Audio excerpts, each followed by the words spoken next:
How's it going, everyone? Thanks for stopping by. If you guys did not know, today we're basically be talking about those overlays are way too big. Give me 1 second. I need to make them smaller. Good to see you guys. Thanks for stopping by. Once again, I'll be your host, Arshee from ArsheeTV. It's been a while since the last time we got a chance to get together. It's been about like 2-3 days, I believe, since April 11th. I had an opportunity to get some rest, go over a lot of notes, a lot of feedback as far as the outfit wars were concerned, and the camera jittering on all these other fronts. Overlays was one of them, as you can tell. Like, the overlays are completely in the way. Give me 1 second. There we go. If I can do this. Yes, I pulled it off. I did it, ladies and gentlemen. I pulled it off live on stream.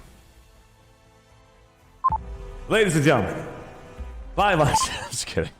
So today we're going to be talking about Desolation. And so if a lot of you guys don't know what Desolation's about, it's going to be a combination of events. We had push the button, Arch Craig. Events. We had no.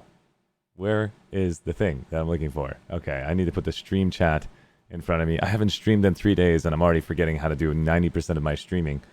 So let's go to manage your stream. Let's pull this up, hop out the window, and then I'm going to have the chat dashboard in front of me, and we are good. Done. Thank God. That was a lot of work. All right. Thanks for stopping by. I'm good. I can see your chat. I can see the screens. Everything is good. Outfit Wars. Congratulations to all of you. Honestly, everyone who participated, the ones who basically participated in the gold, silver, bronze, who even tried to compete to get in the top 3, it was tough. It was a lot of work. It was more than all of you guys imagined. And we were finally taking a break, even myself included. I got some good shut-eye, and now we're here to talk about... No! I should not read chat while I'm trying to focus. Oh, God. I cannot focus at all whenever I see someone says, like, oh, it's so... It was like... You guys are so mean. I don't even have a chance to focus at all. Okay, focus. So we have topics tonight. We got the casual gamer perspective, and we got the competitive gamer perspective tonight. And so we want to discuss both aspects. And so I'm going to put a disclaimer out there, guys, okay? A lot of you are going to be wondering what this is about.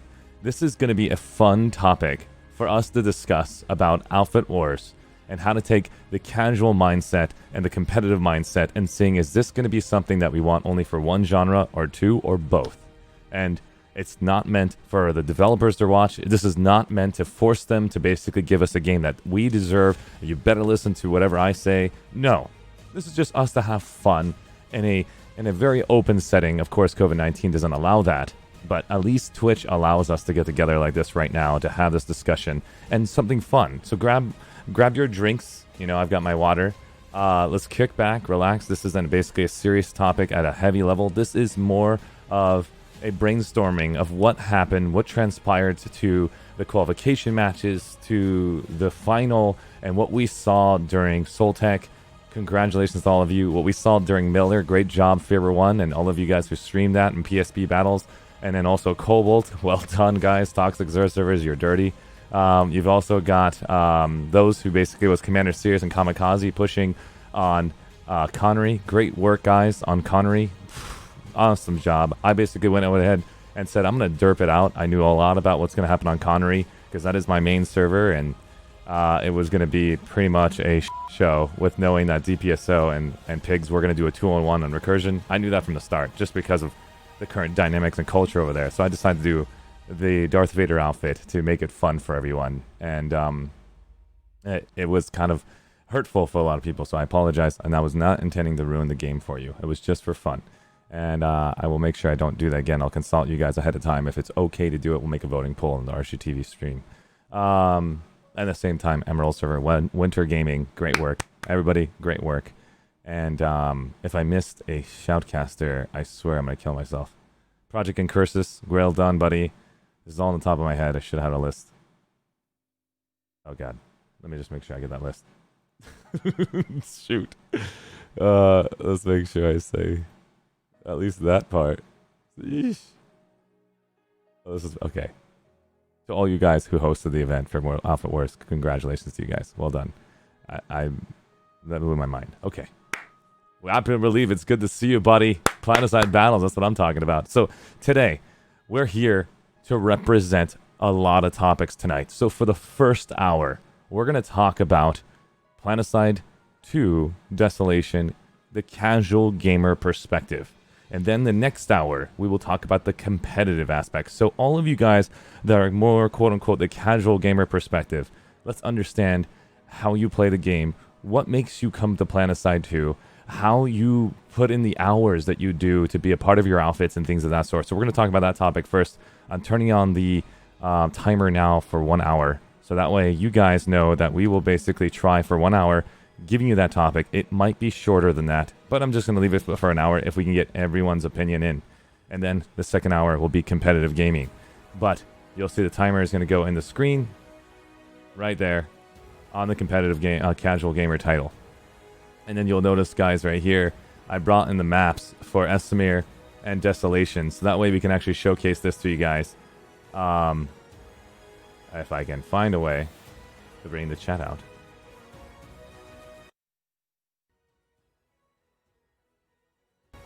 There's like no way I can make the audio a little bit lower on the music. Okay, that's better. All right, so that's that. Let's go ahead and do another thing too. Mofker, are you joking me, Mofker? I was supposed to focus, but you came in, and you came in at a time that I was not ready for this, Mofker. You know what this means.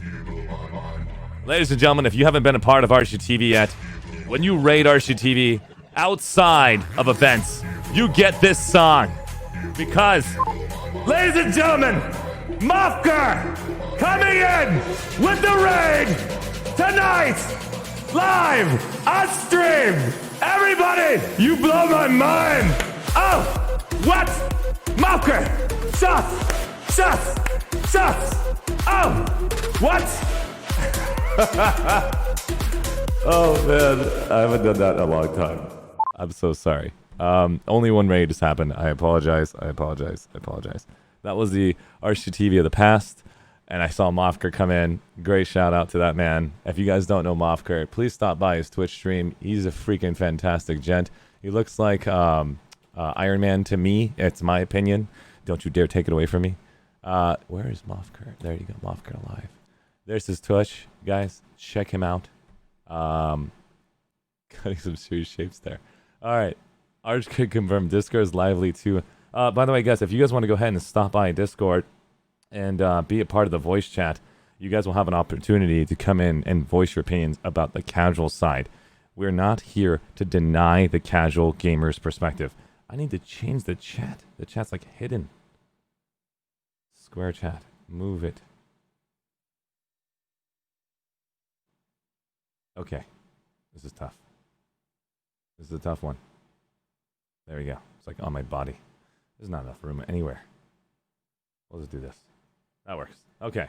So, long story short. Casual, competitive, or both. Alpha Wars. Discussion now begins. So, this is what I've seen so far. And I gotta bring the alerts. Oh my god. These emotes are driving me crazy. Where is the alert box? Let's put the alert box in the top left. Make it a little bit smaller. Test the widget. I've followed myself. Alright, so we'll leave it in the top right. Alright, thank you so much, Skulldrax, Maid Chen for the follow. I appreciate it. As well as the Slaughter Project and Chetri, Glizende, Nade, Hadi Kobe. How do you say these names? The Zodiac, the Snazzy Sean, Running Gamer, Shira Clyde. Okay, thank you just so much for the follow. I appreciate it. And we got Commissar Drake here, guys, tonight. Ladies and gentlemen, that's what I'm talking about. Arshee follows himself 3 times a day. No, that was a test widget. That was a test widget. I didn't follow myself. Oh, God. Okay. Focus, Arshee. So today, we're casual gaming. Planetside 2 basically announced a competitive-based game called Outfit Wars. And you'll notice that there's a three-way basically to fight. It's 48 versus 48 versus 48. You have three different brackets, which is gold, silver, and bronze. That means there's a three-way, kind of free-for-all design. In my opinion, a three-way has never been announced before as a competitive-based game. So, were there strategies to do a 2-1-1 on people? Yeah, we saw that. Were there strategies where one outfit completely destroyed the entire two sides that were casual-based gamers on that side or competitive-based gamers? We saw that. Did we see outfits just straight up give up and not apply themselves? I didn't see it on silver and bronze. I didn't have a chance to see it. But it looks like everybody did apply. Casual gamers had fun in the actual Desolation, and also competitive side did too. I don't think one side felt less or more hurt, except for we don't know really what Daybreak Games is going to do. So tonight we're going to discuss what the casual gamers want to see from Alpha Wars, and then what the competitive gamers want to see from Alpha Wars. So if you guys can come do me a favor, I'm going to open up the channel over to the Reps and Alpha Wars channel. You're going to basically get a tag called Endorsed by Staff if you can maintain TOS for both Discord, YouTube, and Twitch. And so I don't condone any racism, derogatory comments, sexism. You know the rules. Don't do any of that stuff, and you can basically be a part of this community. You do it, you're banned, and I can't see you ever again unless if you basically petition about why you did so. So thanks, guys, for basically being respectful and positive as always. Let's find out the competitive gamer side after the casual side. We want to know what they want to see out of Alpha Wars. We want... Thank you so much, Grog. I appreciate it. This is my opinion, guys. I'm going to be reading chat in just a second. I want to see... This is what I want to see. I want to see an NBA-style matchup where we can actually respect the players who put in the time to be in the competitive league, and then we can also enjoy watching the casual leagues. And it has a great time watching the most funniest, if not most epic, concepts of just... Planetside 2 is a sandbox. We've seen what it looks like to be a part of Alpha Spotlights if you haven't yet. I've seen outfits pull flashes and a million invisible ones from Dim Giant's army, or put like a 48 times 100, I don't know how many it was, before the patch happened. They put Spitfire turrets everywhere, and it was the funniest thing. I just wish I was able to be there during the intro. It's hard to basically plan all these things. And then you got outfits that's basically going around doing harasser races, or running freaking Thunder Balls, or Galaxy Balls. Overall, Planetside 2 can be anything you want it to be. But what is Desolation to us? What do we want Desolation to be for you? So, come in the ArsheeTV Discord if you want to talk about the casual side only. We're not talking about competitive yet. Focus on the casual topic if you are okay with the thoughts of the casual side. I have my opinions of what I believe Alpha Wars can become, and I'd love for you guys to debunk it. So we'll get the outfit casual side designs first. So if you have an outfit that is a casual-based gamer's outfit, that is the type of person who likes to have fun, doesn't want to be stressed out with the grind, doesn't want to basically be forced to maintain a high KDR or IVI, things like that, that just wants to have a good time. And feel free to stop by. And this is your chance to talk. But if you're a competitive one, we're talking about CSGO tops. We're talking about the people who literally grind every day, mastering their ability, identifying their mouse ratio. 6 inches to the right is ahead, down to the left with 30% actually moving. We're talking about heavy competitive. So we're talking about a heavy spectrum on one and a heavy spectrum on the other. Maybe we can find a happy medium. Maybe we could just go full competitive, and then we'll think of a new one for casual. Maybe screw casual. It's all going to be, screw competitive, all casual. We don't know yet. So that's why tonight's going to be that night, to give you guys all a chance. So again, ArsheeTV lobby. I'm going to go ahead and mute the system audio and then talk to these people. How you doing? How's it going, guys? All right, so I've got some people here tonight. So we've got the people from 666, Double Dogs here, Hammered Platoon, and Nikki G is here as well in the ArsheeTV Discord. If you don't have the Discord, feel free to stop by. This is the Discord link. And we're going to be talking about the casual side first. Then, once this topic is done... No, of course not. No, of course not. So here comes more and more people, guys. This map needs to be casual map that is smaller and less players. At ArsheeTV, that's what Rapid said. What's up, my dude? Repping the community. That's what I'm talking about, Phil. I appreciate it. What Drag said cannot hear. Ding Bada. What's up, man? Hey, if you guys don't know what I just said earlier, stop by the Discord. We're going to be having a casual conversation about casual-based gaming for Outfit Wars. And then we'll go down the topic for competitive side. I have my opinions. I'd like to hear yours. No, God damn. Don't bring that up right now.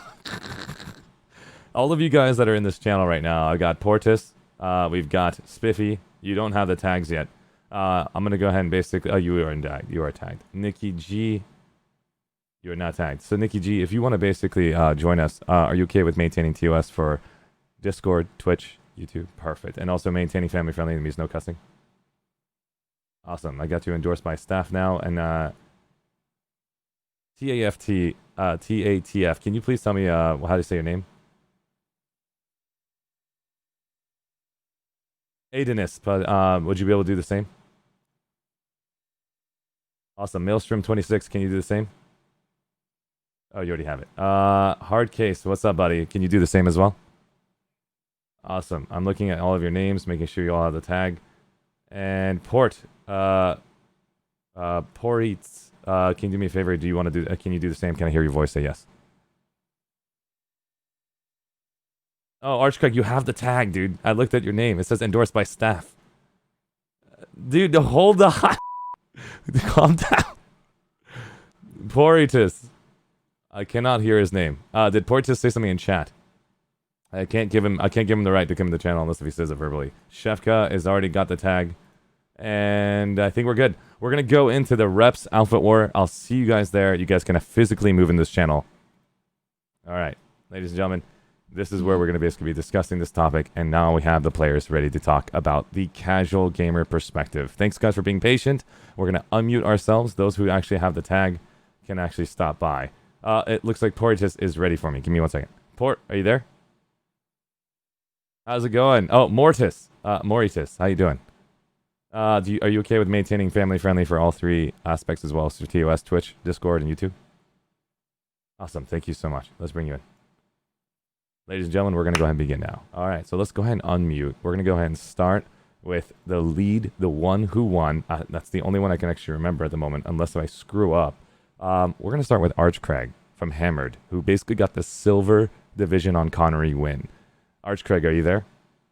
Oh, this is actually Pale Tiger. No, no, I'm gonna mute you. We're not having that right now because he's gonna show up in 10 seconds, and we don't want that right now. We want to focus here, not to have a one-on-one. Somebody else actually. I'm gonna go try and track down SPD Hurricane. Sounds good. Go ahead, then. I'll come right back to you. Let me know when you're back. All right, so we're gonna go ahead and start with Wilhelm Caster, the 666 lead for Connor ATR, Connor NC. Shoot, new conglomerate. Wilhelm, are you there? I am here. All right, so how much of this have you been thinking about, or is this the first time, and then you're basically going to brainstorm ideas from here? Would you like to basically start with what you see Desolation is going to become for a casual-based gaming, or can you give me some thoughts about the casual side, not competitive side at all? We're talking about casual. So what kind of options are we looking at for casual on Desolation? What's on the table? The options that I have in my head, that I have actually went over with a bunch of people as far as what I can think to remove the, I guess, quote-unquote, toxic behavior we saw for the 2-week qualification round, is to remove the main game entirely out of Outfit Wars the way it's qualified. Means that I would like to see you guys go and sign up, maybe during every week, if you like to basically set up a Friday, Saturday design. I don't know yet, just brainstorming.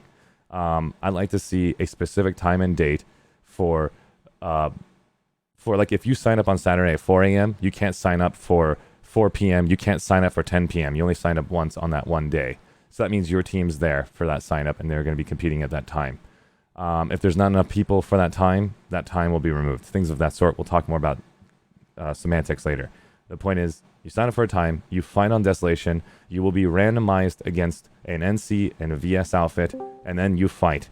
You get your points at 500. You get your points at 246, you get your points at 364, whoever that won, doesn't matter. Your points will be calculated for the final to go towards gold, silver, and bronze leagues.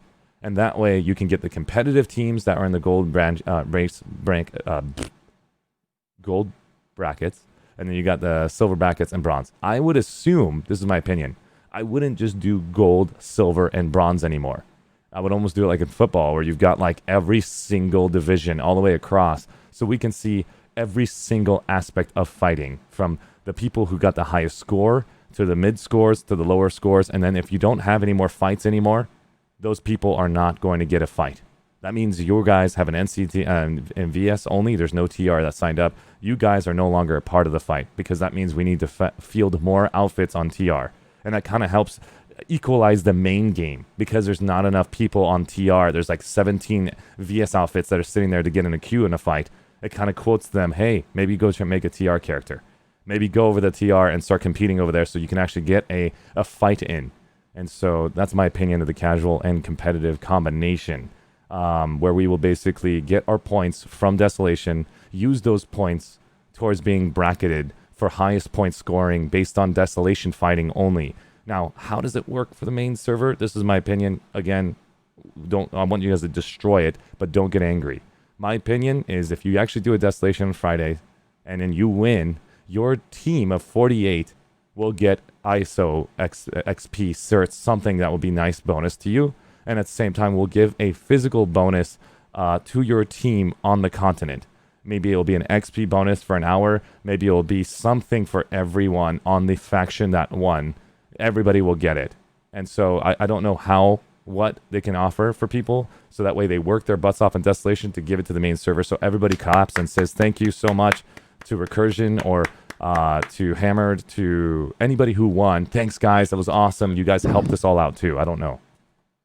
It's like, I want that. That's my opinion of a combo of competitive and casual. So everybody's able to compete, but the rankings of points represents it. And that means you'll have more than one set of fights. What are your thoughts on that, Wilhelm? Okay, so basically you're saying is you're going to have like any kind of somewhat of a qualification thing like that separate, so it's not going to be messing with the ecosystem on the live server, or at least on the main continents, right? Is that what you're saying? One more time. I've just had a brain fart. I read the chat. Sorry. Okay, so basically like running the qualification on Desolation as opposed to messing with the ecosystem of the live servers. The only way we'll mess with the ecosystem on the live servers is that the Desolation map, people that win will get bonuses on the live. And that means I also want to do one more thing. I know the competitive team's going to kick my... I mean, just bear with me, competitive team. Just wait. I know you're going to kick my butt when I say it. I know my reason behind it. I know. I'm going to say it this immediately. I'm just going to get like 400 chat messages. Just give me a second. And when I'm finished, then you can kick my butt. I don't want to see you guys having the ability to have access to PTS Desolation or Dev Test Desolation. I don't want to have you guys have access to it. I want you guys to have access to it on the main server Desolation signups. So that way, everybody grows at a nice exponential growth of learning. Because if you can go right now on PTS and start practicing with your 48-man team, the competitive curve is going to be so astronomical, it will be so boring to shoutcast your matches. I'm sorry.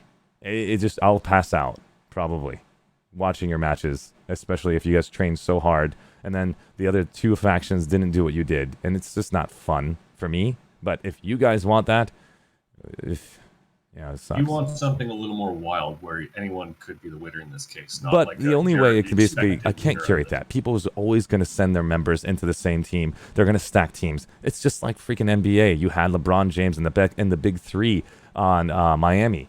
You can't stop it. All these guys have to do, these two guys have to do, is take a lower pay, and then they're going to get on the main team, while LeBron James got max contract, and these two of the guys are one of the best players, are working with LeBron. And so what can you do? Guess what? They win 2 or 3 championships, and then they don't want to ever do it again because it's boring. They want to now fight each other. It's going to happen. It will equalize itself at one point in time. You can't stop the stacking of teams. You just have to accept that. That is part of life. We see it in society. We see it in major sports.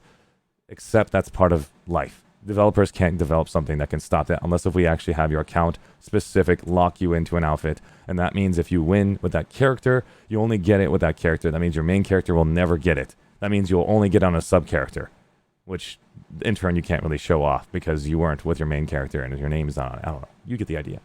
I mean, Or people are still going to find ways around that, with just having like an alt account that they farm up specifically for this, or groom. well, the problem is with the alt account, you can't get it on your main character. It's your alt account character. It won't ever show off. But yes, go ahead. Can we come back to your first part? Yes, please bring up my first part. Sorry for going on a tangent. We'll come back to you, Wilhelm, in a second. I really like that idea, I have to say. Because the main thing that it also does is it makes sure that the people that are on Desolations and the outfits that are fighting there actually want to be there. So with your idea, you actually have the opt-out option as well, right? If you just don't want to take part. Because 100%. that's pretty much what happened on Cobalt. Like, you have one team there that actually wanted to win it, and then 2 teams there who were simply not interested in it. Of course. Listen, guys, we're going to get... automatically, right? You're 100% right. Nikki, so listen, guys, just so I don't basically abruptly destroy the conversation every time, every 10 minutes you guys see right here, I will go to the ArsheeTV Discord main lobby and grab the next group of people. I can't stop the conversation. So right now, the 40 minutes that to happen, everybody who wants to be part of this voice conversation, we're talking about casual right now. I had to think about ways to not piss everyone off. So this has been a lot of work for me. So go to the Discord channel. You will have less than 1 minute to get to this Discord channel for voice comms. I'm going to do the same TOS rules to you apply. Then you can come in and we'll have this conversation. I was supposed to do an overlay. God, you suck, Arshee. Don't forget the 2-minute delay on the Twitch stream, though. So there's no delay anymore. Oh, yeah, it's 1 minute. I mean, it's a 5 seconds delay. Discord chat, in-game chat. There you're also unmuted this time. Yes, you are unmuted this time. Oh, God. Perfect.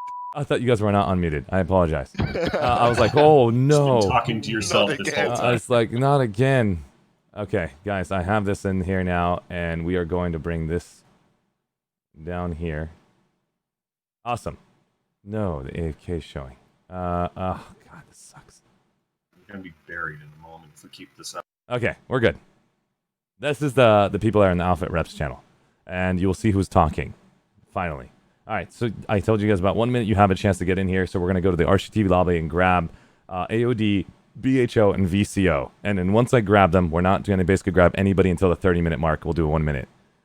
Or maybe every 20 minutes, I think. I think every 20 minutes. We'll figure it out. How's it going, Kira? How's it going, Valk?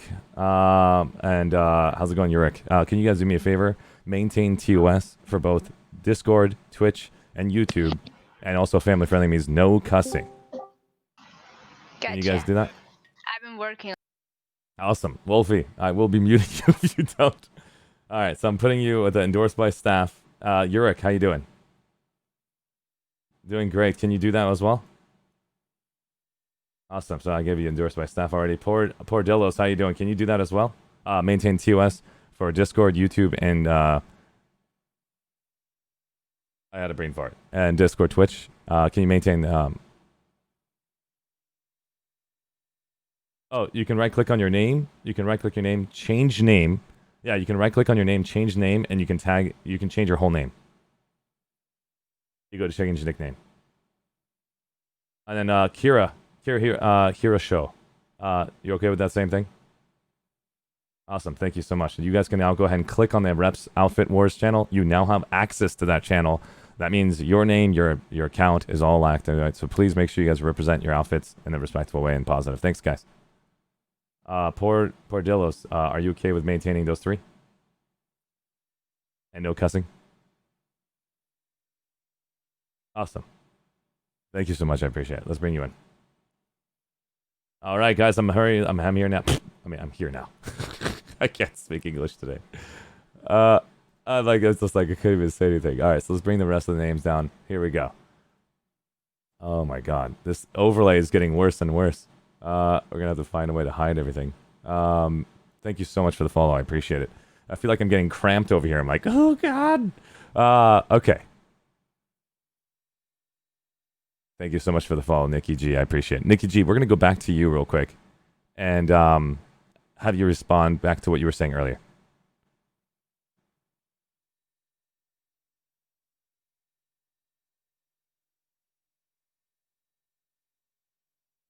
Awesome. I'm going to summarize what you said. I want to basically see if you can agree to this or not. Oh, God, I got to unmute. Jesus, thank you so much. Ow. This is like impossible doing this alone, guys. Jesus Christ. He's I mean, doing I love you, everything he Jesus. I can. love you, Jesus. Where's your coffee? I have my The coffee. It's in producer. my system, but the problem is, like, I tried this overlays, and I know people hate it, but it's also important to at least know we're talking about casual gaming. It's important to show those maps, because this is the main game. This is Discord. I tried taking all of your info to account, so I know I'm going to get new feedback. So there's an ArsheeTV feedback on the actual Discord. Please give me some feedback. Constructive is great. Archie, Yes, Wolfie. excuse me for a sec, but you're trying to do like all of these alone, so it's like an admirable thing. I appreciate Like it. you're getting lost in all of these is pretty normal for somebody trying to do everything alone.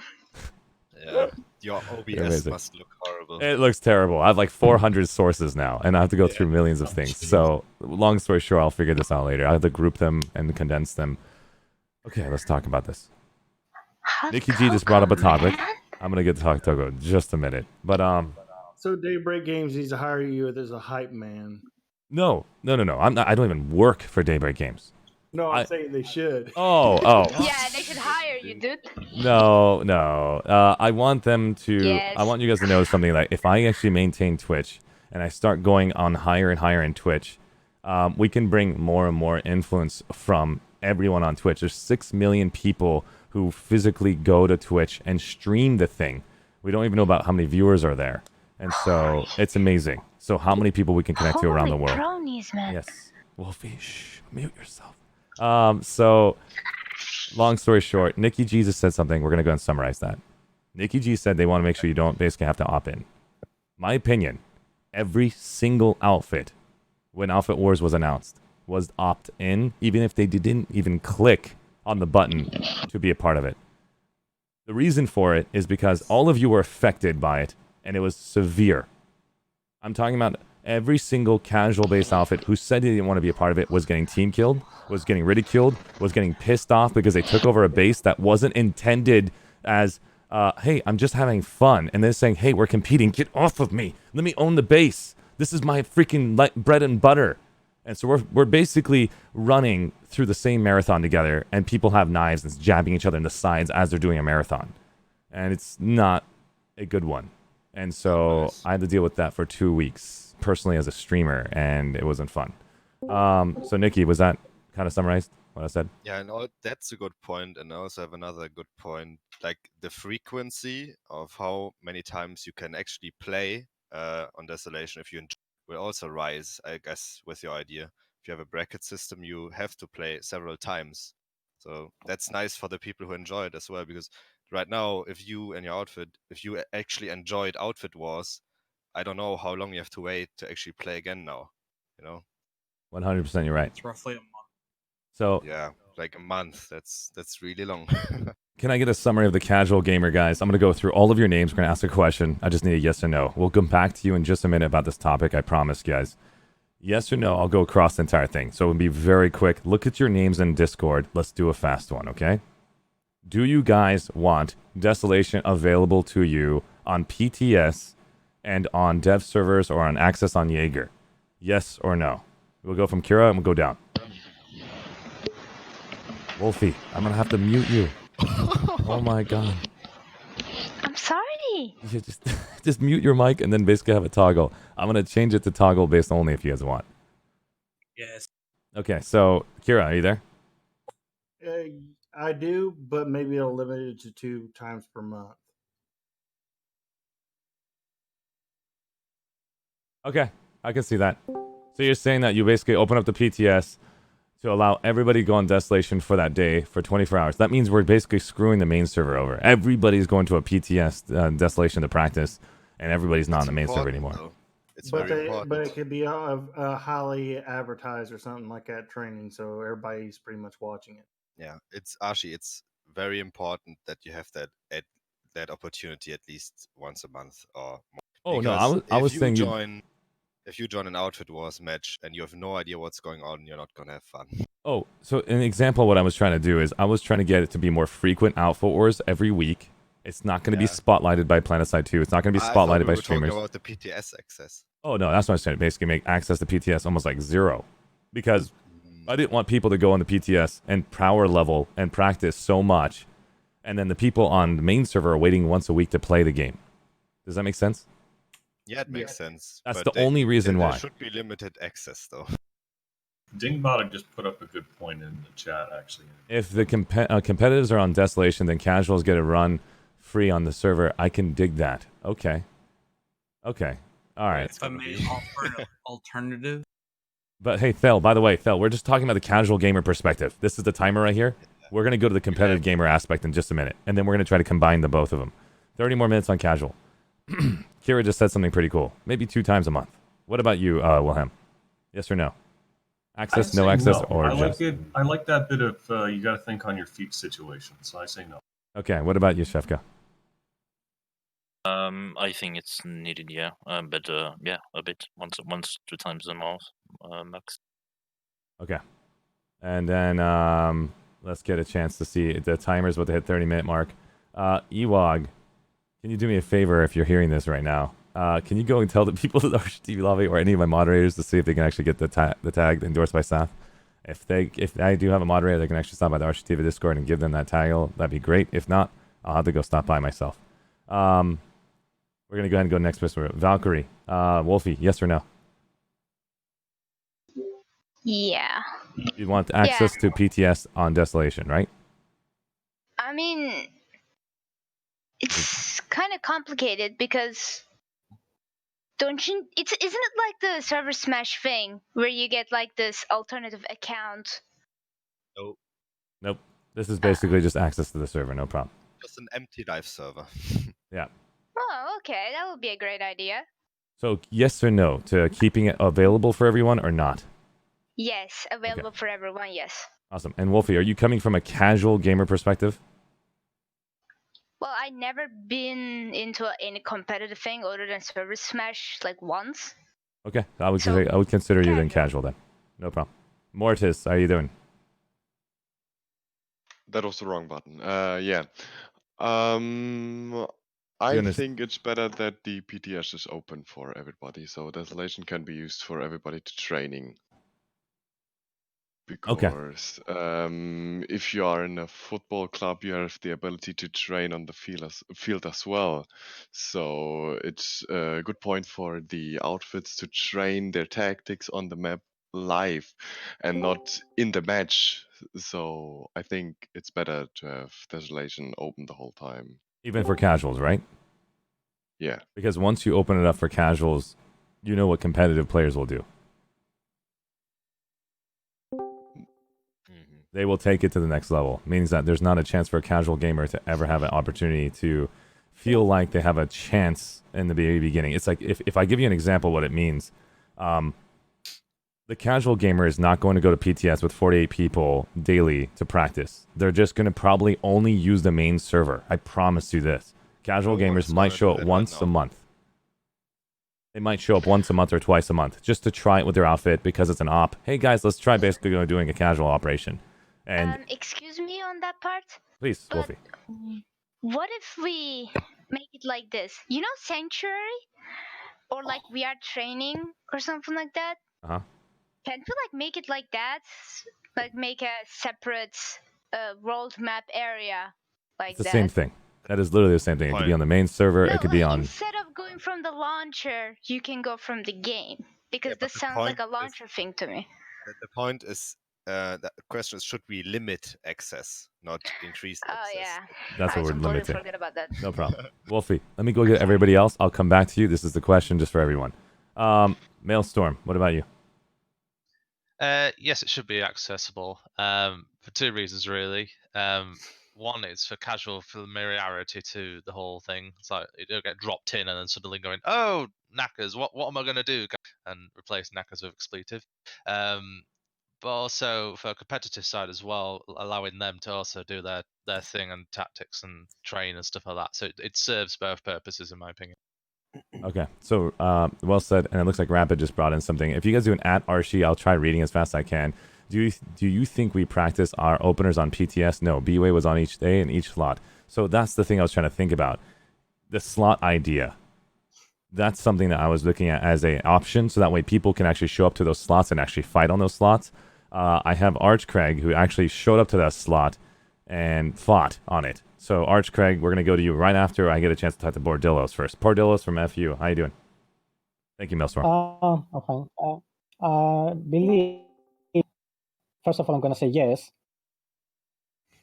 And it should be better to have players play on maybe at least 2 days before outfit wars, not one day. So Okay. people practice and, things go weird in life. Like, So you never know you're what's in gonna line with happen. you're in line with Kirihoshi. Basically the same thing, like specific days, and that way they can train on those specific days, open for those specific hours. So that way every 3 outfits have an opportunity to show up. Hey, it's only these specific days, guys. Yes. We have to show up. I'm not like saying Desolation open, and you can just run around, fly around, see the bases, look for the cracks, look for the opportunities, the ins and outs. Does that make sense? And like practice your base building. You do the opening in PTS and you practice your opening. You practice a match there. Not like you can go to then it's like then you can't basically practice like free throws on a basketball court. What am I talking about? Anyways, long story short, it probably should be open. Desolation should be open on the main server and the gym PTS server. closes. I mean, you can't practice forever. Yeah. I just know that I know what's going to happen. But anyways, okay. Thank you so much, Port. I appreciate it. Let's go to Arch Craig. Yes, just because, I mean, we had no idea where we were getting into until we got on the test server, and we honestly would have got stomped if we did not go on the test server at least once. Okay. And did you say like basically open like court? Anybody can go in there and shoot each other in the face and run around Desolation and hide in the corner? Not really. I mean, like, we just needed to know what was happening, and B-Way, we fought B-Way, so we just got wrecked. Like, so right now, Jaeger server exists out there for everybody to go and practice personally and actually get as much experience as they need on each position, each location, on Esmir, on Emmerich, all across the board. It's empty. Gives you a chance to have that. That will probably happen again for Desolation. People can actually run their openers over there all day and practice, redo it. Rinse and repeat. Not many people have access to Jaeger. You have to get a specific special account, and the top players, because they are competing in these Say it again? Everyone can get onto Jaeger. True. It's not the same as you can just go make an account, though. A lot of people are lazy. The casual gamer will not do that, though. There's nothing stopping him from doing it, though. There's nothing stopping you from doing it. I miss Cold Tier for that. Cold Tier was Let's ask a question to a casual gamer here, if there is one. Remember, I'm trying to be a casual mindset. My brain is switched casual. I'm not a casual gamer. I'm trying to be a casual gamer, so I need a real casual gamer to tell me right now. How many people in here... Excuses, but I'm casual. Perfect. So, except for Wolfie, we're going to get in a second. I'm going to go get all of you. Wolfie's one. How many of you are casual gamers that do not have access to Jaeger and don't even have a clue about Jaeger that are in this channel right now? I don't know what that is. So, Secret Table doesn't know. Chill Bill, you said you don't know? Well, I do know what Jaeger is, but I don't have access or anything. Do you know how to find it? Do you have any idea where to go and basically get it? I do not, no. Okay, and if you were going to go and try to find it, you just Google Jaeger, how to get account access, or you talk to a friend. What is your method? I would probably ask my squad or outfit members, because they know. Got it. So what I'm trying to say, guys, there's not enough info on how to get a Jaeger account. And everybody should be able to have access to it as easy as going to a launcher and saying Jaeger accounts are located here if you want one. Like, click that. It should be that easy. That's deep water, Arshee. Very deep water. I was about to say, I think it's intentionally It's secretive, intentionally not easy. so the admins don't have to constantly be. Oh, got it. Thank you for that. That makes sense then. I see what you're doing now. Because then we have to ban every single person who's trolling every single event over there. Okay. So Jaeger would be... Speaking as an ex-Planetside Battles admin, yes, it is a pain to manage a lot of requests when they're not for a match. Okay, because I know from being here in ArsheeTV, guys, for the last 4 months, there are tons of people coming up to me asking me how to get access to Jaeger. I tell them, go to PSP, go talk to Reltor, go talk to Community Smash members, go get their accounts from them. And a lot of them say, well, they're not giving me accounts. They're not letting me basically have my friends. Oh, they said wait on that. And so what that means to me is that select groups have it and select groups can't get it. And I feel bad for them. So I'm trying to find a balance so that way they can have their own personal events over there. But at the same time, I talked to the developers saying, is there a way we can give people access to empty continents on the main server? But that means you have to have another server open. I don't even know how it freaking works.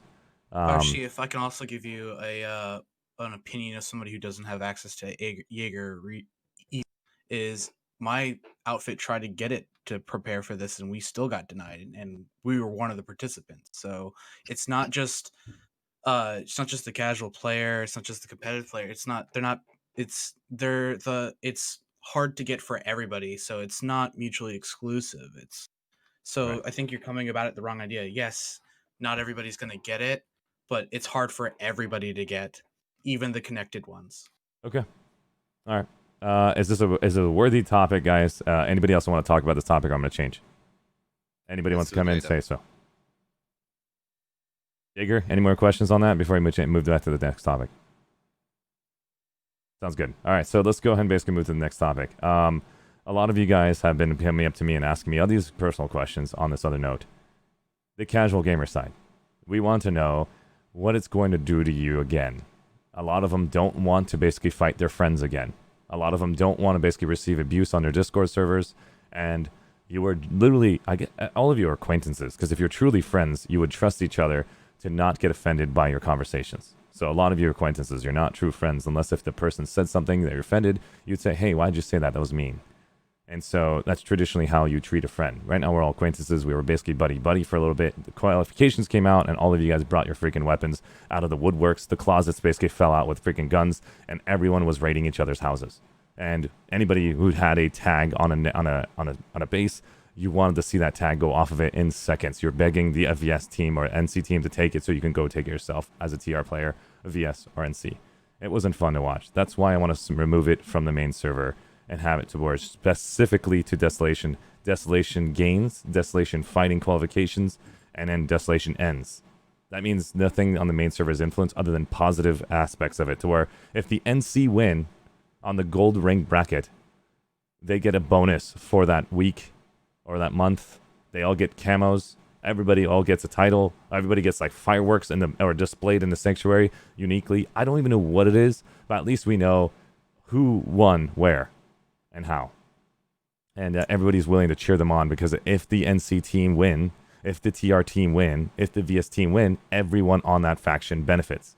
But it's not going to be... Sorry. Yeah, but that's my opinion. What are your thoughts on that? Do you guys want something of that caliber? Something like where you can actually cheer in your...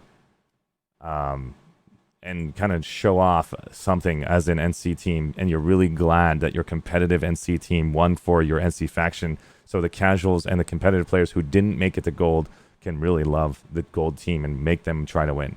And basically... So you're talking in the sense of where the competitive team is also benefiting the casual gamers, so we can actually have a reason to cheer them on. Yes. Because it benefits everyone on the server. Great idea. Yeah. That's actually really good.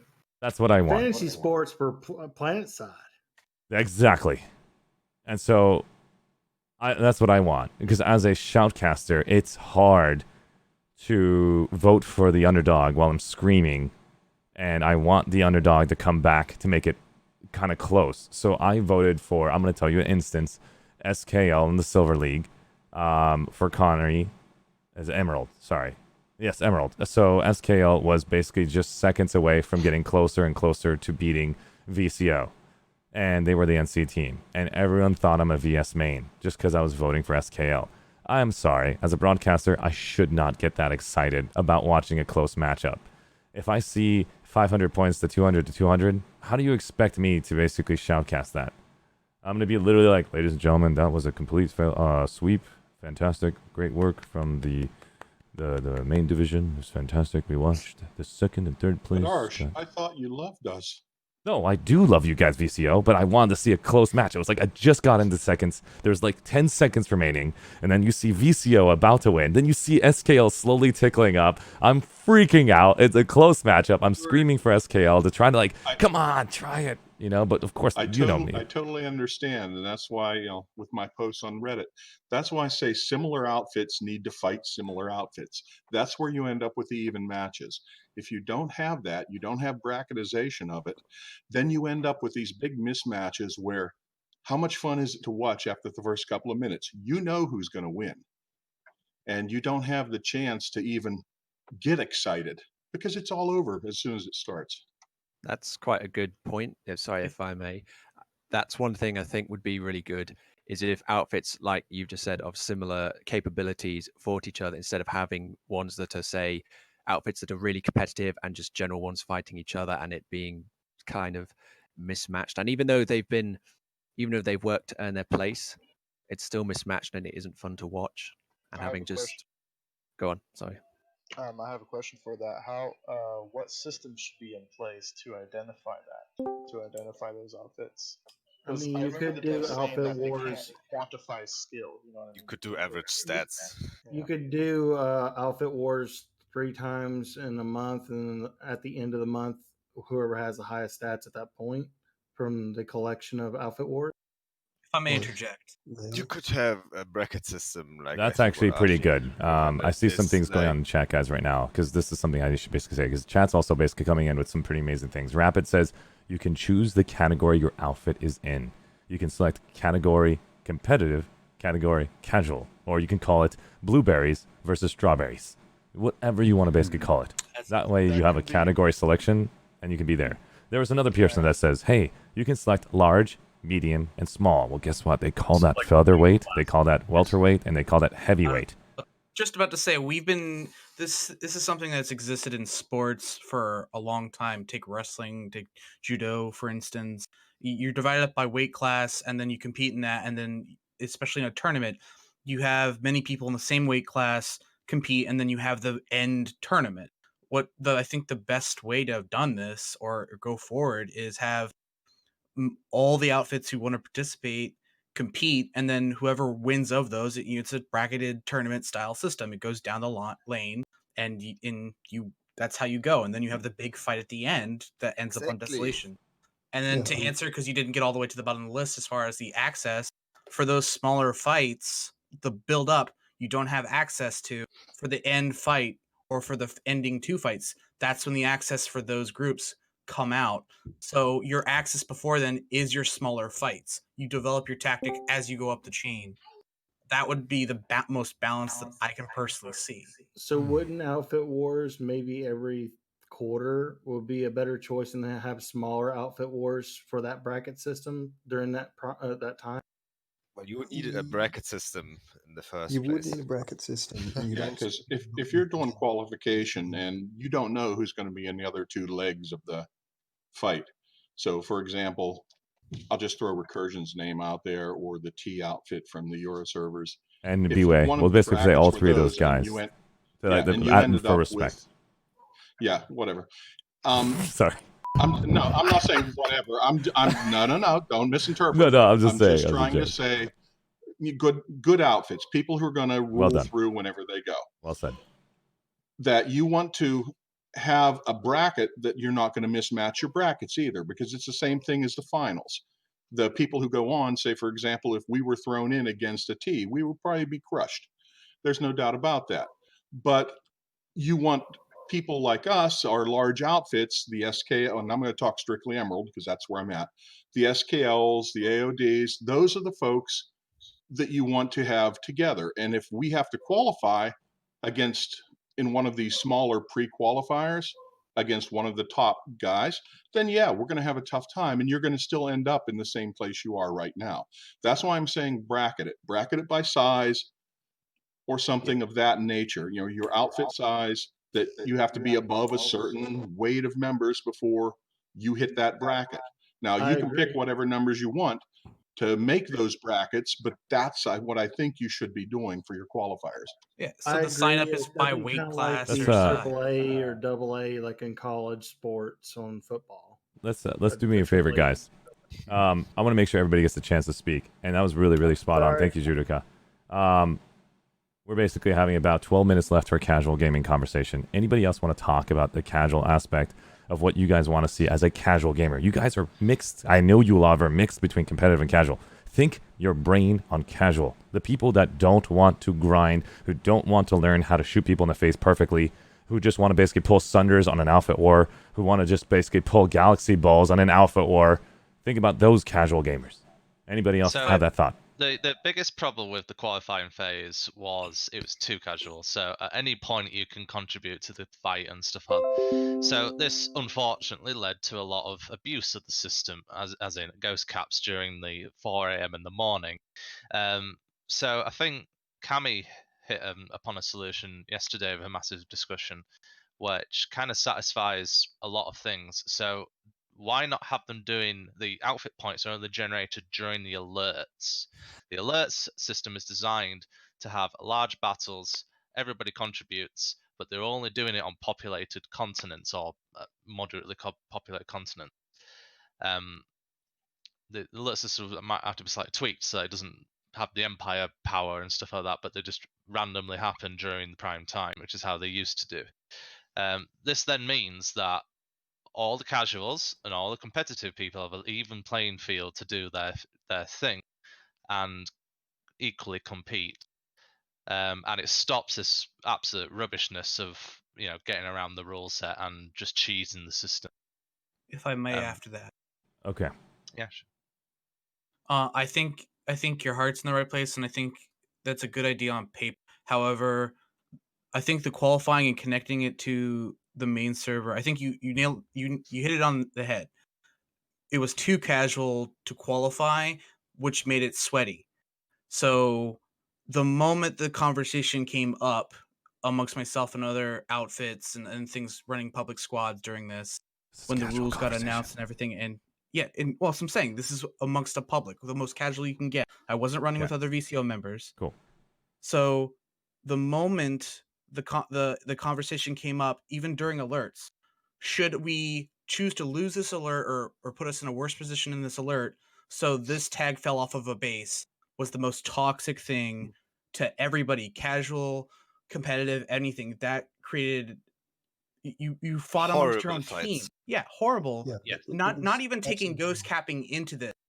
During play, if I have to ever ask myself, do I want to defend this base because it's the NC's, or do I want to lose this base because it doesn't have my outfit's tags, is the wrong mindset to put us in. And I think that was the biggest problem. And I think if you keep it attached, even during alerts, because this would happen during alerts too, you keep it attached to the main server, like you were bringing up earlier, Arshee, is a mistake. I think the best version of a qualifier for the end all be all streamed thing is a tournament style system. Your qualifier is your bracket going up that, and it's not impossible to set in place. Again, we have a history of sports of all kinds doing this. It's not impossible. You sign up, your qualifier. Your qualifier is going down the list, winning these smaller style battles, but you're put into weight class, for lack of a better term, when you go to sign up. You can do both. You can do, I'm a competitive large outfit, or I'm a casual large outfit, or I'm a casual small outfit, and then have defined sizes. So there's never a question, well, am I large being in VCO, or am I medium being in VCO compared to SKL, or compared to AODR? Like, the developers need to step up and say, this is a large outfit, this is a small outfit, yada yada yada. And then amongst the leadership themselves, for their active players, have to make that decision. They have to make that decision whether they're casual or not. Now, if like a B-Way, who is very much competitive, signs up for casual, that's when the devs need to say, I don't think so. That's my opinion, and I will shut up for the rest of this. No, not at so all. y'all So can let's destroy- give No, it dude, it's to fine. other people real quick to finish it up on the very top. Can I just add one quick thing on that one? You can go ahead. On I the want to whole basically thing try to with- prevent to add on to people. I want to hear your thoughts on what you guys want it to be, because that's more important. We can always basically comment on each person's idea and break it down, but let's have your idea come out. Go ahead. Sure. Well, I totally agree with you. Sorry, I couldn't even pronounce your name. Yurik. The previous person. Thank you. No, but I'm but I totally completely agree with terrible you. at it. But yeah, as I said, I completely agree with your idea on the whole thing. But instead of the developers stepping in if a hardcore outfit enters the casual bracket, is maybe instead have different rewards for winning said bracket. So, for example, the hardcore might get a hardcore decal saying, "Oh yeah, I won gold in this season in the hardcore bracket." And if then a sweaty outfit, joins in the casual outfit and absolutely blows everyone out of the water, people will know it and they will, maybe not feel that great about it. Okay. So then let's go to the next one. We're not going to basically talk about each person's topic. Bring out your idea. All of you will have an opportunity to think about that later. The whole point is to think of your idea, come out. We'll break your idea apart. Doesn't mean when you say it, we're going to go down the path. We're having a fun conversation trying to identify it all. Kira, do you have any ideas what casual outfit wars looks like to you? Really, to be honest, I would like it to be separate from the main game, to be honest with you. That way, and have 2 brackets, whether it be a casual bracket, a medium bracket, star, or veteran. Basically, 4 different categories you can apply for. If you think you're badass enough, go ahead and go for it. If not, take one of the lower brackets. Cool. Well said. Let's go, Wilhelm. Your idea of casual-based outfits. Maybe outfit wars. Casual-based outfit wars. It doesn't mean we're doing I'm going to repeat myself a million times. You know that we're on casual talk. Wilhelm. So my only thing that I had any concern with when it came to the design of Outfit Wars, the rest of it is fine. There's tweaked as is too. The only thing was the qualification period. Just because, as everyone's already pointed out here too, the toxicity that came out of people stepping on each other's necks just to get on the board. As long as we have an alternative to that, I'm fine with whatever they want to go with on that stuff. Well said. Dark Nibbles. Okay, so we're gonna. Dark is not here. We're gonna skip her. Let's go to Shefka. Casual mindset. We'll go to competitive. I'll get you again on competitive. On the side of automatically scheduled things with desolation and things like that, I would love to hear to see kind of a way to people say, okay, I would like to, with my outfit, to find 2 other outfits from the 2 other factions to go on desolation next Saturday, just because we want to have fun. So why not? We have Sanctuary, which is supposed to be a social lobby, but there is no mean actually for it really. So why not making a way through this for an outfit to invite others from other factions to go to arrange to deal a match on Desolation straightly, and as far as all the 3 outfits agree on it, then they schedule a date and a time for it that will be remembered by the server, and will unlock the thing for them just to have fun on Desolation. I want to make a. I mean, I want. Great work, Shefka. Fantastic. I like that. That's epic. We at least got Sanctuary connected. You guys are so damn smart. Next, Valkyrie. Code. Wolfie. Yes. Your idea, casual outfit wars. Your opinion. If you don't This have one, is I'll come back to you. very- Well, I don't have any because it's hard to think about something when people already got with the best ideas. I wouldn't say that your idea has to be the best, because the whole point is to learn about what you would like to see. Nobody's going to deny your opinion. This is the opinion of what a casual base. If you guys are ever going to make a game, Well, I just thought about something. Some outfits specialize in either ground combat or air combat. keep going. Well, we can just get them in 2 qualifications. First one will be ground combat. It will last an alert time, maybe 90 minutes. The second one will be air combat, and then they will get both of the points, combine them, and then divide it in half and get them a score. I think you have something going, but the biggest thing right now is we're taking Planetside 2 that you can access to every single gun, access every single aspect, all aspects of air, armor, and ground. That will be a different game system. We're talking about the existing system of Alpha Wars, casual-based mindset. How do you want to see it? Do you want to do the 2 weeks of grind again? Whoa. Grinding is not the way. Okay. Because it just leads to this loophole that we constantly do the same thing and Exactly. gets boring. We need a casual mindset. What do you want to see? Well, as somebody else suggested, I want a different place where every weapon is possibly unlocked, so you can actually get the best weapon you want for the war. That's a good And idea. you can actually try it. There's a reason why we don't want to do that. I'll tell you why in a second. Can I stop you again, Wolfie? You're super smart. That's on PTS. Gotcha. Every weapon is unlocked on PTS. So the reason why, if you run a business, Wolfie, if you run a business, you are basically screwing your business over. Because now you're saying that everybody has access to every single food when they come into the competition. They have to buy the food to eat the food and prepare the food for you to eat at the competition. Unless that there's some way, shape, or form you are bringing competitive information. You are a streamer, you are an influencer, you are a YouTube content creator, and you no longer basically need to pay for the food because you are giving them money by bringing them tons and tons of content and work for them. So you have a good mindset as far as competitive Okay, play. that's a fair point. So long story short, I'll come right back to you, Wolfie, if you don't mind. Because I know the casual is about to end in 1 minute. We want to make sure you have an idea. Spend time listening to the rest of these guys. Casual mindset. Do you want the grind again? What is your opinion of what you want to see? Let's go to Daywalker. Yeah, maybe not what Velker said, but maybe restricted. So because new people don't have infravision implants or stuff, and to avoid grind like this, maybe just allow certain weapons so they can still grind towards it and don't have something to go for, and not giving the pros a better advantage. Like if you use smoke, people without infravision can't see stuff, which So- is a huge disadvantage. So when you play competitive League of Legends, sorry, I'm bringing up the names, you can ban specific characters. So I would Correct. like to see banning of specific aspects because your team doesn't have more of that influence of those characters because you didn't basically buy those characters. We want a game to make money.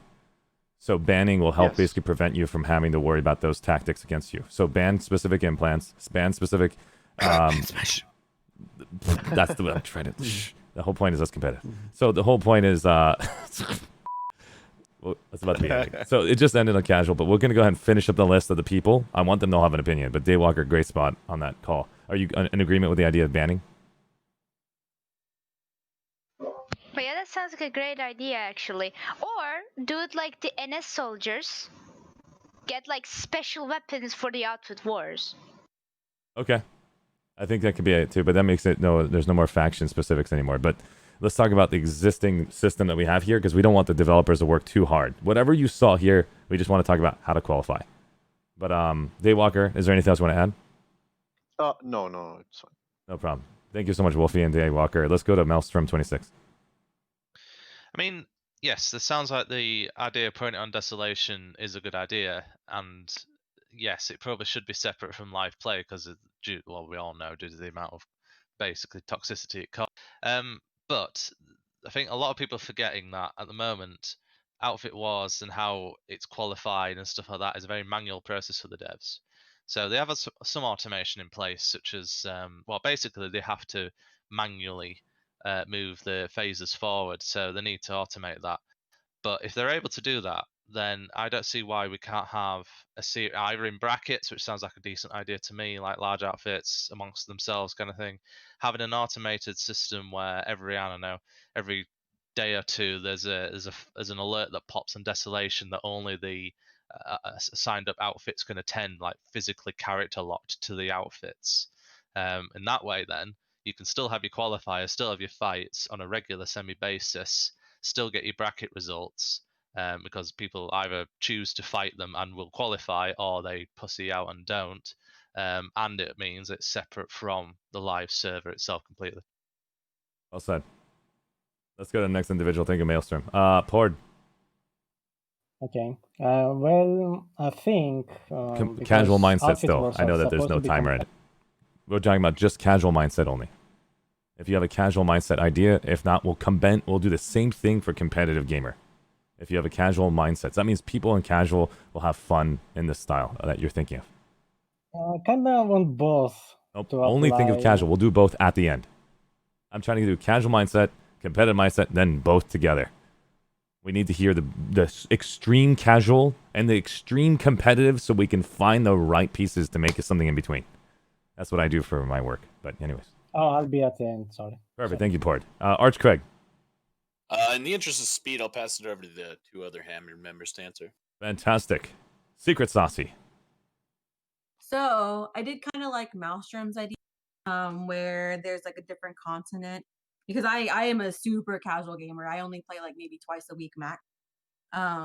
So basically just having specific not factions, but specific outfits and stuff on a separate continent, so they can kind of challenge each other instead of like all the toxic stuff I heard and saw on Reddit, which was ridiculous. I wasn't even there and I got it. Oh man, I mean, I've seen the mountain. It's pretty interesting. I gotta say, it's fun to slide down it for sure with your face first and just smack your trees. But yeah, I mean, if I tell you guys about Reddit, this is my opinion. I just had an opportunity to learn a lot from players who DM me and gave me incredible constructive feedback, and then players who go over to, or community members who go over to Reddit and they say the words in a way that helps them vent, I guess, because I truly don't think they would say that to someone's face. I'm believing that. The reason for it is because they don't know the person yet, and that person didn't disrespect them yet. And the reason why they're actually venting that way is because it makes them feel like they've been heard. And I agree, that's a good way of basically getting heard. But if you say something on Reddit, such as, this person's terrible, this person's way better than that person, it's true. I'm not better than that person, and that's a true statement. It's not anything other than that. He's saying the truth. It's just not. It's not a respectful, positive way of saying it, and that's the difference with Reddit. What I see, which can hurt some people, and some people take it as, okay, that's great feedback, which is not really great for a lot of people. Great feedback for me. I enjoyed seeing basically every single comment, and so it taught me a lot about what I need to improve. Overlays on the main competitive scene for lanes match, all that stuff. I've already learned that from Farah. Thank you so much, Farah, for giving me all that feedback, and a lot of other players who gave me a chance to learn about it too. Shefka, I appreciate it, and Nick Bolters. I mean, a ton of people get around me, and those are the types of feedback I got that was clear, concise, straight to the point. Then I go to Reddit, and I was like, holy, I was like, all right, well, I think I got what I need to basically do. But yeah, I spend a lot of time reading. So thanks, guys, for basically the personal feedback. I think that I have gotten it. We'll do more about that. Secret Saucy, thanks for the feed. Let's go to SPD Hurricane. Hey. What's I up, buddy? I just Congratulations, by the way, on your platoon leading in the victory. Congrats. Oh, sweet. Yeah, Thanks. I forgot to tell you I that had on new your live stream, ideas. Silver. I apologize. Go ahead. Oh, right. Ooh, me gusta. I like the idea of this sanctuary, kind of like a sign up. Like, hey, maybe just put a tag like, hey, we want to have an outfit war. Does the other two factions want to meet up with us on this date or Friday? Kind of like what Trying to- Shefka did earlier with the whole idea of sign up in Sanctuary, and people can actually call each other out and go to Sanctuary and sign Yeah. up, not have a developer And you get can see the involved. list of enemy, I suppose, outfits that are looking for a challenge, and then you, the outfit lead or whoever, can accept, I want to fight these guys and these guys, and then somehow it mixes up, and then it happens the next week or something. Makes sense. Well said. Anything else you want to add before I go to the next person? I'm good. Awesome. TAFT rep. I'm totally going to ruin your name. Say it again. Aiden. Aiden's fine. Aiden. Oh, yes. I was like, I won't say it. Aiden, go ahead. Cool. So, yeah, I think moving the qualifying off the live server is probably the first thing I'd like to see, just to get that toxic feeling away from it. And I think it was altering people's gameplay, like how they're moving between hexes and, again, trying to trip other people up and trying to claim those hexes. So it'd be nice to see some sort of qualifying. I think that bracket idea, to have it on the destination map outside of the live server, some sort of tiered system. I have no idea how they're going to kind of designate who belongs where, but something outside the live server would be awesome. Really like the idea of the matches on Sanctuary. It sounds brilliant. I'd also like to see like a method where we can have internal matches towards other outfits on the same faction. That would also be awesome. Very cool. Well said. Let's go to the next individual. We got Chill Bill. Okay, so obviously they need to change the grind because in the qualification phase, toxicity was incredible. And then I like the idea about dividing the outfits between hardcore and casual the most. However, the biggest problem I see with that is that at some point there might not be enough outfits to form real brackets anymore. So that might be a little drawback of the whole system. And then to further increase the whole thing, maybe give smaller outfits the chance to basically form alliances among each other. So they can say, okay, you have 100 people, you have, and you have. So now we have 300, and maybe we can compete with bigger outfits so that maybe more brackets can be formed. Well said. Ewag, if you got a chance, can you go to the streaming live channel and confirm if TLFT wants to actually come in here? I feel really bad if they were actually standing by this whole time and they skipped you. Actually, they're having a really good conversation in there about casual play on the outfit stuff. They got some really good ideas. Tell them to come in here. Okay. No, we are fine. I swear to God, Ding. I'm gonna come up there. Don't make me go up to your room. I'm gonna call. Hold on. Ewok, can you do me a favor and basically tell Ding to get out of his room and come in here? Yeah, whenever you get a chance, tell him. Get your feet. I'm just kidding. Thank you so much, Joel. I appreciate that. Anything else you want to add before we move on? No. Thank you. Ethan.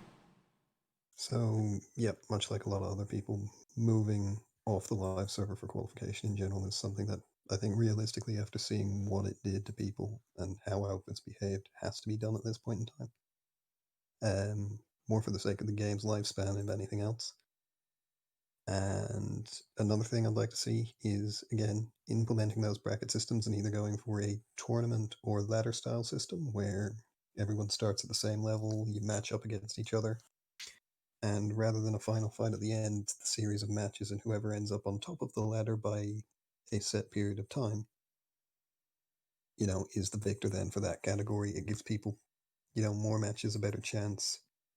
It's a little more fair because there's no relentless fighting for qualification. There's no stepping over each other, trying to undercut each other. It's a pretty well balanced system if done correctly, I would say. Well done. Thank you. Let's go to Hagwell. Okay, so as everyone has said, get the qualification of the live server as it is. I really like the idea of having everyone getting involved in it, but if it doesn't work, then it doesn't work, so what can you do? And then, as everyone else has said as well, the whole league, tournament, tier system, and just go down that whole route. Well said. We're still on the casual topic. We're going to go to competitive as soon as I end the last individuals, and we'll read chat in just a second about casual comments, and we'll go to casual in a second. Red Wolf Doctor. Hey. I suppose I have an opinion on both competitive and casual, but I'll just say the casual here. With the actual game itself, like when you're playing the match, making it less sort of competitive, and I know sounds like a very strange thing to say because it's obviously a competition, but when we were on there, it was first to 500 points, and that really sort of it's kind of hard to describe really. It didn't feel very casual. I know I'm not making massive sense for this, but it felt like you were forced to kind of employ competitive tactics. You were forced to move that instead of having a casual experience. And Okay. I know a lot of outfits aren't always appreciate that because people play casually because they just play casually. It's not like they can't use tactics. They just prefer to play casually because they find it more enjoyable. But in that match, you're sort of forced to adopt a very competitive mindset. Yeah. Right. And so you're saying split up the idea of competitive and casual, right? Like into two different brackets. Okay. So you could have competitive game modes and casual game modes, and that would suit both competitive and casual outfits. I see. So that is actually spot on. You're saying the 500 points should be for the competitive, and the casual will have something different to where I don't know what it could be. Something less intense. It could be max points at the end of a time. Yeah, it could be that. I think the max points at the end of the time gives them a chance to at least have enough options to basically run with anything. They don't have to be forced to drop their tactic of their Thunderball because they didn't practice how to do a Thunderball within 3 seconds. Now they have to have everybody pull their vehicles. Do you have your loadouts? I don't know. And people don't have their loadouts ready. Well, it could be events that we found already in Planetside. Events that people are used to, and they're fairly easy to follow, like like max pressure or something like that, where people already know what that is and they can go, okay, we'll try that instead of just first 500 points and we don't know what we're doing because we're not really used to doing that kind of thing. Well said. Awesome. All right, so we're still in the casual mindset. We're going to go ahead and finish off this, basically a couple of individuals, and then we'll start with competitive from the bottom. We've got Spiffy. The system right now, I think I know they did want a lot of people in here, and I think it did try to attempt to create the competitive was supposed to be in gold, and the casual was probably supposed to be lower. I think there just needs to the system needs a little bit more tweaking, a lot more improvement, refinement. So yeah, honestly, I think the event can be enjoyed both casually and competitively. I just think the competitive needs to be matched with the competitive, and the casual needs to be matched with the casual. Because it's a very fun place. It's a really fun place to fight in. Totally Okay. agreed. So it's a fun place to have fight in as a casual player, is what you're saying. You're representing the casual mindset. Yeah. If I was a casual player, I think it's an extremely fun place to have fun in, especially with the time limit, not the 500-point limit. I think that was a point that I actually was connected with, and the Shefka's idea connected with. So that way you can actually sign up as a private with a password on it, so you don't have to force yourself to play against somebody who just shows up and snipes you with your sign up. So I'm thinking of a lot of ideas on top of your ideas, guys. What's up? Definitely.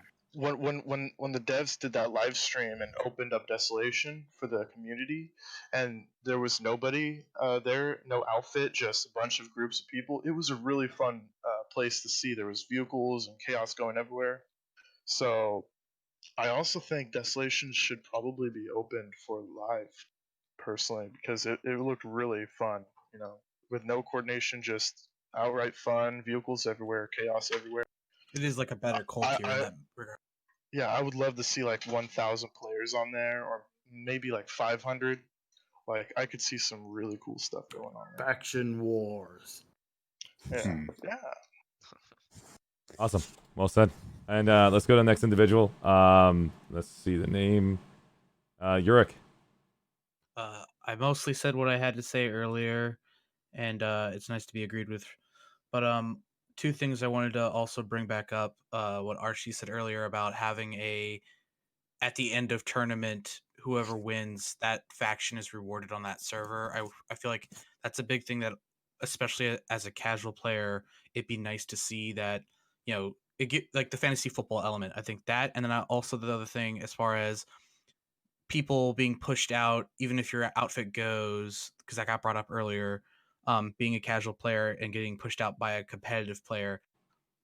The whole goal of the outfit wars was to, one, bring people to the game, but also to put emphasis on the fact that this game, as Judo will often say amongst us, and when we're trying to recruit people, that if you're playing this game by yourself, you're missing out on half the game.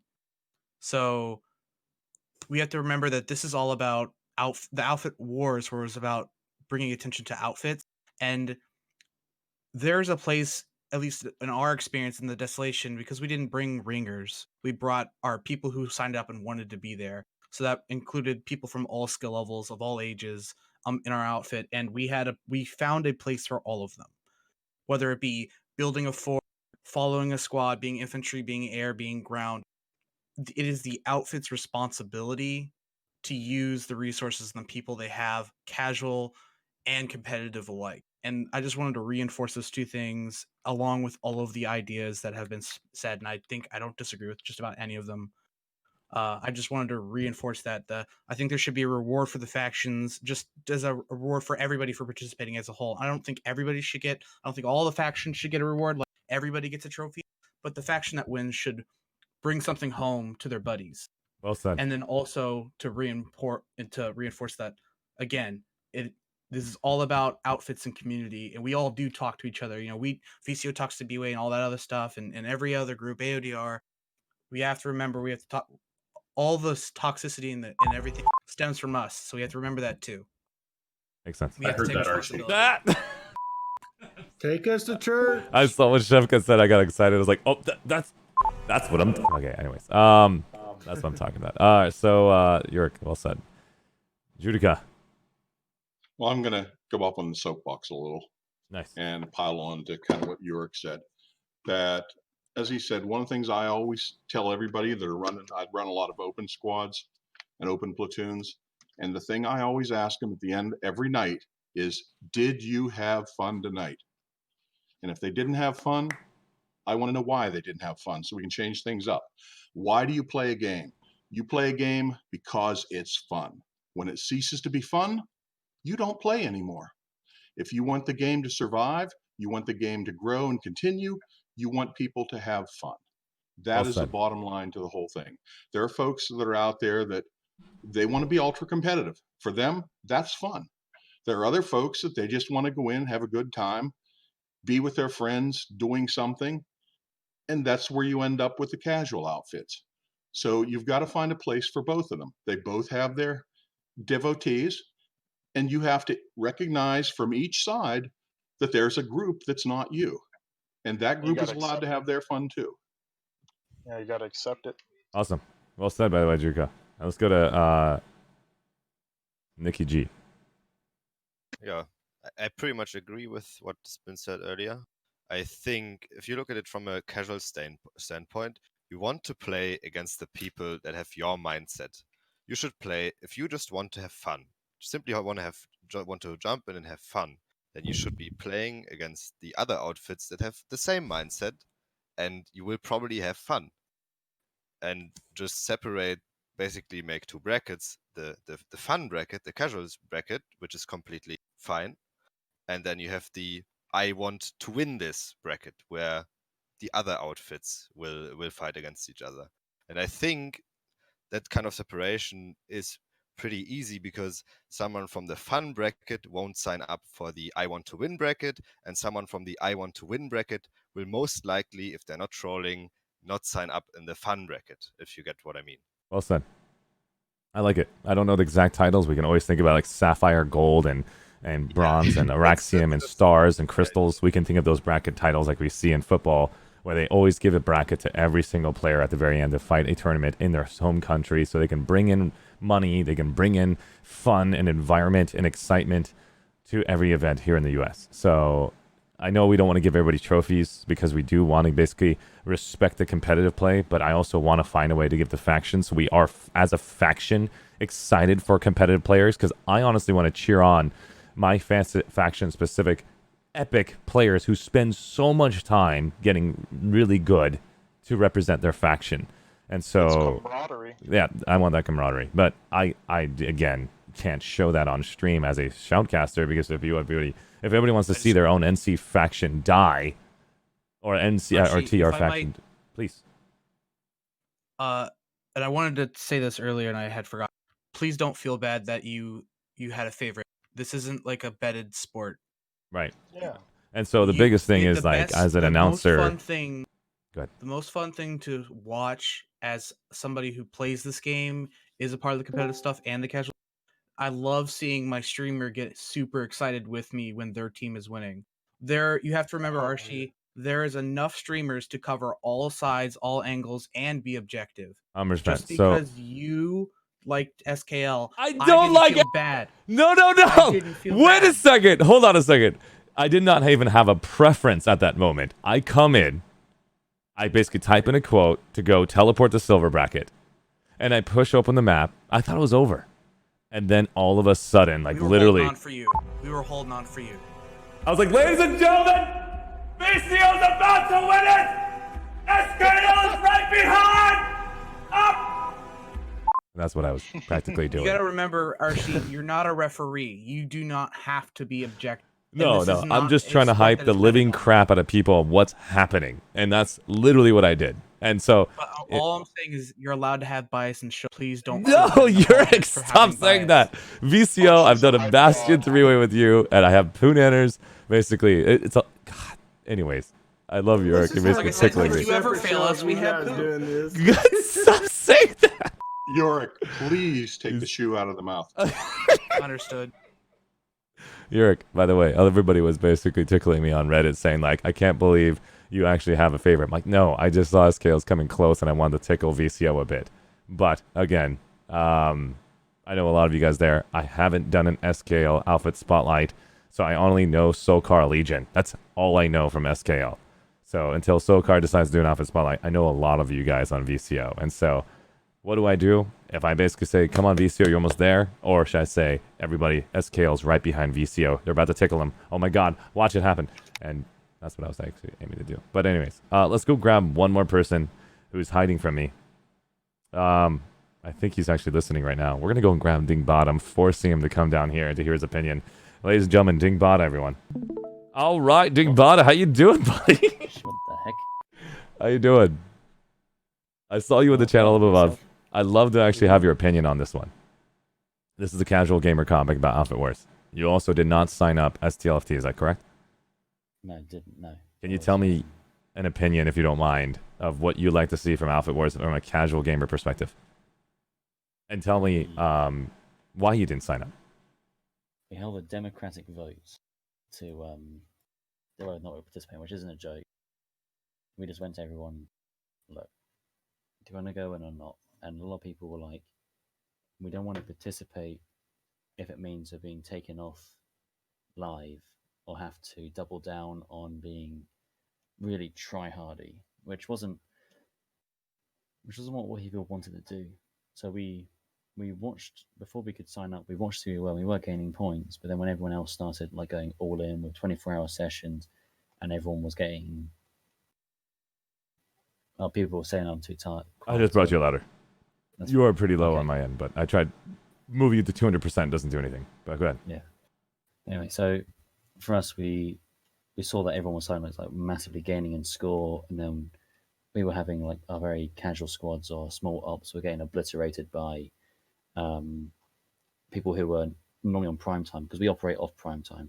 We were having people who were very high skill that we couldn't compete against, us coming in and just smashing us like 2-1, 3-1, and we were having bases not being defended, but that quickly kind of stopped happening. But that was enough to turn people off in my outfit quite massively. I think in a vote we had 36 people not want to do it, and one person wanted to do it, and it was generally the case of we didn't see a point in wanting to do Outfit Wars if it meant we had to go to that standard of everyone else to even have a chance of competing, and that would have burned a load of our players out.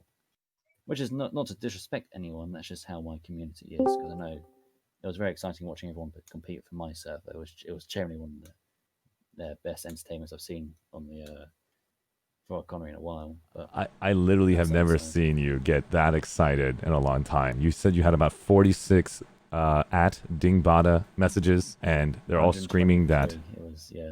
Yeah. And then I just saw your chat going out of control. By the way, guys, everybody has their own fun in Planetside too, and we just got a chance to hear the casual mindset.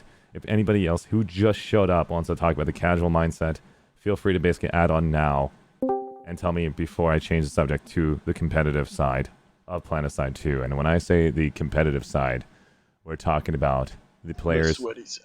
We're talking about the players who basically are quote unquote the tryhards that you guys claim them to be. In my opinion, I'm talking about the people who put in hours, time, and effort to hone their craft. And we want to respect those players because those players are what we watch in competitive leagues in football and soccer and every single, I'm talking about American football, and then basically we got football, basically is the European one, soccer is the American word. I know everybody's going to hate that, I know. Anyways, long story short, we want to respect everything. And so if we don't respect all sides of the craft, we're never going to really enjoy watching each other play. And the whole point is to enjoy watching the competitive side and enjoying watching some fun casual sides to give everybody a chance to have fun here. Because I see a lot of us are trying to mesh so many things together at once. So thanks, guys. Anybody else want to stop by? I see Catfish from AODR that just stopped by. Mr. Murdoch. I'm noticing the new names like Mantheus, character name from T. Thel says he's going to basically focus on this. I think T is going to focus on the competitive side. Let's start from the very top. Catfish, you want to talk about the casual mindset gamer? Yeah, sure. So, just like casual mindset for me, like sort of thing. Oops. Yeah. So just playing the game and everything. I'm very casual. I'm not competitive in any way, shape, or form. I prefer the casual play and like platooning and stuff.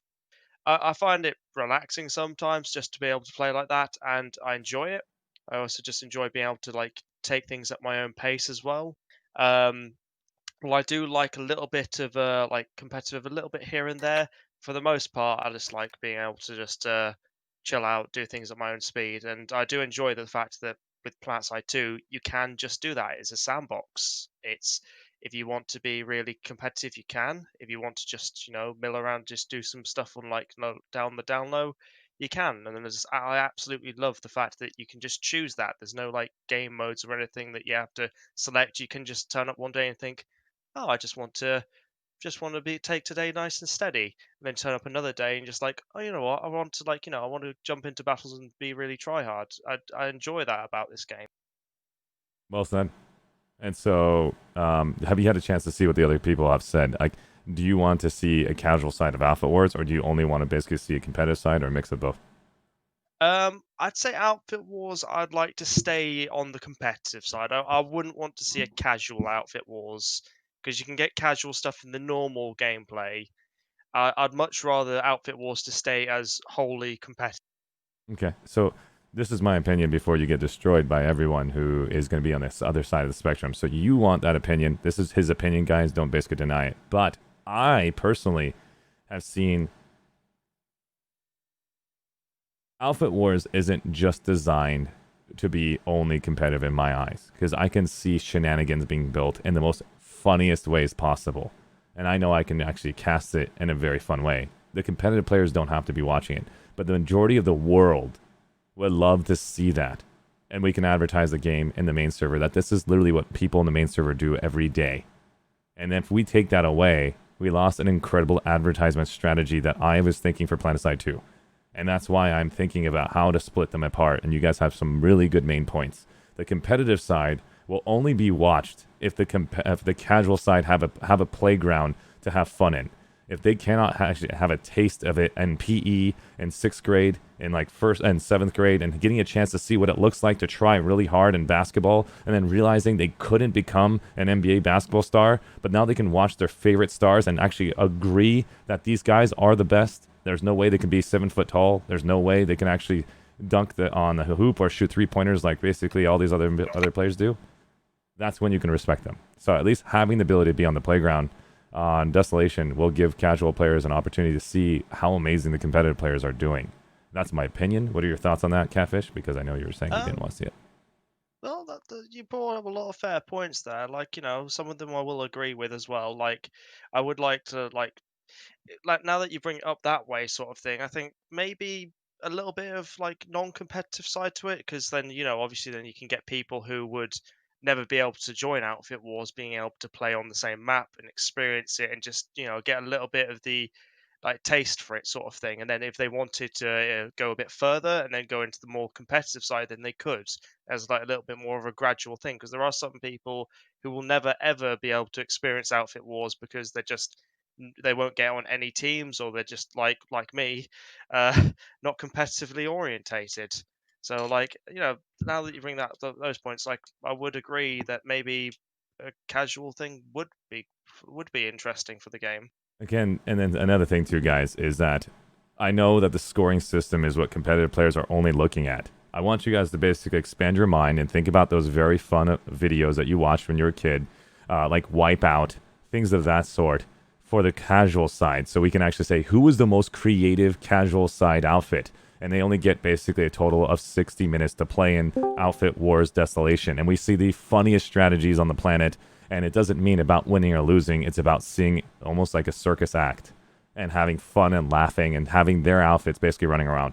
That's not going to be the main game, but that is also part of the game that we see today. I was a part of Outfit Spotlights on all outfits, and I literally laugh my butt off when I see people pulling off invisible sunders, and they call that the Venus flytrap. And then all of a sudden the guy shows up. It's messed up. And it's TLFT, you're dirty. And then you just got plenty of different fun sides of Planetside, and I think that we should showcase the best sides of everything that Planetside has to offer, and also the competitive side. So, of course, the competitive side will get more of the serious shoutcasters, the people that actually want to basically represent them. And I don't think I have the capacity to be a serious shoutcaster until I gain more experience as far as the competitive side. I have an incredible knowledge base when it comes to understanding Planetside. So I have a lot of people helping me out, trying to understand the game in the competitive aspect. Until I feel confident, I will let you guys know I'm ready for it. But for now, I'm still learning. I appreciate it, guys. Let's go to the next individual. So from Catfish, we're going to Mr. Murdoch. Do you want to talk about the casual mindset before I change it? Before we take a break? No, I'd like to talk about the competitive aspect. Thank you, Mr. Murdoch. Let's go to the next individual. Valkyrie, Code, Wolfie, did you have anything you want to add? I said I was going to come back to you. Nay. Thank you so much. Let's go to Matthias from Pigs. Did you want to add anything to the casual mindset? For the casual mindset, sure. Full casual. We're talking about the extreme casual, and then we'll go to extreme competitive Extreme in just casual? a minute. Understood. Not middle. In regards to casual play, being able to I have family members who play super casually, and they would never make it to competitive. So what I've been exposed to, what they delight in, is simply the size of it, the grandeur, the ability, the magnitude of Planetside, and just rolling with the herd, more or less. And as they grow in bond with the other members, they do what TLFT does, and just come off with any wacky bits. Because something I have to constantly remind my platoon mates is Planetside isn't just an MMO or an FPS, but a sandbox, and you can do anything that comes to mind. And that opportunity is a facet of Planetside, to do whatever you can imagine. Mm-hmm. And putting that on display is definitely something that would help round out both competitive and casual facets. To put that on full display, if maybe we had a streamer or a shoutcaster able to do live Planetside, like what's happening on Esamir, or hey, it's an op night for a certain outfit, and be able to put that on display as well alongside the competitive bit. Well said. All right. And so we had an opportunity to basically hear that in point of view. We're going to go to the next individual. Thank you so much, Manthias, if I said it right. I apologize. Anybody in the T want to talk about the pure casual, extreme casuals? If not, we're gonna... I'd like to actually. Please, go ahead, Billy.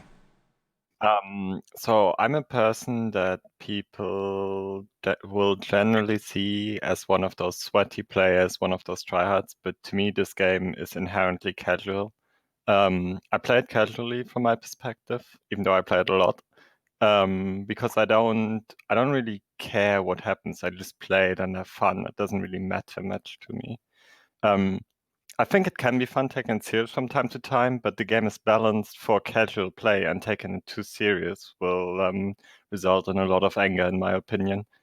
And to me, Outfit Wars, same as any other format, has always been casual. Like from the whole Jaeger community, this format has been perceived as casual, at least I experienced it as such. So I'm quite surprised that people see it as a format for the hardcore players, because that's not what we perceived it as actually, and that's quite concerning to me, because I wonder who the format is for then, if the hardcore players don't like it and the casual players don't like it. Can I tell you what I basically agree. heard earlier, so I can actually summarize the entire story that we had earlier? So one of the things that happened is a casual player who played in Outfit Wars, even though it was a casual way to get in, to qualify. Now, casual players will say this was very competitive because they had to destroy their means. The definition of competitive is different. The word is not competitive anymore. The word is grind. Grind equals competitive to casual-based players. Grind equals pancakes to competitive players. It's nothing to you guys because you grind every day. So that means the casual player felt like it was competitive because of the grind. The grind equals lame for competitive players because you guys literally did not feel like it was a competitive way of grinding. Long story short, remove the word competitive because that's not the right word here. That's the semantics here. The point is, when you played in Outfit Wars, 500 points felt like it was competitive because you couldn't redeploy fast enough to do a strategy that you do on the main server at all. It was redeploy side as much as you can and just drop everything you're doing. And so the casual player heart rate was going up just to be able to maintain a solid strategy. And so, long story short, the casual player could not casually enjoy Outfit Wars. The only way you can casually enjoy Outfit Wars is if you put a time limit on there. 60 minutes for the casual-based rankings, and then 500 points for the outfit competitive-based rankings. So that way, that was a kind of cool notion to Take a deep breath, relax. Everybody redeploy. Hey, everybody take a drink. Take a drink, everyone. Hey, do you want some oranges? I'll give you some sliced oranges. I'm just kidding. But the point is, you get the idea, Billy, right? Or you have any questions? I think that's quite a paradox then, because the qualification for us was very hardcore for the smaller outfits. Like the Yes. big outfits rarely had to put in the 16 hours a day or whatever that BY did, for example, because that was very hardcore for us. But the match, I agree, there wasn't hardcore for us, but I can see why there would be hardcore for other. Well said. I just basically I think embarrassed it's myself. Anyways, thank you, Billy. Appreciate it. Anybody on T off it that wants to talk about the extreme casual mindset? I want you to shift your mind into a casual mindset, guys. If not, I'm gonna move. I just want to say, as someone who comes from the complete other side of the spectrum, that it's like just playing the game casually is completely fine.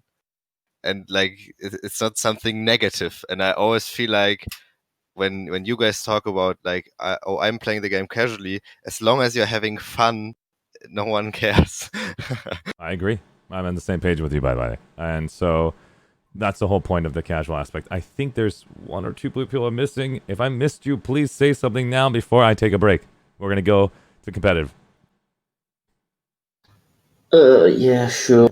Perfect. We have a character name from T-Outfit. How you doing? So, from a more casual aspect, given I only really play online just to do is like half an hour to an hour maximum, and then I just choose some people and log off usually.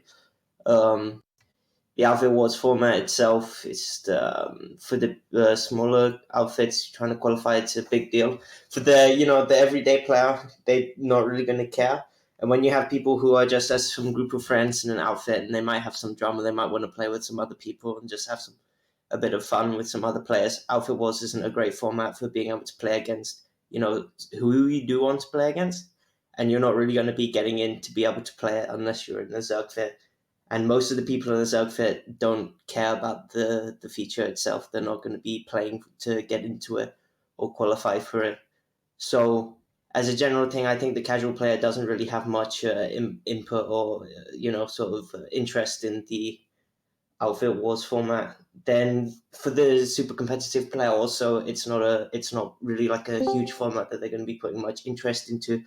So really, Outfit Wars has a bit of a smaller audience. I think it's a bit of a problem. And then like I said, the super casual players don't really pay much interest to it or have much interaction with it. Thank you so much for that. I am just seeing literally constantly a moderator pop up on a chat because somebody does not know how to use the word to express destruction of an outfit. So he's trying multiple times to use a single word that means like, you just got. He's like, why isn't it working? So my moderator's like, no. So They'll learn. I know. So guys, if you guys are trying to type in chat, it means that try not to use your typical gamer language that you would use 9 times out of 10. No gamer words, guys. No gamer words, guys. And that won't go through chat. You're just going to get frustrated. So copy and paste your text. If it didn't go through, recopy it, change the specific word that got auto-modded. And so then you can actually not get pissed because you just have to retype it again. I'm sorry, this is the most unique channel you'll ever be a part of because I have to maintain this one specific rule because I have my family watching, I have the developers watching, I have future people that are interested in learning about Planetside 2, and this is probably the best format. And Damn nanites. And the nanites. So let's go. Anybody else that wants to add into casual before we basically take a break where I can go use the damn restroom, and then we'll come right back to competitive. Yeah, I'd like to say something about casual. Perfect, go in ahead. combination with the whole Outfit Wars thing. This whole Outfit Wars thing is so exclusive. Like only as it is now, right? Once a month, 48 people per outfit, and the rest of the month there's 9 no outfits per play on server that map as well. Yeah, also that. Only Like 9. it's super exclusive. And let's say if you're a casual player, right, and you want in on that map, you can only do it if you're in an outfit and you get like in a big outfit that qualifies because they have so many people that they automatically qualify. But then you have to be chosen, right, for the match. But because there's so many people, you're not really likely to get in there. And if you're in a like smaller outfit that still wants to play, you really need to put a lot of time in because otherwise you're going to get outplaced by these, let's say, Zerg fits, for lack of better terms, because Bigger they have outfits. so many, the bigger outfits. There we go. you get outplaced by these bigger outfits just because they have more numbers and not really because they play better or they put more time in or anything, right? So I think the solution is just to have a sort of, like, people can set up custom games where they can say we want to have these numbers for each team, we want to play this map, and then you can just poke someone on Discord and say, hey, X outfit, like, do you want to play us? Then you can say, okay, this time then here, and you don't have to go on Reddit for Jaeger. Like, you can just boom, you have it. And then Rogue Planet Games can just make this whole, like, the two different brackets that people already brought up here, like the casual bracket and the quote unquote professional bracket. Well said. I challenge you to Yeah. duel. What? Yeah, and you can just practice in between. Yeah. The way you phrase that, I wish we were being sponsored to play. So- Professional is a heavy word. Yo, Oh, well, hold on a second. Hold on a second. Anybody else want to add to the casual concept? And then we're going to go and take a break for basically a good 10 minutes so we can get my coffee for the round 2 competitive. Competitive conversation is going to be the most intense conversation you're going to hear. Again, we had a chance to hear the casual mindset, and then we're going to hear the most intense competitive mindset players and what they want. Do not bash them for it. We want to hear what their opinions are. If you're going to ever run a game, we need both sides. And then afterwards, we'll find the balance of both. Thank you, guys. Anybody else want to add to casual? Bring the towel, guys. Anybody else? I just think the point system should be off of Esamir, Indar, and everything. I think that will basically get rid of the salt between same factions. That's the only thing I think of as the casual play. Good. Okay. Anybody else want to add before I basically go and make this meeting adjourned? We're going to switch over to the competitive. Yeah, one thing. One thing. Please. So if you look at how Rogue Planet Games treat VR training in Sanctuary now, it's clear that they can create instanced events based on population. Why not have instances of desolation? So the casual players can play on it like during the day or like whenever during prime time instead of waiting for Outfit Wars. Well, I got a thing. It's only going to take about 10 minutes. Okay, so where do I start? Oh, this is going to be long. Arshee, are you ready? I'm ready. Oh, you actually read the chat. I'm going to kill you guys. All right. Hey, ladies and gentlemen, I'm going to go ahead and take a break. This is the time to take one. Ladies, if you guys do have a casual comment, we'll bring it in the very beginning, and then we'll basically, I have to cut it. So we're going to go ahead and basically put a 10-minute timer. Everybody go take your restroom break. Go grab a new coffee and a drink. We're going to go and dive into the next topic, competitive gamer mindset for Outfit Wars. And let's give respect to those who dissed. Literally, thank you so much, casual gamer mindset users. Tell you my life story. Oh, come on, Dark! Clap. All right, we're going to go, guys, and take a break. And cut. And then, so... here.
Just kidding.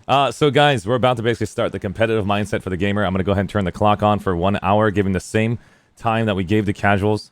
And here is that timer. We're going to drag that timer. If I can do this live on stream, it'd be great. All right, move it over to the competitive gamer timer. There we go. Probably not the best overlay in the world. Okay, there we go. All right, guys. So right now we're currently on the competitive mindset. If you're basically now tuning in, wondering what the hell just happened, we had an opportunity for the last hour talking about casual gamer mindset. That means if you are a competitive gamer, you do probably play casually in other games. So we had an opportunity to talk to all these people that are in the channel to my right, and I'll get a chance to scroll up and down to show their names when they talk. We're going to go from in order. Last time we went from the top to bottom. Now we're going to go from the bottom to top. Out of respect based on order, I know a lot of you guys have different names. Everybody who's in the middle never gets a chance to speak. So I don't know how to do better than that. I will basically take your feedback. There is an ArsheeTV channel, feedback channel. If you guys see at the very top of this channel, right there, I made an ArsheeTV feedback channel. So if you want to go to Reddit and say something there, you can. Not denying it. I just don't know if I can find it. Somebody has to give me a DM. So go to the feedback channel here on ArsheeTV Discord to give me personal feedback on how I can improve this to make your viewing pleasure better. I'm not here to destroy your eyes or ears. So sorry about that. Anyways, so we're going to go ahead and start from the very bottom. We're going to talk about competitive mindset. If you don't have a competitive mindset idea, I'm talking about the extreme competitive, please say pass so we can move along. We're not going to talk about the other people's opinions until it's your turn. So write down what your question is and what your thoughts are about the person, and don't deny it. That's a competitive thought. We're not here to destroy people's opinions. We're here to basically create opinions so we can give it to developers to have a large pool of evidence so we can actually make a game that is right for everyone. It's impossible for a lot of games out there, but it's possible if we can work together. All right, we're going to go ahead and start with, can you please say your name? Nicigee?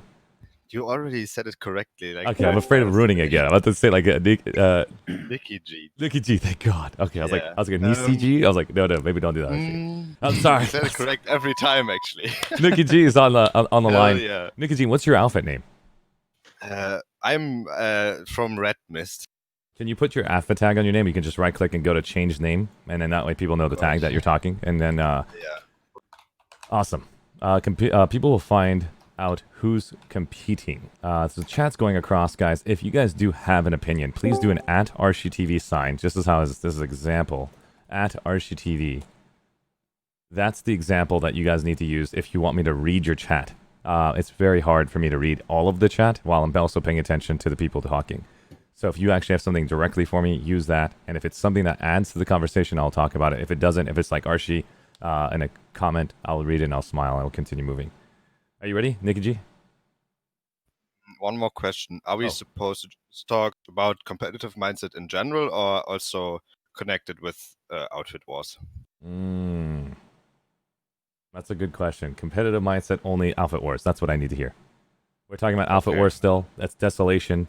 Yep. We're talking about the 2 weeks qualification. We're talking about the whole bundle package. What do you want to see in competitive Planetside 2 Outfit Wars? Okay. And so I know you're no longer at the bottom, guys. I know. But he was at the bottom. He was at the bottom earlier. So we're still going to do it for him. Go ahead. Yeah. Nicky G. So first of all, I know it's going to shock some of you, but to me, this is just my opinion. Outfit Wars right now is not a competitive format at all. Not even close to it. What you could call a competitive format in any way, shape, or form. The fact that it's 1v1v1 automatically disqualifies it, and that it's kind of asymmetrically balanced. It just doesn't make sense in a competitive sense at all. In a competitive sense, you want a controlled environment that's as predictable as possible in a certain frame, and you want it to be symmetrically balanced so that you just have basically 2 forces clashing against each other, and whoever is the best wins. Well said. And so what is the idea that you have for the developers? Can you give me, because that's the strategy. I have an idea, yeah. That's the strategy. Even if it's not your idea, give credit to those. We've already learned that back in the day. Give credit to those now, saying these are the ideas I talked with, brainstormed with. Please. I don't know who said it first, but I've heard it a couple of times. I'm just kidding. So, even today. But I think the devs have shown us with Outfit Wars that they are capable of making these instances, these separate instances of just outfits playing against each other. They've shown their technical capabilities. They're able to do that now. And they're willing to do that. And what I would like to see is, even as someone who has a super competitive mindset, I don't want Outfit Wars to be removed. I think that's nonsense. What I want is different types of Outfit Wars, if you want to call it that. Different types player-wise and format-wise. So that you have infantry only, you could have air only, you could have just different player numbers in general. So that it also makes it easier for the smaller outfits. And it makes it more representative of what we understand as competitive Planetside at the moment, or how it's pretty much always been. Makes That's sense. my opinion. Because said. there is a good reason why the formats that we play already exist. They're not just made out of nowhere because it's some guy's idea. There's a reason why they exist and why they are how they are. And they have developed over the years. They have changed their shape. And I think just giving people the option to choose from different kinds of competition, if you want to call it that, in Planetside would be great. Well said. Can I insert here for a second? Please. But wait, hold on. Make sure it's your turn. You can insert for his question. That's what I want to do, guys. I want you guys to remember those questions so we don't sit here bouncing back like a pinball. I did that before, so I will go in order from the bottom now. Your question will come up. Make sure you remember it for that individual, and we'll give you all that screen time. That's how we're going to do it. I know that Nikki G is going to be kind of screwed, so that means it's kind of like those gift givings. I'll go back to Nikki G at the very end to have a chance to ask questions to the rest of them. Judica, go ahead. Yeah, I think you're going to find that the vast majority of the ultra competitive outfits are smaller in nature.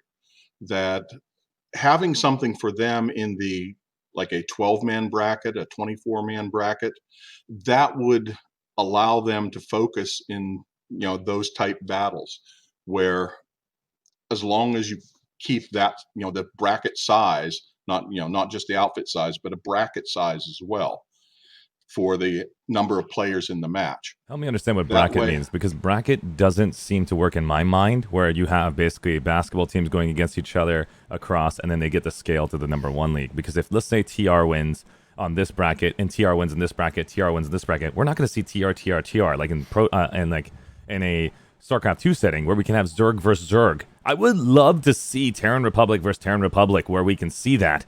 That is the most ideal. If you really want to see true competitive play, bracket with same factions kicking each other's butt would be amazing. But hey, yeah, I'm not sure how you would actually achieve that within the game, because that's the development side. If they truly want to see that, it has to be same factions at one point in time, and then brackets work where you'll have all the brackets across the board. Yeah, well, I'm talking within the existing mechanics that we currently have. So if you have your brackets both by outfit size and by match size, the number of players in the match, I think that would help the real competitive players play against other real competitive players. That was kind of what I was getting at before, that having likes play against each other.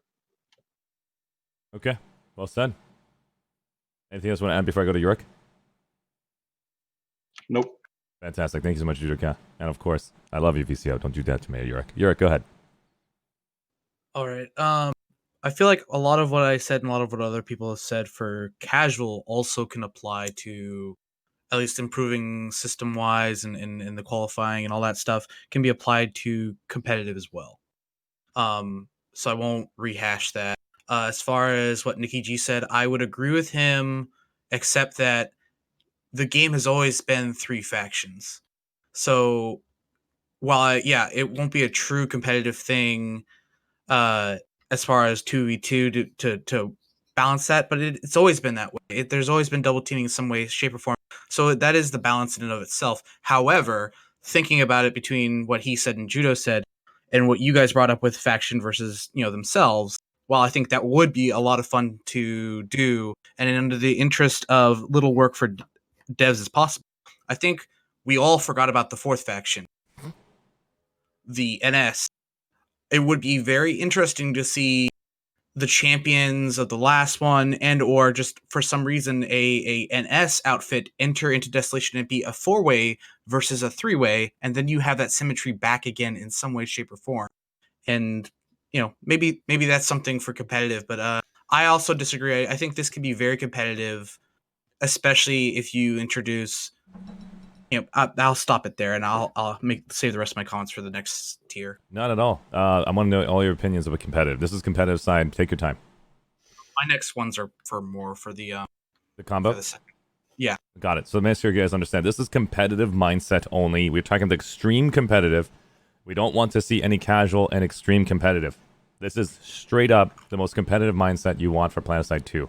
And then we will break and have an opportunity to hear casual and competitive together. And so it would be interesting to see that. I don't even know what I just did on stream. All right, so let's go ahead and go to the next individual. Spiffy. I pass.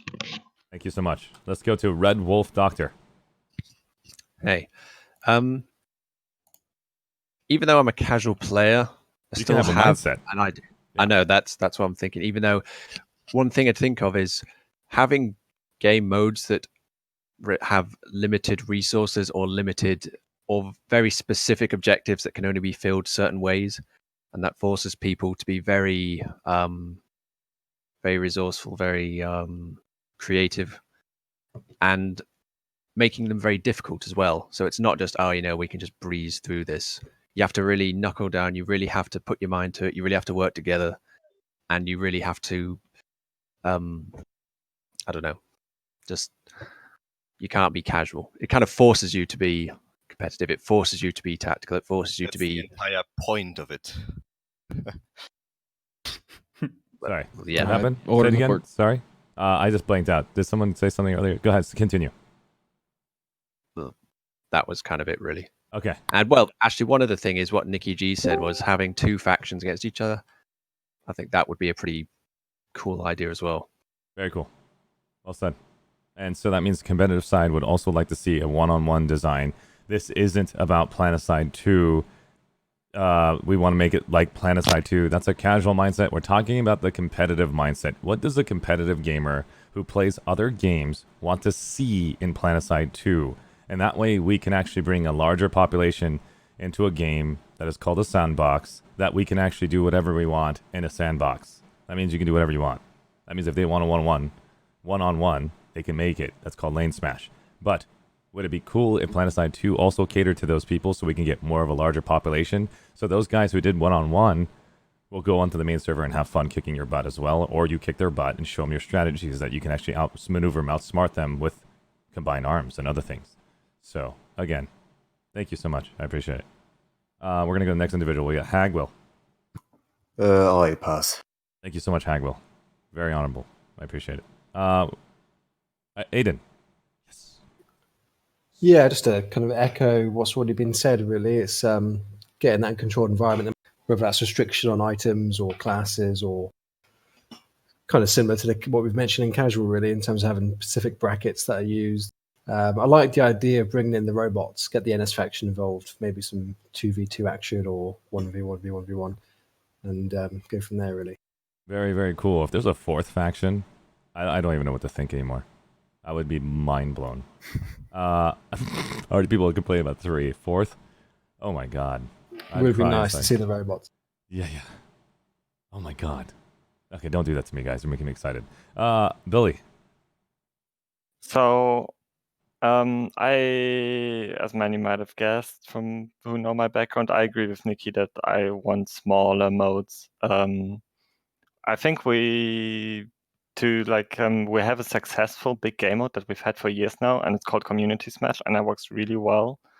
And I'm not sure why we felt the need to sort of reinvent the wheel. Even though I enjoy Desolation, I feel like Community Smash is a very successful mode that has taught us many lessons, like that 1v1v1 doesn't work well. To latch on sort of on what Nikki said, I remember in your interview, Rel said that if they gave us Jaeger formats like scrims, like that would be 12v12 or 6v6 or whatever, small style formats, on live that us tryhard players or Jaeger players or whatever you want to call it would only play that. And I don't think that's necessarily true. I think we played a lot, certainly, but I don't think we'd exclusively played. But even if so, maybe that would be a good thing, because it would stop us from destroying others people's enjoyment as much on live, because a lot of people always get upset with like facing a group of us in a fight, and I can understand that it's not fun to run into a group of skilled players. So maybe that would be a good thing if we were taken out of the live gameplay a bit. And someone said earlier that Planetside is always 1v1v1, and I agree that that is real Planetside. It's 3 factions fighting each other. But just because that game mode that we call live has that setup doesn't mean that other game modes have to. And if we want a competitive game mode, I don't think that can possibly happen, because no competitive game ever had that sort of setup. Well For said. good reason. All right, so guys, I'm just going to say that verbally. It looks like I can't type all the way through. If you guys wish to stop by and have your opinion for competitive play, we're talking about the most extreme competitive play. We don't care about casual in this conversation, so we can hear the extreme side of competitive and extreme side earlier for casual, and then we will combine them both together after the competitive conversation is over. And so, thank you guys for being respectful to the competitive mindset and what you guys seen in your previous games, and if you can bring that competitive mindset into this game. And if you guys keep saying, like, go to Jaeger and basically go yourself and stuff like that, that doesn't help anyone. It just helps everyone brew toxicity. It doesn't help us make a game for everyone. And so if you're saying go play a different game, then fine. This is a sandbox.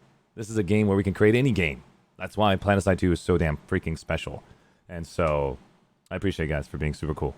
Let's go ahead and get the next individual here. Thank you so much, Billy. I appreciate it. Character name. Yeah. Some people seem to have some misconceptions about what the very high end of the competitive is like. In the top high end, it's been around for a while in Planetside. There are players who specifically had the interest in saying that they want to play against the other very, very highly skilled players, and they want to push themselves. So they have built a system around it. You know, they use the API for tracking kills and deaths and having a scoring system. They have black and white lists on weapons, and there are rules like the number of each classes you're going to have in each team, and where these classes can go. These players, they will know each other. They're going to be balancing the teams. They're going to be having either they're playing just to have some fun, playing against other skilled players, and they're specifically playing with very equal team, or they're doing something where it's like a 6v6 in an outfit versus outfit format on Jaeger, where they've built, that we are going to be playing a 6 players versus your 6 players, and they book a time, they book a base, and they have accounts preset aside, and they're going to be playing like that. So when you have people saying we're going to have, it would be cool to have NSO in this, or real Planetside is 1v1v1, it's a 3-way, then it's just it's sort of not really competitive, with NSO, for example, it's raising the problem of how are you going to control what faction the NSO is put on, and what does that actually even bring to a high level competitive scene, because it's just different models. Everybody can still use NS weapons, so that's not really going to be changing things. And again, the aspect like Nick KG said, where you want to be able to separate if you're going to make something like this, so that you can say, it's going to be air, or it's going to be ground, or it's going to be infantry, because just like seen in the Smash formats, is there's different strength, like in the different sort of classes of the types of gameplay. So the air gameplay has way more impact. If you're a bunch of infantry players and the other faction is going to have air superiority, there's not a ton you can do. So part of the format as well is being able to control what people are playing, etc. So yeah, it was Yurik who said that there's always going to be 3 factions, and yeah, I've addressed that. But yeah, at the very, very high level, you're controlling all of these things, and these sort of systems are already built. But Outfit Wars itself is going to have to change if you want to be catering to these players. You're going to need something different from this 1v1v1 format with all the aspects of the game going on at the same time, because they're not all inherently built and perfectly balanced where you can have this sort of isolated, controlled top end of gameplay. Well said. All right, this next individual. Thank you so much. That was character name from T. Let's get a large name I cannot read. It's Cell. Cell. you got like Hello. 4 alpha tags. Hell yeah. Please. Because I'm an epic gamer, you know. That's what I'm talking But about, no, man. yeah, Represent the names. Oh, he's over here. Why am I flipped? Oh, sorry. Okay, that's where it is. The Thel is over here. Ladies and gentlemen, he is representing 4 different outfits, representing the gamer tag, putting on his collar. Go ahead, Thel. Yeah. Well, I basically agree, like 100% on what Nikki said. Like this whole three-way thing, you cannot marry three-way in a competitive format. Like it's just not possible. And about the NSO, like Yurik brought it up about having 4 factions in the Outfit Wars. Well, the thing is with NSO that you also don't have an MBT or an ESF, so you cannot, like, if you even think about doing that, then it's not going to be competitive either way. So the whole three-way is, cannot work. So Daybreak needs to, like, what do they want with this? Do they want it to be something competitive, or do they just want it to be, yo guys, every month you big outfits can play on this map? Like they need to, and what do they want, and then make it. That have a clear vision, like a goal, and not something that's hanging somewhere in between. That, like, the casual players think, oh, it's like very competitive, but the actual quote unquote competitive players, I think it's just a joke. To be like really honest, To call it right? competitive. Yeah, like it's at the Sounds moment it's toxic. for nobody, and it's very exclusive. So there needs to be a system where people can consistently play like outfit versus outfit in different, like, number wise, like 6v6, 12v12, all that kind of stuff, and have a rule set that is fair, like no claymores or like other stuff like that in 6v6, or like Just make it just bannable yourself. yes, just have give a like match editor or something. exactly. Like if you're going to make a match, then you can set the player limits, like players per team, which map you want to play, how long you want the base cap timer to tick for, if you want claymores or tank mines or bolters, like you have like so I have a question these for boxes, you. all those things. Thel, I'm sorry for cutting off. You're still going to get your time. No, that's no problem. I just want to give you guys an idea. That's a great competitive mindset. Mm-hmm. The problem is Planetside 2's money-making design is for you guys to go and get certs, to get your equipment, to get your passives and actives to get higher on the charts, right? If we decide to go down the extreme competitive, let's talk about this. And you give everybody the right to have full gear. Why would they waste so much development time unless you guys can prove to developers that we can make you money if this exists? Well, look, you can still look. It's very simple. You can have access to everything in those. Oh fuck! I cannot say the. Oh, sorry. That's okay. No problem. Oh, it Continue. slipped my. No, it's okay. You're fine. You're fine. You're great. I know you're doing your Okay. best. You did fantastic. Continue. Damn me. No, Sorry. don't worry. You're amazing. Hey, Continue. I know, but thank you. Ah! Got him. No, but what was I about to say? Yeah. Damn. Yeah. Very You can. simple. You can have the. It doesn't need to be all access on each side, right? You can have give everybody access to everything in those private matches, but on the live, what we play now, you can still have the current system. Okay, And so people again, are not going to play this like format because they have access to everything, right? That's not the reason they play it. The reason they play it is because they want an equal fight with like a good rule set, and they're not going to get cheesed by a Banshee in a 6v6 fight, right? So I think it's perfectly fine to have both of those things at the same time. Like it isn't how do you say, mutually exclusive or whatever? Like one thing doesn't disable other?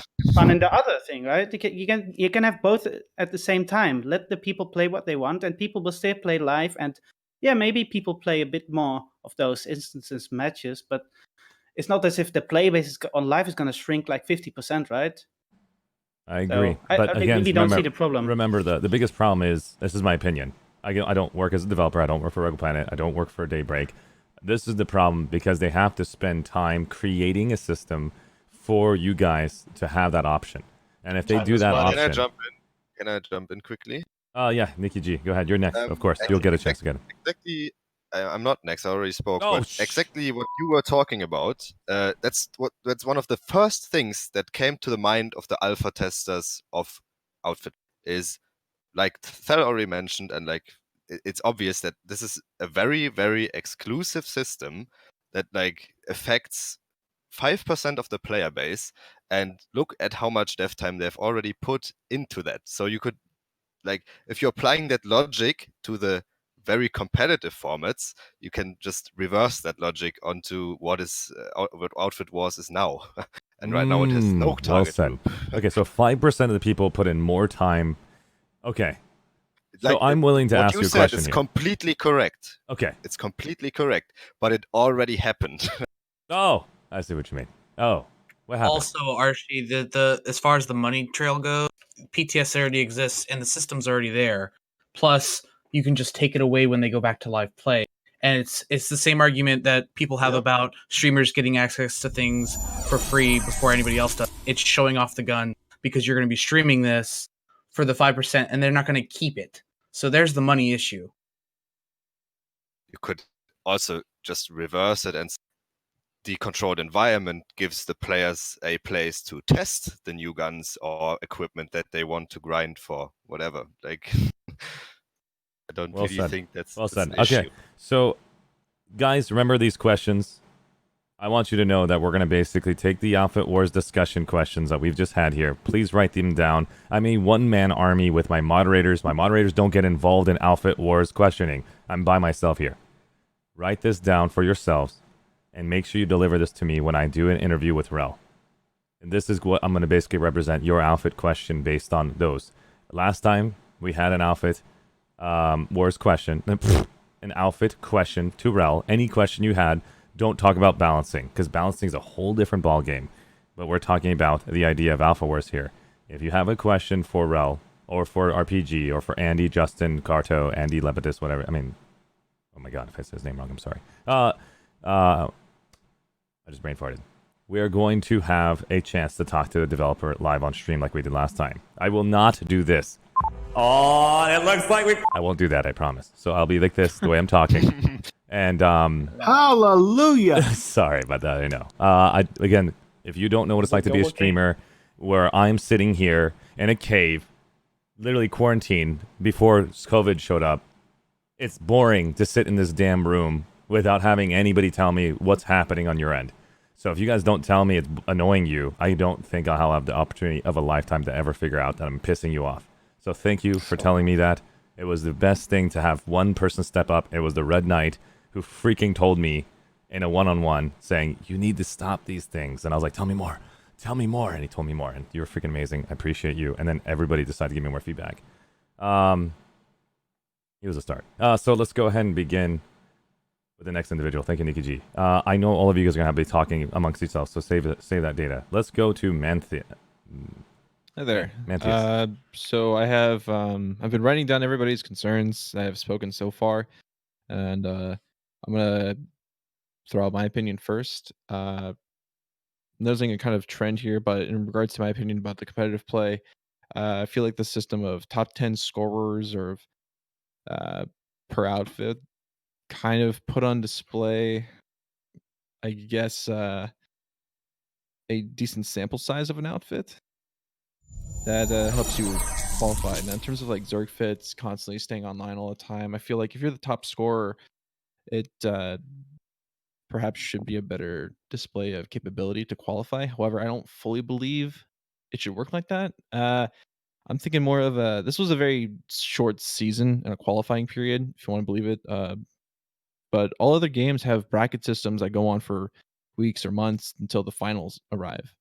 and then they've gone through rigorous amounts of filtering to decide who gets, I suppose, to go to the finals. That's kind of a very traditional format that I believe would suit Planetside.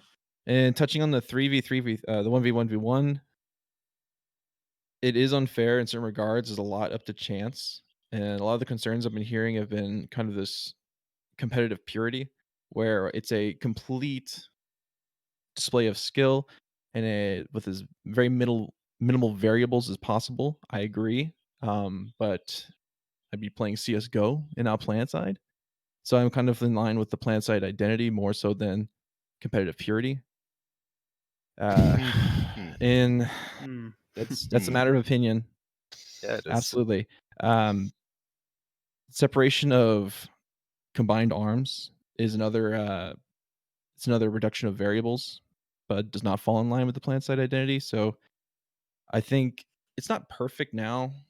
Perhaps Planetside should be better represented with the way to reflect the live game, like on Esmir or Indar, in a separate map that actually accentuates different types of gameplay.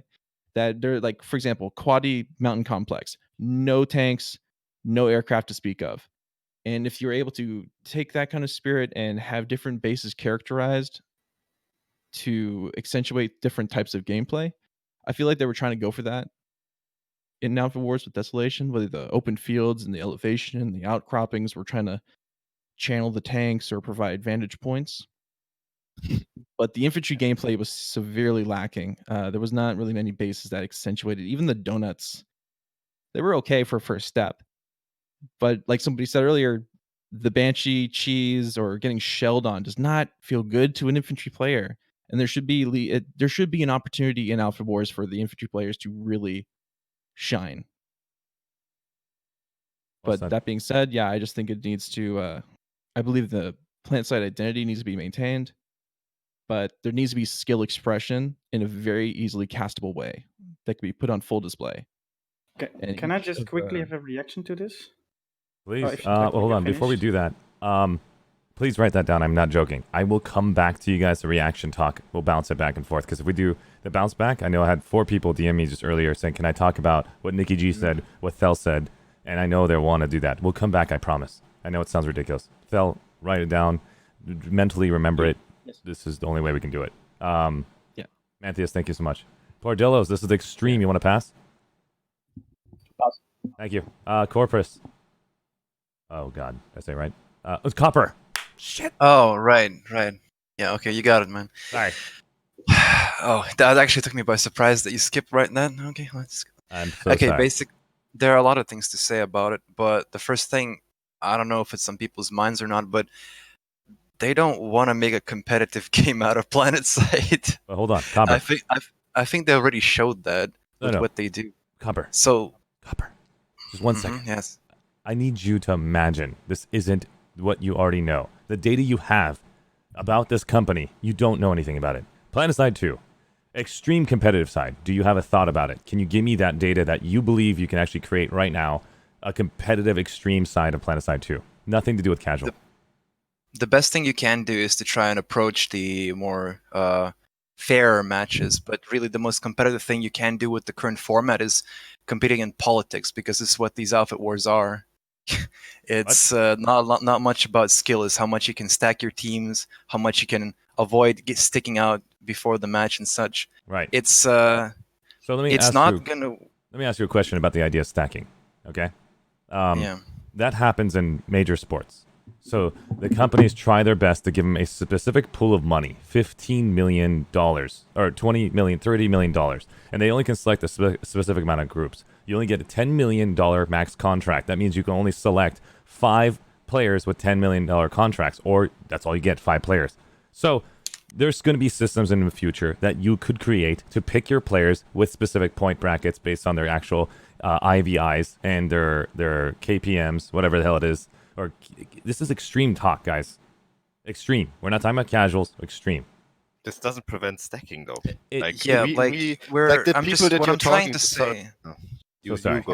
What I'm trying to say is that there's a lot of politics involved in how this works. Now, I will go with what a lot of people already said. The three-way is just not lending itself very well for this at all. But the part of being asymmetric, that is just not true. There can be games that are asymmetric and competitive. StarCraft was around for a long time, where it's the entire point of the game is it being asymmetric.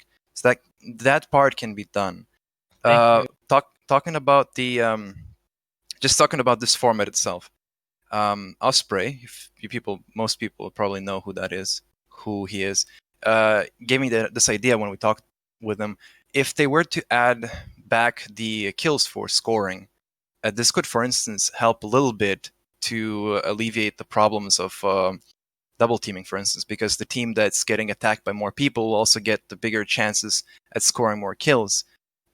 So like there are ways to try and make it fairer, but you gotta make a choice. Like what the best competitive events that Planetside will ever have will be made by PSB, not by the what is it, RPG now? Planet. Yeah, it does. They don't seem to be interested in that. So I guess that's just my thoughts. Well said. Thank you, Copper. And so, can you summarize what you said earlier in a very shortened way? You can try to make the system more fair. You can try to make it that way more competitive. How do you make it more fair? adding systems such as adding, for instance, the kill scoring to some extent to help alleviate the problem of double teaming and such. But you shouldn't think that this is going to be anything better what PSB can come up with. I see. So how do you prevent stacking of teams in Counter-Strike Go? No, the stacking was just an example of politics that I wanted to add. Got it. Okay. Like it's. I'm just trying to throw I it out can there. give you an Like example stacking is of how we do it right now, Arshee. Please, Nikki. So the only way you can effectively prevent stacking is by actually knowing who's playing and not allowing the same player to play for two teams. You can only do that right now if you personally know. I'm going to give it to Copper, back to Copper. Copper, can you do this for me? Can you write down this question for the future when I have a one-on-one conversation with Rel? Because I can't physically do it alone. Say, can you IP lock people, or can you basically account-wide lock people, and they basically have to have a membership to join the competitive league? That means they want to pay? Fine. They now can go stack. You have two accounts paying whatever that takes. Something of that sort. Can we find a way to basically make that happen to prevent extreme stacking? Which I don't care about stacking, to be honest. Stack the living crap out of it. It's competitive. Pick the best players in the world, fight each other. And I want to see you guys basically make the best team possible. That's what we see in high school ball. That's what I see in college ball. Make it stacked. This isn't basically the NBA yet. We need to see what it looks like to be stacked. And if you guys win 5 times in a row, I believe you guys won't keep doing it. You'll split up your teams, and you'll basically want to fight each other. Drama will happen. You're not going to basically have Glorious. There's one person on your team. Like, basically, let's imagine Thel is the #1 basically player in the world, and everybody on the team wants to say, screw you, Thel, I'm better than you. And so they're going to lead that team to be against Thel. And so, long story short, that's how competitive-based teams work. And so that's what I've been a part of. But we have to at least create a system that you guys will all appreciate without hating the system. You hate the stacking, which is part of the game. So you can't really fix stacking, to be honest with you. You really focus too much on the stacking. You've really focused too much on that stacking. I have so many stacked cakes and stuff. Okay, sorry. It's actually funny the way you say it. It's almost like drama is the balance to stacking. Yes. I'm just kidding. So thank you, Copper. Is there anything to add before I go to Maelstrom? Copper? No, thanks. Thank you so much, Copper. And at the same time, remember that question I need from you when I do the Discord channel for everybody to have one question for the RPG staff.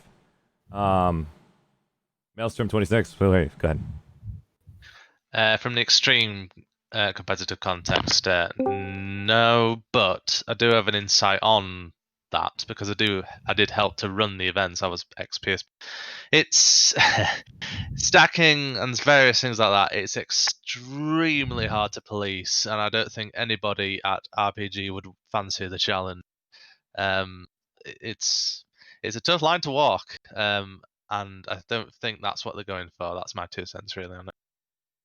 Well said. And is there anything that you can, as a previous experienced PSP player or organizer, do you have any systems that you can share that can give us an option? Doesn't mean we're going to go based on it. This is a fun conversation to learn. Do you have any systems, any ideas? that can actually help prevent the drama behind it?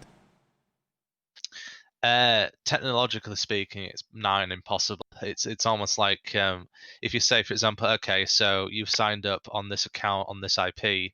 Residential IPs always change in the UK, especially. So on that front, you can't do it. You can't really do it. MAC addresses because that can be thwarted as well. So other than literally sending in your driving license or whatever to prove you are who you are, then it's practically impossible. It's not really doable. It's stacking is a thing that will always be there in competitive play. It's, as you said, in USA, even probably UK football leagues and stuff like that. It happens as well. If you have the most financial, dollars or pounds or whatever to shove into somebody, they will jump ship, whatever, and you can have an absolute massively stacked team, so to speak. Yeah. So I have a question then. Difficult. This is going to be my opinion. This is going to sound really messed up. I'm sorry. But if we're talking about extreme competitive, I will talk about it later. Sorry, I should not cut you off. Thank you. Anything else you want to add? What am I doing? I'm like actually going against my own rule. Good. You're good? Okay. I need to write this down. I don't have it. Maelstrom, if you can say you had a question for you, can you please remind me that when I basically give everybody a chance? Maelstrom. So what? Sorry? Can you remind me that, Arshee, you had a question for me and remember your question so I can actually bring it back to you? Yeah. Thank you. Let's go to Madman now. I don't have time to write down. I didn't prepare for that. I messed up. So let's go to Madman. Yeah. Hey, Arshee. How you doing, Madman. buddy? Congratulations, doing by the way. good. And also for you, T. I didn't say that. Also. All the gold winners. Congrats. My team did all the hard work. They just carried. I'm just a jackhammer. Everybody knows. No, so me, I have a bit more of a, honestly, like the competitive side. I think it should be available, but I think what I would be more interested in is a little bit more of an emergent gameplay perspective from the devs when addressing this stuff. Like, for example, we've had some slight talks around smaller instances for the 1v1s, the 3v3s, the 6v6s, so on, whatever lobby maker you want to design to handle this.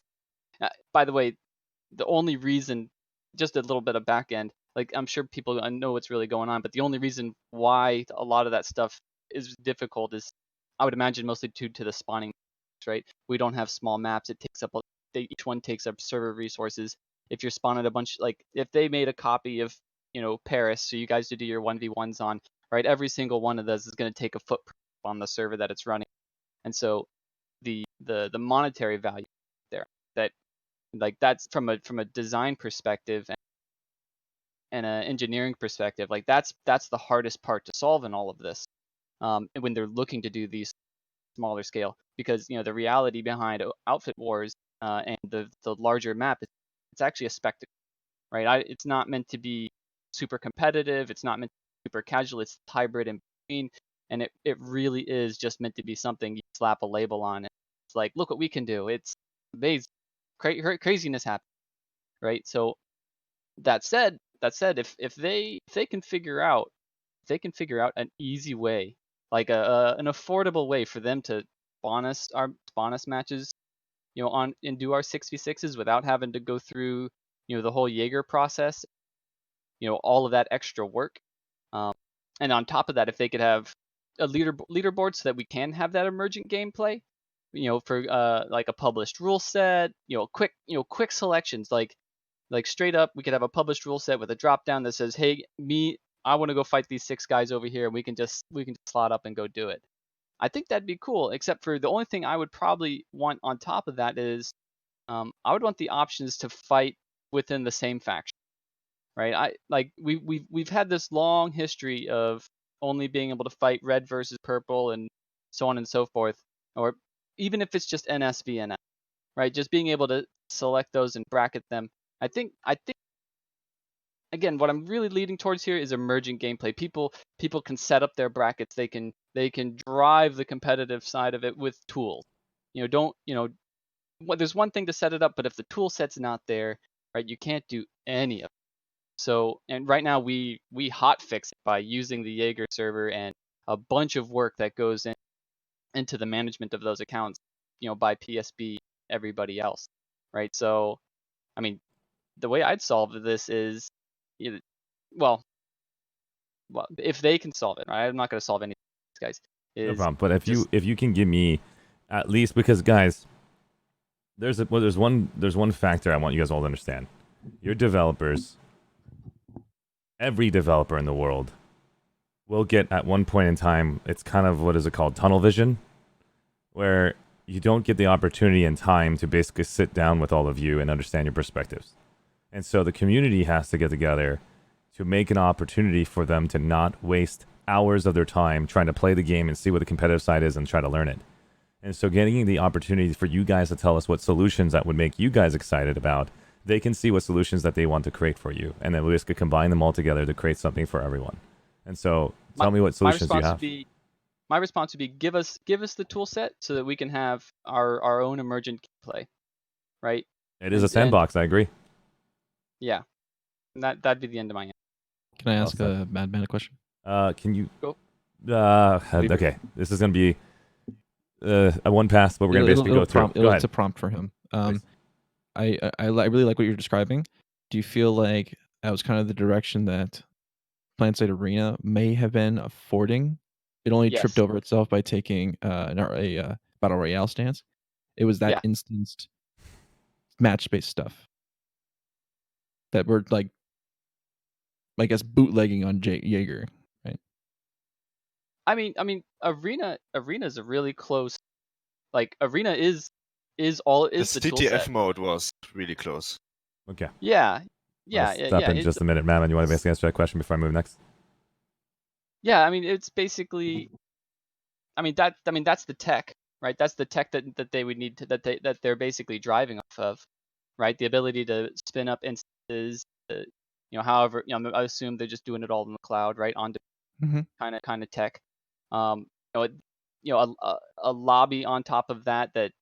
Now again, I think it all cycles back to, it always comes back to money, right? If it doesn't make them any money, there's no Thank you. reason. To do it. Oh my God. So, I mean, because that's the biggest thing. You guys will never do this for free. None of you. I think the most important thing though is your live account. That's the one thing I don't think you'll never get the Jaeger experience where you get where you start off with 2 million certs, or the playtest where everything's one cert, right? I don't think that's ever gonna happen. These guys, they won't make money on it. So the whole thing with Outfit Wars, you bring your live account. So that means, and that also helps with a little bit with account validation, right? If somebody's willing to to take this account to BR 100, maybe that's the unlock, right? In order to get your hands into the 1v1 matches, maybe you need a BR 100. I hate you. Right? Maybe that was exactly what I was going to say. Good job, man. Maybe that's what it takes. A little bit of permanent. Yeah. So Well said. I mean, I think there are ways to slice this pie and a way to make people put time into singular accounts, and a way for them to make money. It just needs enough activity for it to be worth it. Because even if Outfit Wars, somebody in the comments said this, even if Outfit Wars only services 5% of the community once a month, fortunately the current Jaeger community is way smaller. So again, maybe availability would change that number, but it's always going to cycle back to. Sounds good. All right, Ken. Anything you want to add, Man, before I go to Bolters? No, I've talked. Thank you so much. He has spoken. Bolters.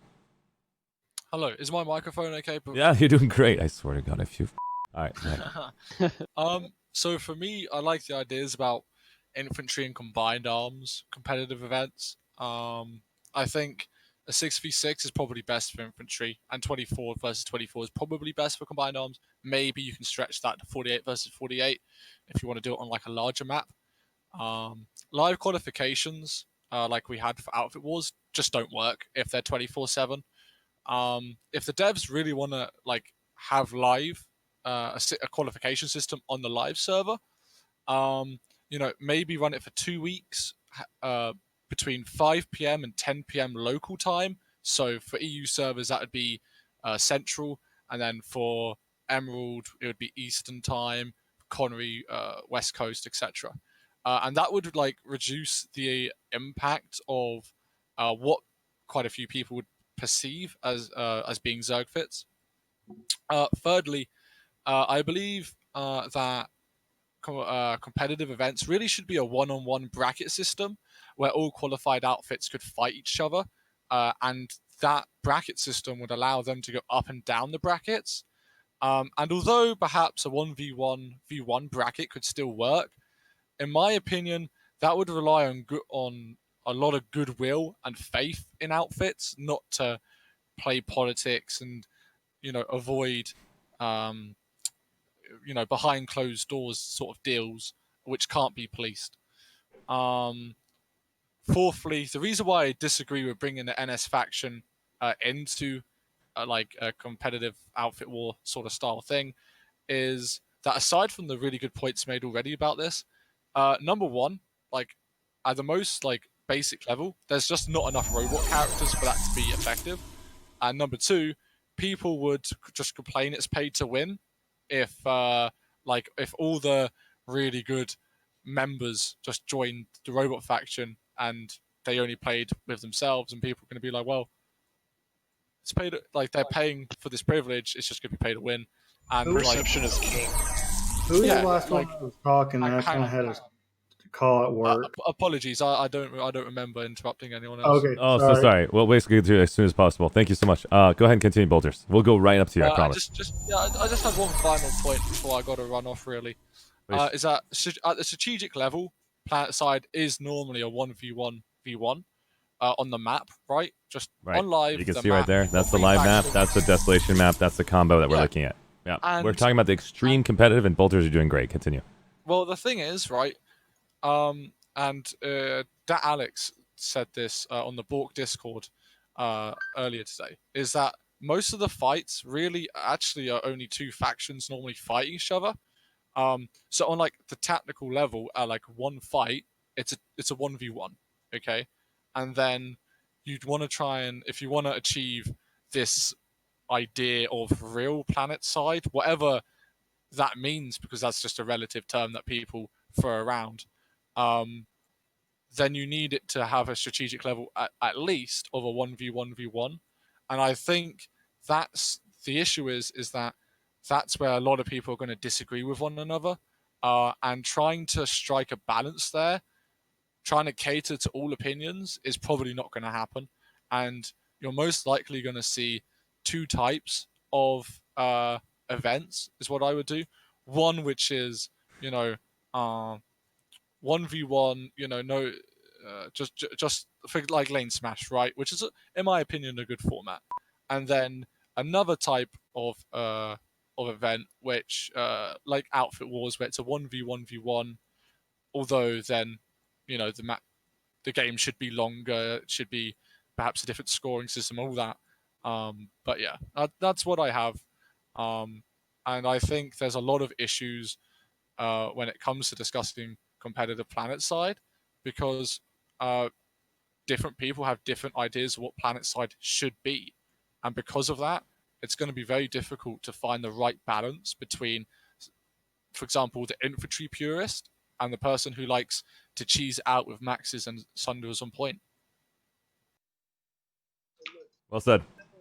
I appreciate that. I'm going to basically have to rewatch this video. I swear to God, there's too much stuff happening in chat. But Bolters, thanks for basically that share. And is there anything else you want to add, Bolters, before I go to the next individual? No, that's it. Thanks. Thank you so much, man. And I'm still taking. I still want to take your coaching, because I want to know the extreme side and understanding how can I be better at understanding how to give that content to you guys. So thanks for taking the time to coach me afterwards. I appreciate it. Anybody else that want to basically teach me about the competitive side, please DM me, because I don't even know who you are. And so if you let me know who you are, I want to learn, and I want to basically make that happen. A lot of people were telling me on Reddit that I'm completely like, and so yeah, I am. I don't really have the data, so I need help. Thanks, guys. So DNA Rip, go ahead.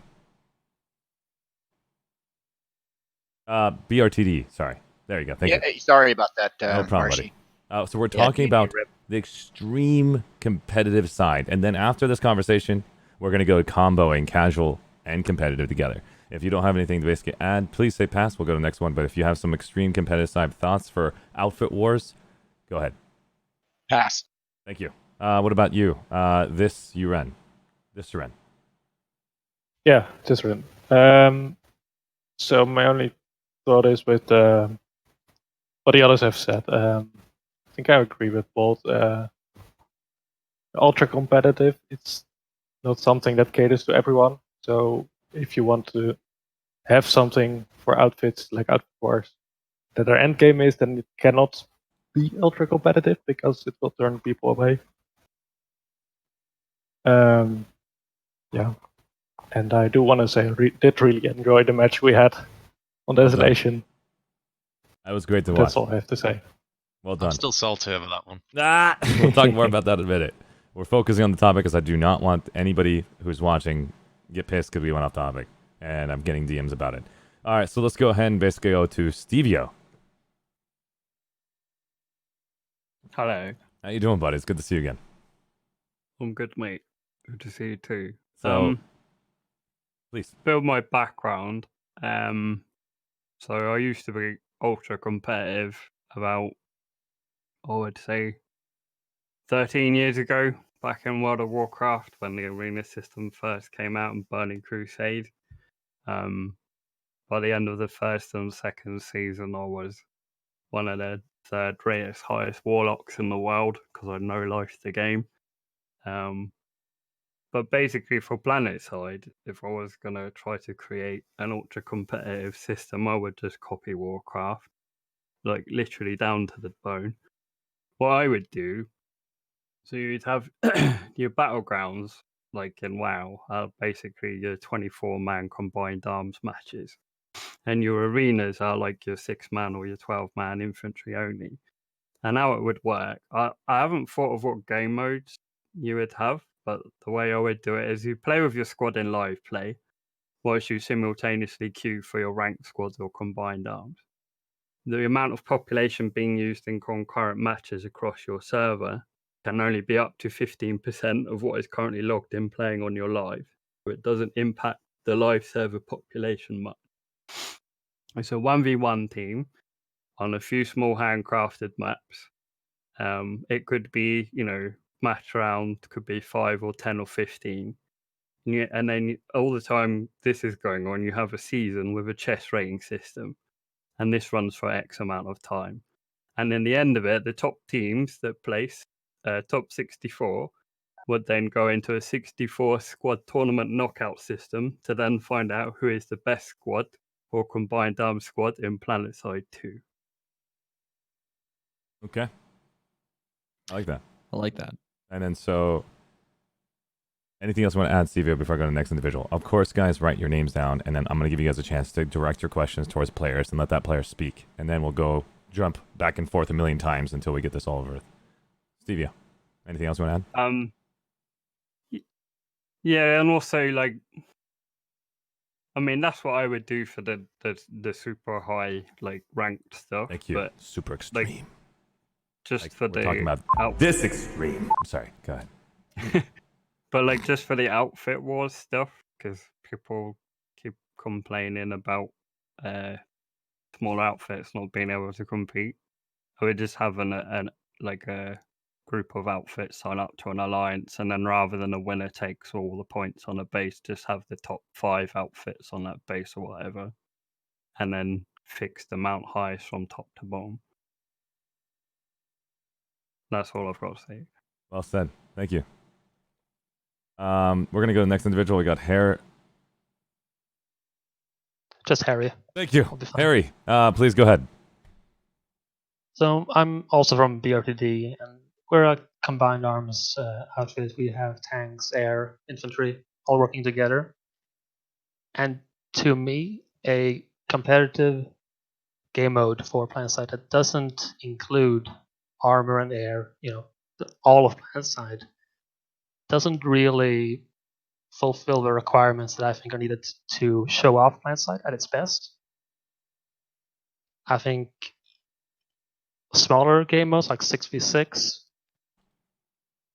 are not that great at showing off what Planetside is really about.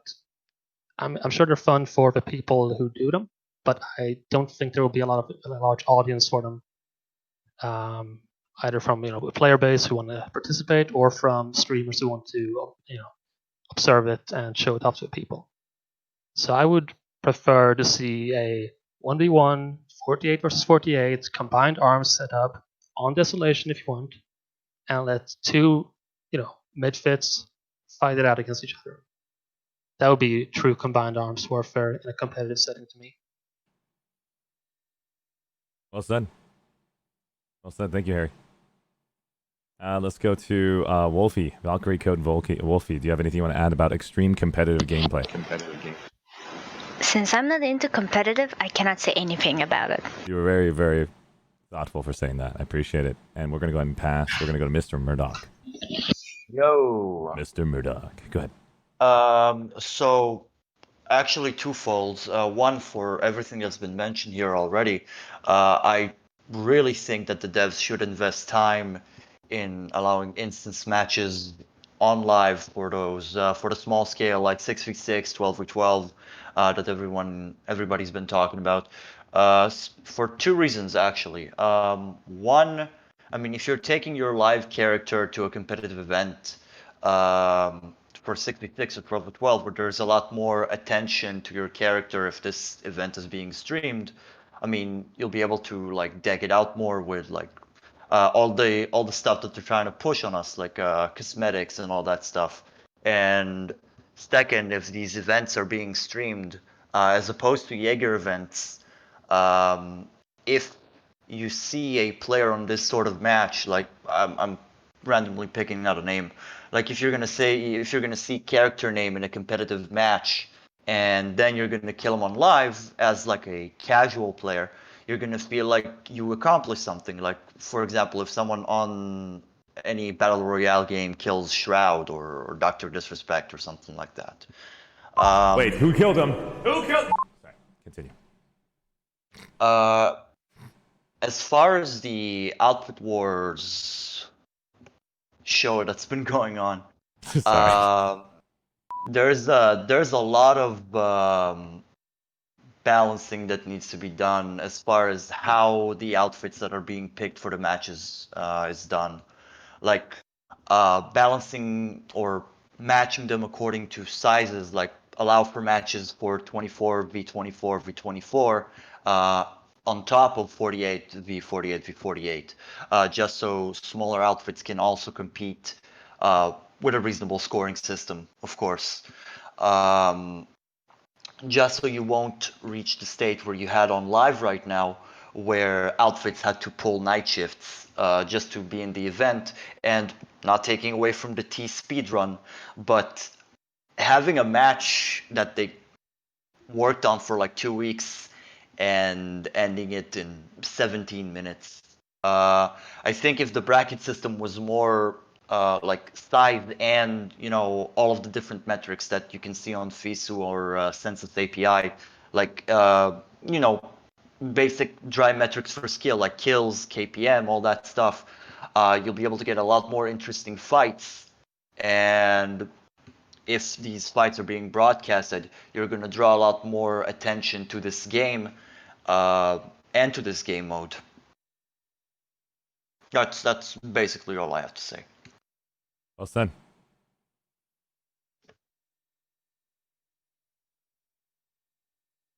Okay, can we get the next individual? Let's go to Shevka. Yep. So the thing is that I don't understand really is, so look at CS:GO. Why in 2020 CS:GO is still that huge? It's not because the game is so amazing. It's because of competitive game. It's because of competitive play. It makes money, and that's what RPG wants. They want money. They want more players. So competitive game, competitive play is a platform to promote a game, and of course it asks investment. It's a risk to take, but if you don't try to take the risk, you will never know if it will work or not. But if you want to invest, you will really have to and bring the tools to make it. So that's the point about it. So the thing that actually competitive games are happening on Jaeger is not a good thing for RPG. They have to bring that back on the live servers by any way. So the thing is, what PSB actually did with Jaeger, they have a lot of experience about. Okay, they have already maps for 6v6 or 12v12 that can be cut from the basic continents to make specific rooms. I don't know anything about development. I guess it should take time, but so it depends on what they want. If they want to stick with the game as it is right now, it will never grow up, never, because there is no promotion. They announced Bastion, Fleet Carrier, and stuff like that with the new escalation update. Of course, as when they did for the add of the construction system, you will have a grow up of the people coming in the game, and it will stay a few months, and then it will go back to the usual players who stay there since 7 years, and that's all. Competitive game, keep people in game, and well, I hear people talking about 6v6 or 12v12. There's no mean in Planetside 2 format. In some way, you are true, but if you can bring people liking that kind of format in Planetside 2 and having them to play on live to get their BR 100 to unlock weapons and stuff like that, to be able to face the others in competitive plays, this is just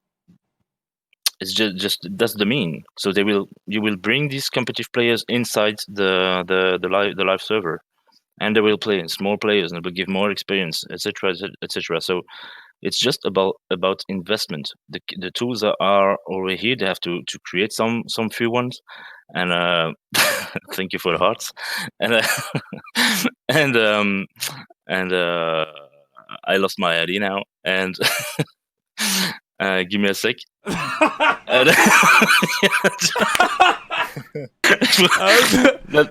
was a bad idea of mine to look at the chat at the same time. I'm trying to tell you, it's like impossible to focus on this concept and then read chat. You guys are like throwing me off. Yeah, like crazy. it's impossible. Yeah, so I'm just that's why I have to watch all of this afterwards. There's no way I can draw a conclusion. Yeah, So I decided to focus on chat and let you guys talk. Go ahead. Yeah, we'll just close my eyes, try to continue. I know it's like I'm like saying Doritos. Sorry. It will be impossible in one update to bring all that stuff in one time, because they have to try how to set up it correctly. But so we talked just before about the casual thing, 1v1v1. It's definitely perfect for casual thing, everybody, for more having fun. Competition is challenging yourself. Is you go to win, and people like it. That it's just like that. That's the way to play. And if you can't bring a 1v1v1 format in competitive play, just because the simple, as we all already heard about double teaming and stuff like that, too many things going on, too many drama aware. So it's just 1v1 format. Most of the sports are like that, and it doesn't have to change, to be honest. And Planetside 2 brings you the way to make different scales of competitive, which is huge. CSGO, they can just bring, they have 1v1, 2v2, and 6v6. Okay, we can do far more with Planetside 2 on that. You can do with only ESF or only MBD if you want it. I mean, everything is possible if people show that they really want it. As we are here talking to that we really want new things, new stuff. And once again, Sanctuary is there. Put the tool over there to make teams able to, I don't know, to with inside the tool a kind of a planificator. Okay, so they prepare for a first update like 2 maps for 6v6 and 12 available for 6v6 and 12v12, and it's just 2 rooms, so you have to reserve it. It's just for testing, but it makes people able to test it and to test schedule, so they can send an invite to every outfit who want to reply. It's an open one, or they can just make it a private one to just one outfit to reserve it, and that's all. And as far as it goes, then they will say, okay, yeah, it looks working, so we can try how to schedule and how to make a tournament for that. And that will put in the light the players, because it's the players that people want to see on Twitch. It's not the game, it's the players, how the players is playing. And they do the promotion for the game. So that's why we need competition in Planetside 2 as well, in a small scale at first, but then in a bigger one. That's my point of view. Well said. Well said. And yeah, that's Extreme Planetside. Let's go to the next. Do you want to basically add anything else, Chef Cat, before I move on? No, I'm done, I guess. Sounds good. All enough right. talk. Let's go to Ryan. That's good to see you, Ryan. Thanks for stopping by. Hi, hello. Do you have anything for extreme competitive gamer mentality for Planetside 2 for I Outfit Wars? have specific? played this game for a long time, and I've been playing competitive for quite a long time as well. Not as long as most players have been doing it. I started off maybe 2014, 15. Very cool. But the thing about Outfit Wars is it states it in the description. It's a competition, so there should be no casual side to it. You're playing to win. You're not just gonna log on, go to Desolation, have a shoot around.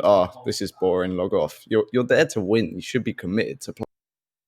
Okay. And if you want to accommodate small outfits, you have to bring the numbers down.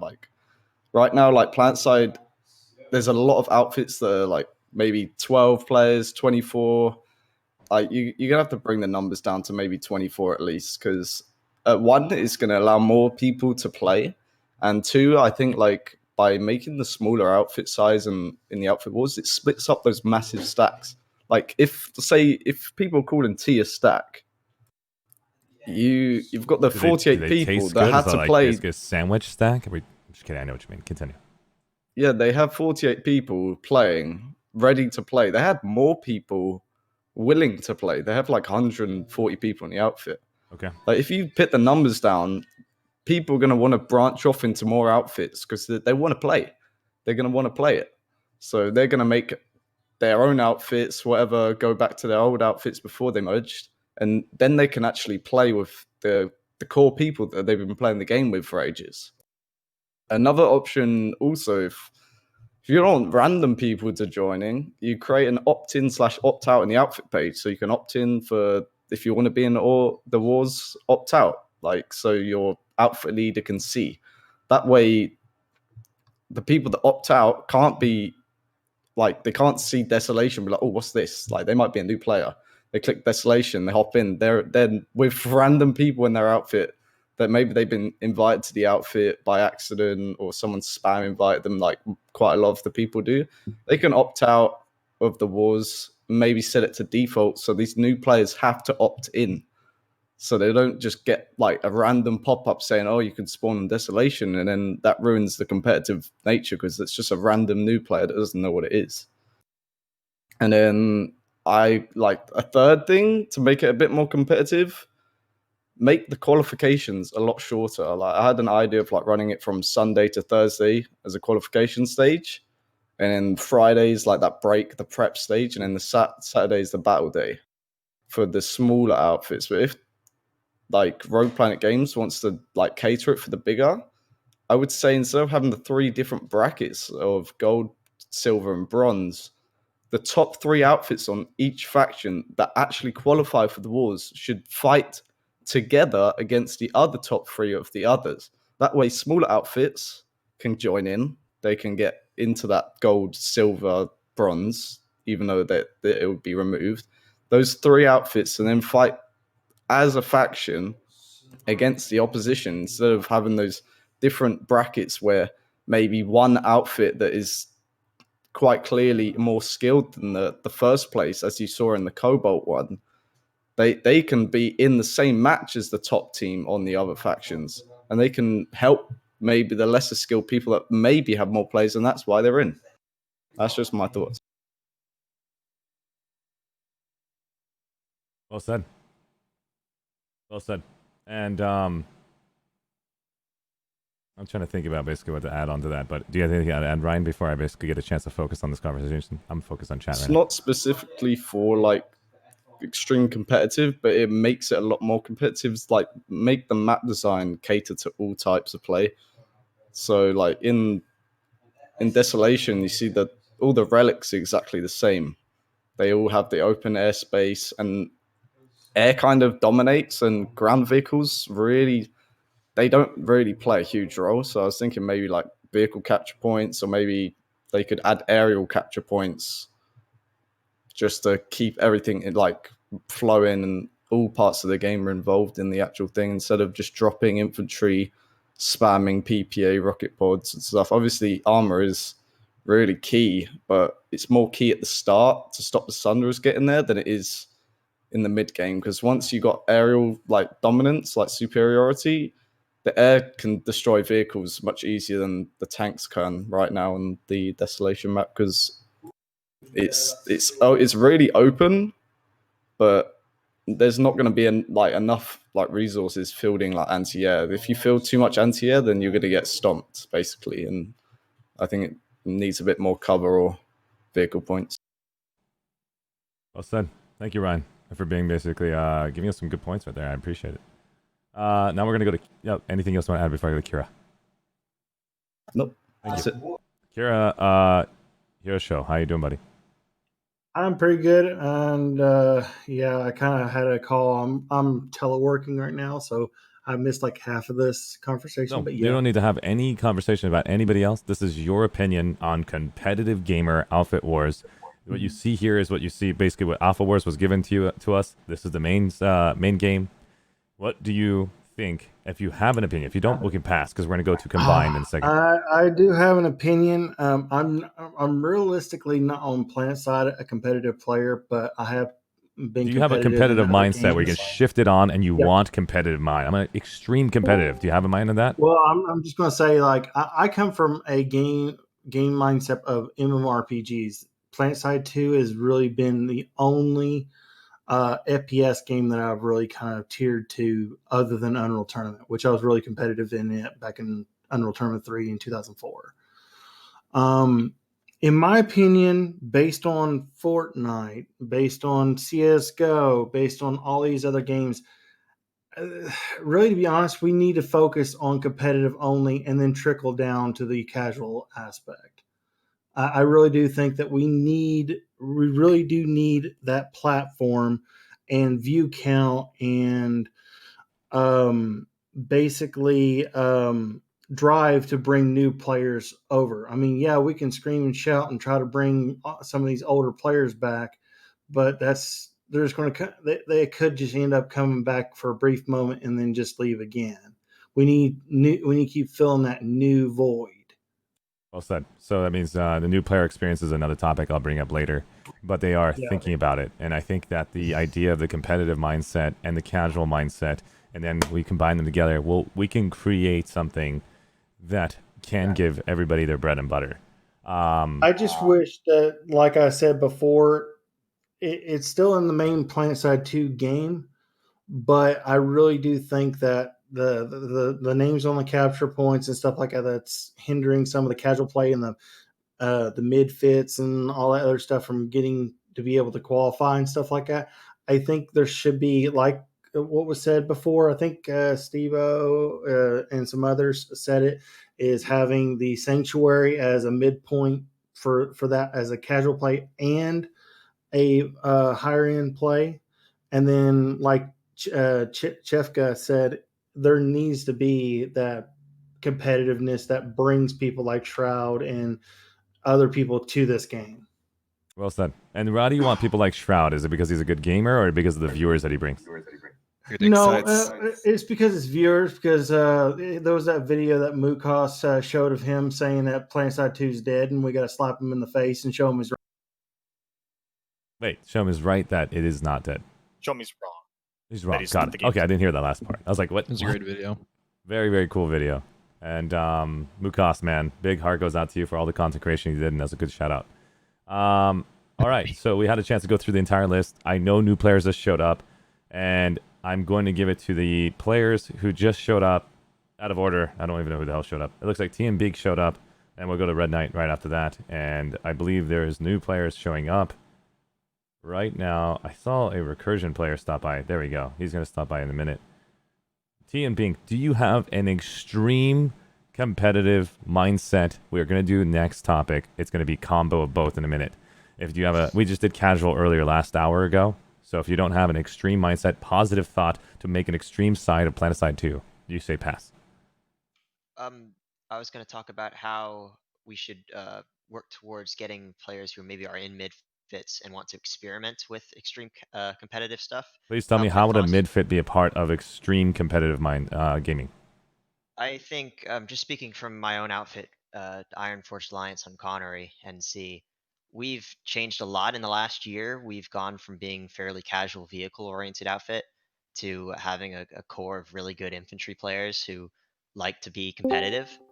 And I think that having a super competitive mode and fostering a extreme competitive side of this game and allowing through some kind of bracket system or some kind of round robin tournament play where you actually have to work your way up a ladder or something, it would foster groups like my outfit to continue to work hard and get better, so that eventually we might face off against a recursion or a T or a good outfit like that, and we might get our butts kicked, but we're going to learn from that. We're going to get better. Maybe the next time we'll do better and we'll get further. And so if we foster an extreme competitive play style, that will open the doors, I think, for more people to get into the extreme competitive side instead of this kind of gated off community that Jaeger is in the eyes of many players. Well said. I appreciate that. And do you want to add anything else before I move on? Not on extreme competitive play. All right. Thank you so much. And we're going to go up to the Red Knight. Red Knight, do you have anything on extreme competitive play, mindset-wise, or you basically don't? And we can pass with you. Can I challenge some of the ideas presented? No challenging. We're basically going to, when you say challenge, define challenge. I wanna ask I wanna bring up some counterpoints to some of the stuff basically. So the example of countering, are you countering to make it more competitive, or are you countering to make it casual? I'm just countering some of the ideas. I'm not really against, to be honest, I'm not against them. I'm just putting forward points to really question is this a good Okay. As long as it basically counters it to being competitive, not down to casual. Who do you want to basically direct it to? Well, think about it. I question it's gonna be kind of tricky. Because I question if we go 6 versus 6 or 12 versus 12, and some of these, or we go ESF only or tank only, I start to question: Are we playing Planetside anymore? Well, Planetside Arena at that point. So guys, understand that this is the competitive side. Can I start to talk? Can I kind of bring that up? Please. Pardon? Go ahead. Okay. Because I start to question, let's be honest. This, if we start to break this game down into some of the specific sections, then we start to lose what makes this game special. So let's say we take ESFs only. There's War Thunder. They do planes and air way better than that. In tanks, we can go to World of Tanks. They do that better. We go to infantry. They're 12 6 for 6. There's Counter-Strike. There's Overwatch. There's a bunch of shooters on the market right now. You want to start to take, you just start to take really specific elements of these ideas, and you start to lose what makes this game what it is. And I'm a person that believes that a competitive side of a game should be as close to the base game as humanly possible. So because you don't play a competitive game and then or you don't play a game and then the competitive version of that game is completely different than what you were just playing. It's kind of, it just doesn't make a lot of sense. You don't go from being Can I interject before you go down the other ideas? I know what you're talking about. I'm just going to put a pin on it. Okay. So what I'm hearing right now is if Planetside 2 decide to bring out cave system that only gives the NC and TR to fight in that cave because they have lattices that connect to a cave. Now they have a one-on-one system in a cave to basically take control of the cave point, so that way they get extra ammunition reload time by 50%. I don't know, let's make it up. That's what Planetside 1 had. Now you have a one-on-one cave system to basically a bonus to Esmir, so you can take the base and the actual continent faster. And so there's a side objective. That's what it was part of Planetside 1. Now it's not, I know it's not Planetside 2, I get it. But if they brought this out, now you have one-on-one, then now you got the competitive side because it's part of Planetside 2's new culture. That's what happens in every game. They bring out a new update, it finishes everything. Like Fortnite brought out something new. I know it's not Fortnite. Don't freak out, guys. I'm just using Fortnite because that's in my head right now. But again, just because it's not in the main game doesn't mean you can't do a one-on-one based on Terran versus Terran design, or NC versus NC, or NC versus VS. The point I'm trying to make is this is extreme competitive. We want to think if there is a way, as a sandbox-based game, can we give sandbox-based environments that can be a one-on-one, can be a three-on-one-on-one-on-one-on-one, whatever. I can't speak English. But I start to question if we start to go with these ideas, and I'm not saying they're bad ideas. I still think they'd be incredibly enjoyable to play. I just start to question if this becomes the focus of the game, then are we playing Planetside anymore? If this starts to become the main focus, like these, like 6 for 6 starts to become a focus, or some of these, because they would have to then remain a small segment of the game that's a competitive kind of cool segment of it. Okay. Not. But really before we go connected down to the path of every single segment of being changed, the main game changing, we're just throwing ideas out. We haven't defined the semantics or the tactical side of how to make it balanced for the main game so the main game stays fun. Again, this is all fun conversation. We're here to talk about the competitive gaming side because we did the casual earlier. We did now we're doing competitive. Then we're going to go combine of both. And the point is, we all know the main game needs to succeed, or else everyone's going to uninstall the game because they paid so much money into their characters that you can just do these little fun events and you don't even have to use your main character. I get it. I know that. Don't worry about that. The point is, if there was the main game here, and on Saturdays, they have a sub-game where you can show up and be a part of that sub-game. Other games do that. It gives you an opportunity to have different flavors on the same game you love. Or you have to go and download another game and leave the main game. The point is we have a sandbox system that can take advantage of many game modes. I know it's going to sound like we're making a PSA. Stop freaking out. But we have a team of people that are focusing on Planetside 2 and making the development of Planetside 2. So I would love to see many different game modes that we're hearing from competitive playing to Outfit Wars is a game mode. This is a game mode, if you didn't know that. So more of these kind of game modes. And, of course, catering to the catered competitive mindset that we can go and grab shoutcasters that are very professional that want to come to this game and shoutcast competitive play. Because that's literally where people spend hours and hours and hours harnessing their craft. And we can actually enjoy watching the top players play and give them an opportunity to have a voice like this to showcase their work and showcase that they are the best. But if we don't give them an opportunity to showcase that, they'll go to a different game. And we lost those players. And I know a lot of casual players don't care. And a lot of competitive players don't care about casual players. I know. I'm not an idiot.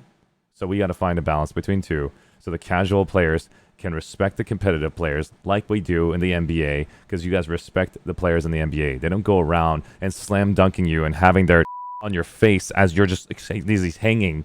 You get the idea what I'm trying to say. That's what we see in the main game, because they're literally smacking you, they're clapping you, they're taking their hand off their keyboard and mouse and clapping as soon as they enter a room. And so a lot of casual players don't want to play with freaking LeBron James. I'm sorry. It's not really fun playing basketball in the lunchtime and getting your butts kicked. It's not fun. Even I like it, but a lot of players don't. But I mean that's the thing though, is that's a part of the game, right? Like, like it's effectively like smurfing. Smurfing in other games, you have to make a new character, and it's something you have to go and do. In Planetside 2, just run into a biolab, grab a heavy assault, and congratulations, you have plenty of amateur players to fight against. Right. There's plenty of internal game modes, I know. But the point is, we're just having a conversation today. Guys, don't make my moderator work my butt off. Thanks, guys. And that's why so, Red Knight, do you have anything you want to add to the competitive mindset? Not about what it will change the game. Can I add an idea? Yes, you'll get in just a second. I'll come to you, I promise. Red Knight, you want to add anything to make it competitive side? I think I'll pass for now. Thank you. We're going to do the combined design after everyone's got a chance. We're going to go and get the next people that just joined this channel. We're going to go from the very top and go down. We've got No Hurt from Recursion, and then we're going to go down the next person that's joined Florimp and Jares. If I did it right. And then there's other players too. No Hurt, how you doing, buddy? Hey, Arshee, I'm doing well. No problem, buddy. Go ahead. Do you know the topic? It's combined competitive and casual. No, sorry. Oh, we already did the casual conversation earlier. We talked about extreme casual mindsets. That topic was over. We took a break. Now it's extreme competitive mindsets. I want the bread and butter of what competitive mindset gamers want for Planetside 2. Ignore casual. I think a lot of the players already went over what would happen if we took all of our development time and made a primary competitive mode. So outside of that, I just think that Planetside, that would be creating kind of a new game. Planetside is combined arms. Yeah. I know. I'm just saying, like, is there a style that you can create that can be combined arms, 6v6, 12v12, 24 vs 24, 1-on-1? I don't know. 5v5. Smash. I know, lane smash, but the point is, it's not in the game where you can click a button. You have to basically do so much work on the outside. What would you like to see? What would you like to see, No Hurt? Yeah, I think you could have different sized maps. Obviously, I think people have already covered. When you say we covered, where did you work? Where'd you cover that so I can actually go look at it? I apologize for making you repeat it. I'm not trying to. Sorry, I've been watching the stream the entire time, so I know a lot of the T guys had a lot of really good ideas towards competitive and modes that they've done in Jaeger and modes they've done with lane smashes and whatnot, and it's tried, tested, and true. Can you tell me those systems so that way we can see other people understand that are watching the stream? Yeah, so example in Jaeger, in competitive, let's take 6v6, where you remove certain items that are cheesy, for example, like flash grenades or EMPs or claymores. You remove these items, so it just comes down to the actual gunplay of the players themselves and not so much the cheesy aspects. And then they created game modes out of that. So basically turns into like Counter-Strike, pretty much. Counter-Strike Planetside mode. That's awesome. I don't think there's a problem with that for the massive competitive side. We're talking about competitive gamers' mindsets. Continue. Anything else you want to add? No, then you have on the more grand scale, you have lane smashes where, it's the whole combined arms. So you got, the ground vehicles, the infantry, and the air all in one. And that's just, you just go down a lane and basically outfit wins the match. So but that's on a 1v1 basis, which works for competitive. Sounds good. Thank you so much, No Hurt. And we're gonna go down to I heard a message from Shefka. Before I go to Shefka, Kira and Ryan, did you want to add anything before I basically move over to Shefka? The only thing I was going to say, go ahead. Let's go, Kira. You're in the top. Go ahead. Then we'll go to Ryan after.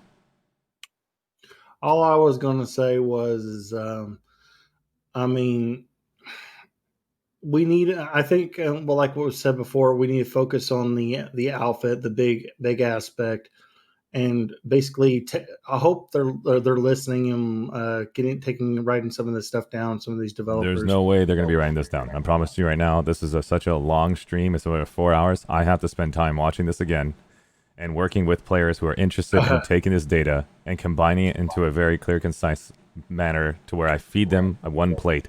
This is a buffet. There's way too much. Okay, so that means I'm listening. Whenever you're done with that, I hope they watch. But anyways, yeah.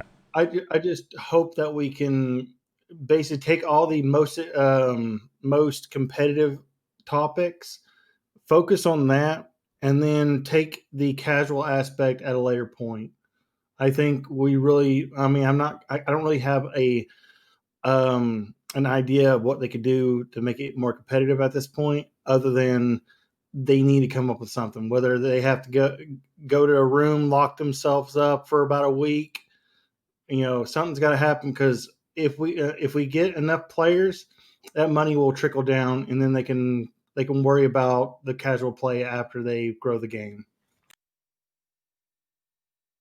Well said. Let's go to Ryan.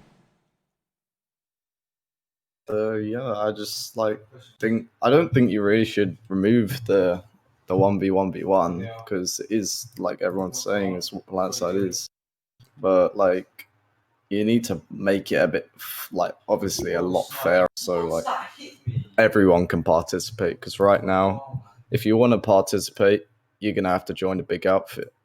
There's nothing you can't stop people from joining with these large outfits, and people can't play unless they're in those large outfits. So a small group of players, maybe friends, maybe new people that are new to the game, maybe they built up their little outfits, they need to be able to join in. So maybe like I said earlier, have faction specific wars So like maybe 3 outfits on one side, or 3 outfits in the one faction of 16 players each.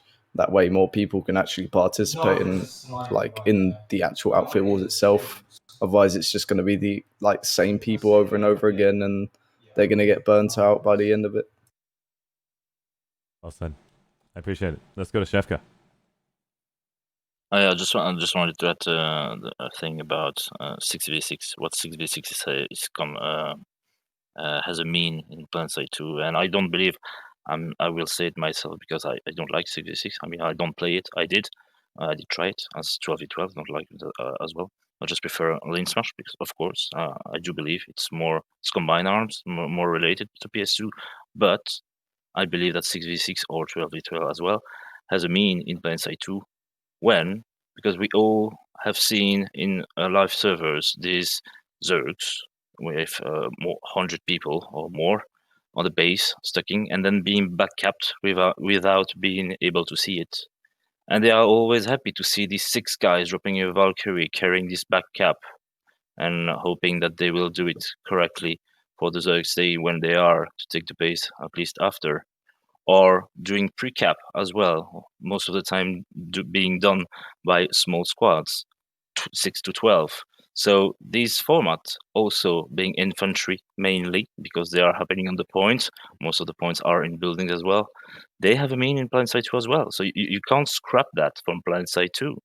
It's a part of it. I believe I understand it doesn't have to be the main focus of it, of course, but don't tell me there is no meaning in Planetside 2. Sounds good. By the way, don't tell Shefka because then he will come out and you up. I'm just kidding now. My pillow is killing me. No worries. That was pretty direct. But he doesn't mind you not saying don't tell me. He's more like saying this game does have that mentality, that side, and everyone has a place to be here. You can't deny one place in Planetside, especially if communities are being met. It's kind of like having a society called your country, and then you're dying one side of the country. Ha. Get it? Never mind. So we're gonna go to Wolfie. Did you want to add anything before I move more? This is extreme competitive talk. Me? No. Well, sorry, Shefka. Do you want to add any more before I go to other people? Oh, no, just want to apologize if I. No, you didn't. You didn't. You don't need looked to worry. a bit straight. Is not main English speaker, as you can No see. worries. Everybody, Shefka is a freaking godsend. He's basically helped me so much. I was trying to help him and support him. To let you know, don't be thinking he's too damn direct when he says, "Don't tell me what to do." He's trying to say it does exist. That's really what he's trying to say. But thank you, Shefka. I appreciate it. I got your back. Exactly. Thank you for the translation. Of course. Harry, you want to add anything before I go down to everybody else and giving these other guys a chance to speak? Pass. Thank you. Stevio, do you want to basically add anything to anybody who's already spoken? I'm going to go down to the people who haven't had a chance to speak about it yet, who just came in. No, I'm good, mate. Thank you. This Uren? DNA rep? I'm waiting for the next topic. Thank you. Thank you. This Uren? Pass. The Red Knight? The only thing I'd really quickly like to ask, I'm pretty sure you guys discussed this because it's a big thing. We have talked about bringing all this competitive kind of some of the awesome stuff like lane smash and 6v6 and 1v1, all this stuff. We have been talked about bringing this onto the live server and making this the official part. Very cool. I'm looking forward to seeing that as well. We talked about that? No, we didn't, but that's pretty much what we're aiming for. Okay. Yeah, that's one of the big points is if we just take all this awesome like lane smash and all these really cool things that we already know has a community. Dude, it'd be everyone would want to partake and play. Like if we can make it like the devs put in the time to put in official stuff like that. Can you tell me where your mindset is? Are you more the casual gamer or the competitive gamer? We're talking about competitive when it comes to the top 10%, 1% of CSGO kind of mentality, guys. This is the majority of the world, basically casual gamer mindset. I haven't played. I'm honestly a relatively young Planetside 2 player. I've Just only say been around casual, for then. maybe. I know you. Just say casual. I'm casual I do speak too, by the way. from more casual sense. Thank you. But I will say that I'm a guy who's spent my hours in Overwatch and Counter Strike. I know. I never competed theoretically in those games. I got you. I I got played you, them. Red Knight. I got you. You are casual like I am. I have never competed myself. This is a place I love to watch. I love to be a part of. I just haven't done it enough I've been a casual gamer my whole life, but I do play competitively as a casual base. I didn't get a chance to sign up to tournaments and video games yet, but I've watched it. I've been a part of it. I was physically at Twitch Rivals. I was physically at many different events, but I'm looking forward to these guys inviting me to their 66s so I can clap a lot of people. It'll be a lot of fun. Like, we're talking about that kind of clapping. Thank you, Red Knight. Yeah, just So making that more accessible to a more your words by saying about the Red Knight is casual, basically saying you want to see competitive gaming, is a huge help to competitive gamers. To say that there's a casual mindset individual who'd love to have that opportunity, which is that's why I wanted to make sure I label you as casual that wants to see this. This is the whole point. Thank you. Maelstrom. No, I'm good. Okay. Florm. Can we just start with what is 6v6? I'm not acquainted with that. I'm gonna have someone I can who explain this. perfect. Thank you. Yeah, Nikki knows all that. Nikki is gonna basically I'm the explain what Jaeger 6v6 main is. here. Letty. No, but 6v6 is basically Planetside infantry play. Like there are no vehicles or anything. You have set up spawns on kind of symmetrical maps, as symmetrical as we can make them, and it's kind of basically like core infantry gameplay. Basically, just shooting people. That's what it is. No, like Okay, that with has normal like a guns. scrimmage feel almost. Like a scrim, yeah. Like Okay. very controlled environment, controlled guns, controlled implants. Just shoot someone. Okay. Yeah, I mean, I think the point behind that in a competitive play would be to take advantage of the engine of the game, right? But I feel like a huge part of Planetside also is the leadership of it, and I'm just There's a trying lot of leadership. Yeah. I'm just trying to think of, because we have outfit wars, but the big problem with that is, I mean, we had what? It's 3 times. It's 9 groups per server. Yeah. That's a really small chunk. But the issue though is it's going to be like you can't just do matchmaking with that, because then you'll have way too many chefs in the kitchen or whatever. I think that's a huge predicament with this, because I really Did you enjoy hear the outfit sign up stores. idea earlier that people had? Oh yeah, so I Florence, did wasn't you just here for basically that. arrive? The I opt-in. arrived Sorry. recently. So the whole this is basically competitive gamer mindset. That means like the 1%, 5%, whatever you want to call it.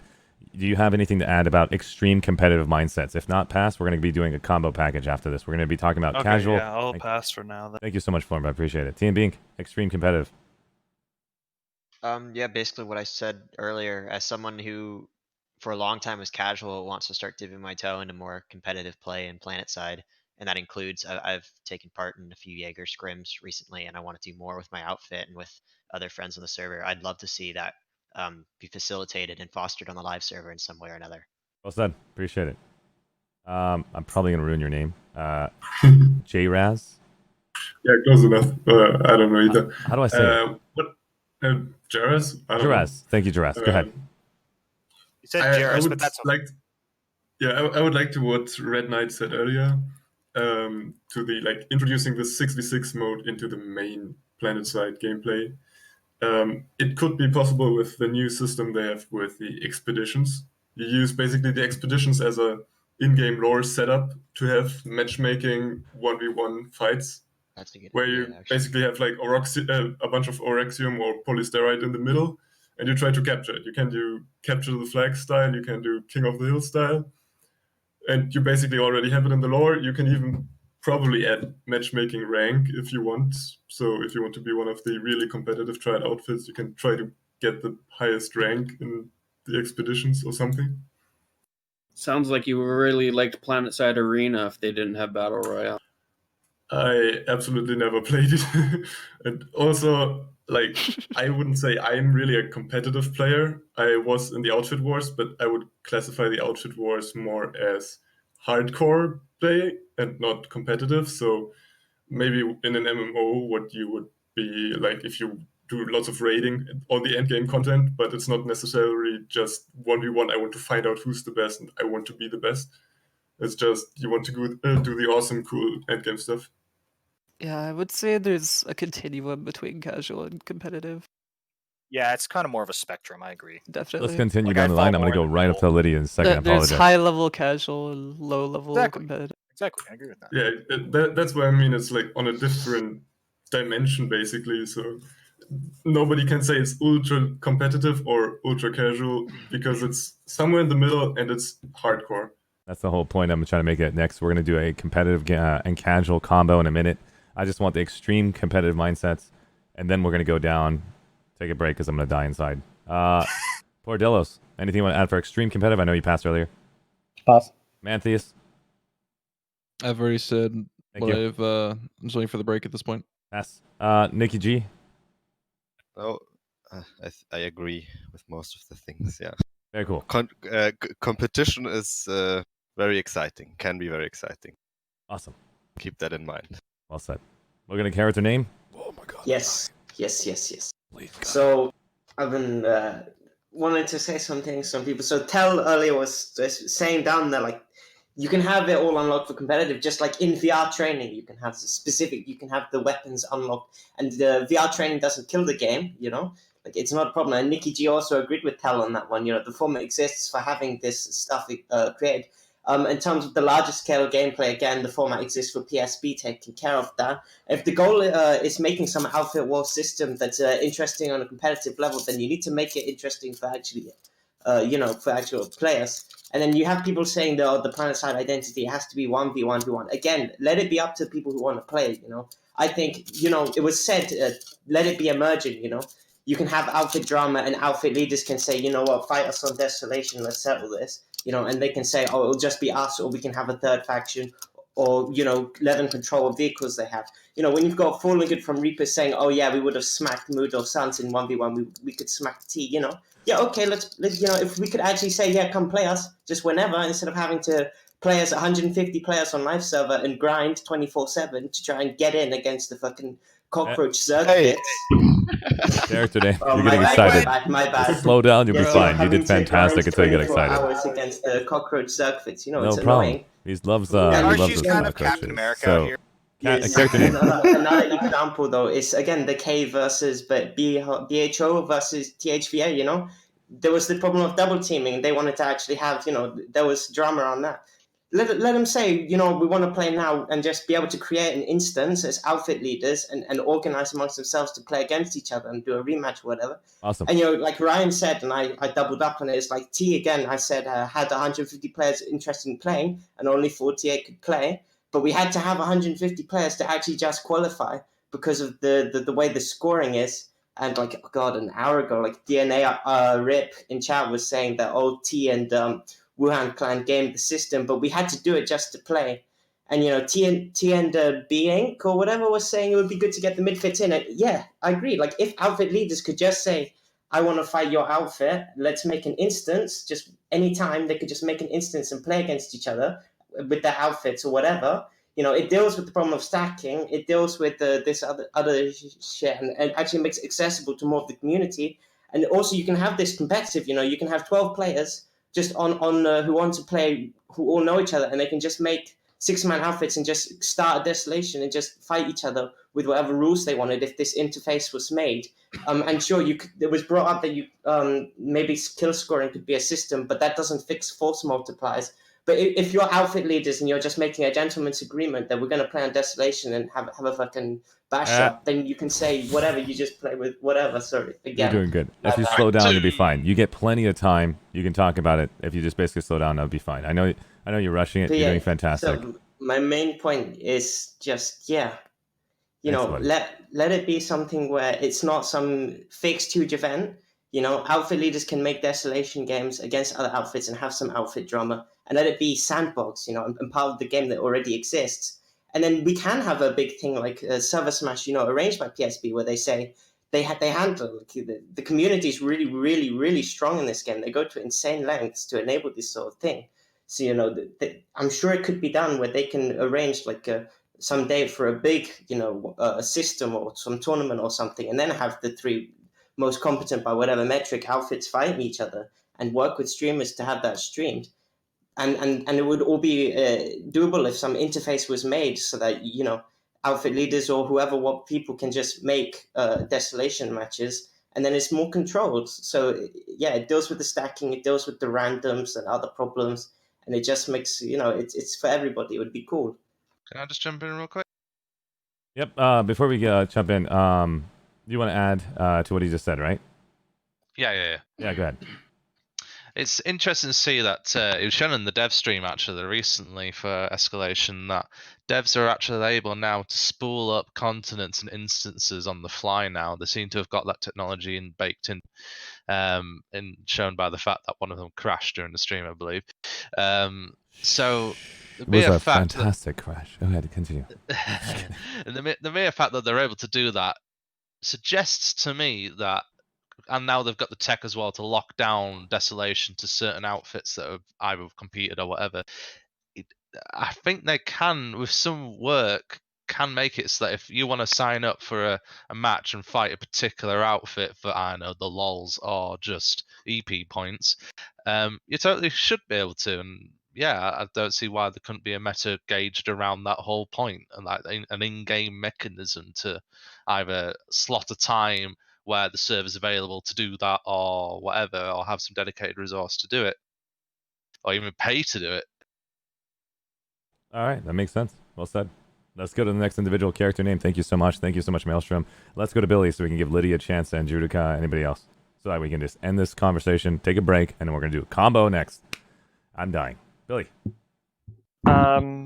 So stop me if I'm Go on going random too tangents. far here. I apologize. No problem. I will probably kill someone. Go ahead. So someone said that if we split up the game, we might not really be playing Planetside anymore, and I disagree because a Counter-Strike doesn't offer me Planetside style gunplay, which is why a lot of the veteran players, infantry players, have stuck around. And whatever that plane game is called again, the World of Tanks, but in the air, I forgot the name. War Thunder, thank you. Yep. It's not like Planetside air game, which is very unique. Like I don't think you lose anything by splitting the game up.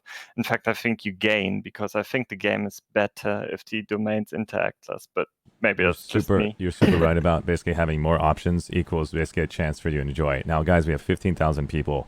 You guys need to basically stop thinking about the idea of being 1,700 players where it was a dead server. You have if you have 15,000 people on one map, the queues were going out of control. They had to basically think about cult here. They had to think about how to basically create new spaces for people to enjoy. The game is going to get larger and larger. So think bigger. Don't be thinking about the past. I know a lot of us have been part of that thought process. I'm trying to shatter that mindset. Think about this concept. Think about this concept. Don't think about the past issues. Think about what we can create going forward. Thank you, guys. Belly was amazing. Liddy, go ahead. Yeah, the reason veterans, like even high level veterans, have stuck around is mostly because it's like the ultimate pub stop game, and it has pretty unique gun mechanics that have kind of like fallen by the wayside in similar games over the years. Like the FPS genre has kind of like stagnated a lot, and some things that people really enjoy about FPS have kind of stuck around in this particular game, which is really the only reason a lot of like salty people still play. How come we can't call him peppery? Like, how do you add some pepper to that? I'm sorry. Continue. Go ahead. Because I don't like salt food. I want like some water. All right, go ahead. Continue.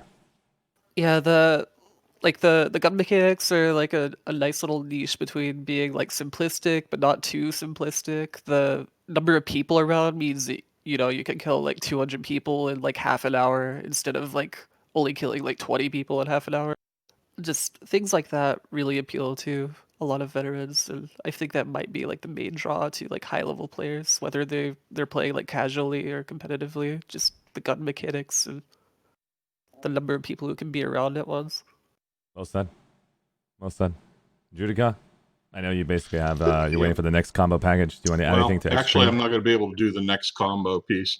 You're going to basically go ahead and start the combo piece right now. My blood sugar is dropping low, and that's a physical thing for me. But this is also related to the ultra competitive as well, and that's why it makes a good crossover. The one thing that I think would, and you hear it from multiple people, Madman talked about it, Chafeki talked about it a little bit, that the one thing that Jaeger doesn't bring to the game is revenue. And if you're going to put development time into something that will give you a revenue, yeah, you've got Sanctuary, you've got all those doors that say unauthorized access. and all that kind of stuff up there. Well, if that were spooled up to be a 1v1 area, a 2v2 area, I mean, how many people in this game have never gotten the 1v1 me, bro? I mean, Dude, if there was a way I can click on the person I just killed, would you like to 1v1 them and send them to prison like in Modern Warfare, and they can have that 1v1 match, and then they completely right there and can go right back to the main server? I swear to God, this game would blow up. Would go Little Grog versus Little Grog. It would go to the most extreme. Ladies and gentlemen, this is the time I'm gonna push that button. Ladies and gentlemen, if we had the opportunity to V6 you live on stream, and I'm gonna pick myself, I'm gonna go to the bathroom. I'm getting way too excited. Judica, can I have you guys tell me about the combo package? You've been so damn patient. Combo the casual and gamer together. Let's talk about that, and then I'm gonna do a 10-minute break. Keep in mind that the casual guys do have a bit of a competitive piece to them. Otherwise, they wouldn't be playing a shooter. I mean, they would be off doing something else.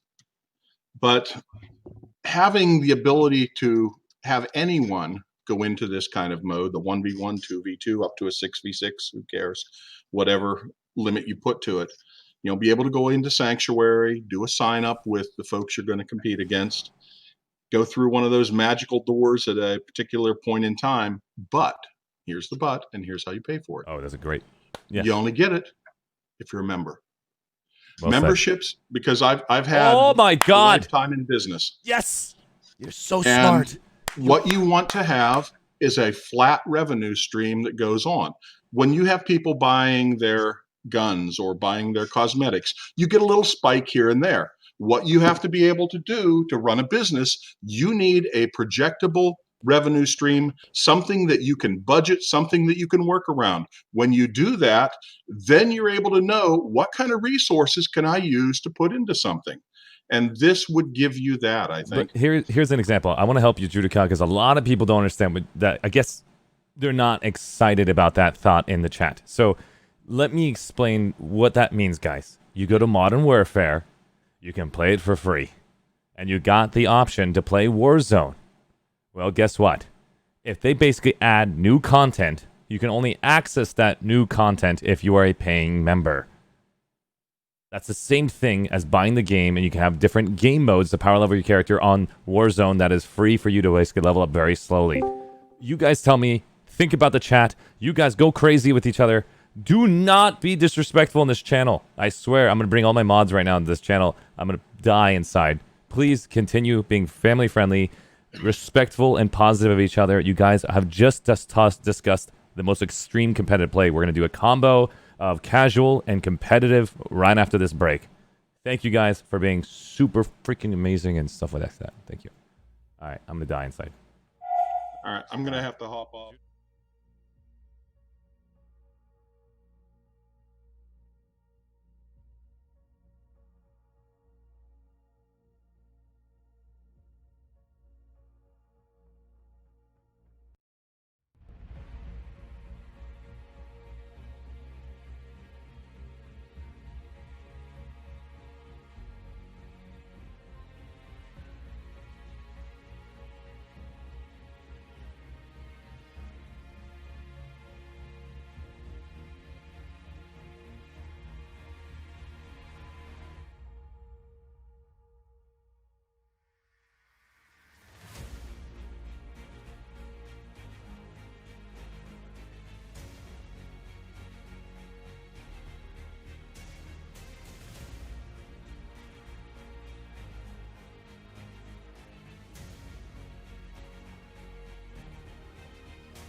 Remember, guys. All right, Vods, guys, things are- we're back again. We're now going to be talking about the casual gamer and the competitive gamer combined together. If you have an opinion, this is the time to have an opinion for both the casual mindset and the competitive mindset. We have heard the casual side. We have heard the competitive side. Even though there's players not here and you know they have a competitive mindset and they did not offer, that's not the end. This is a fun group of people getting together trying to find a way to get a happy medium. So now we're going to have an opportunity to see those two combine. I think there was an individual earlier that was saying something really cool. I'd love for you to step up and say it again. Absolutely. I agree with Archie in that. Everybody, we started off a bit rocky here and with definitely secular interests, but through the documentation and compilation of the information we've thrown out there today so far, it's been honestly pretty awesome seeing an idea for Planetside march towards a happy medium like Archie put out. Very cool. Thank you so much. So just because right now we did it on the very top, I'm going to go top, bottom, trying to do that now. And then next time I'll go middle and go out. This is going to be freaking so tough, to be fair. So we'll go to No Hurt, down to Liddy, and Ryan and so forth. No Hurt. Yeah. So I think to start off with, I think the opportunity we have here to create a system for both competitive and casual players is crazy. What we experienced on Saturday was a joining of our community to watch what happens on every server, and our Twitch stats were through the roof, which promotes Planetside on another level that hasn't happened in like 5+ years at least. So but if we can create a system where both casual and competitive players can play simultaneously, that's the best output we can ask for. Now, how I think that we can do something like that is, to start off, I think the casual players, it's a number game. So you get the casual players, they play more and more and more and more, or they play less and less and less. The players that play more and more get better, and they gravitate to outfits that play with their play styles, and those outfits play into outfit wars. I can say through other outfits that I've been in, not just Recursion, the better players gravitate to play with each other.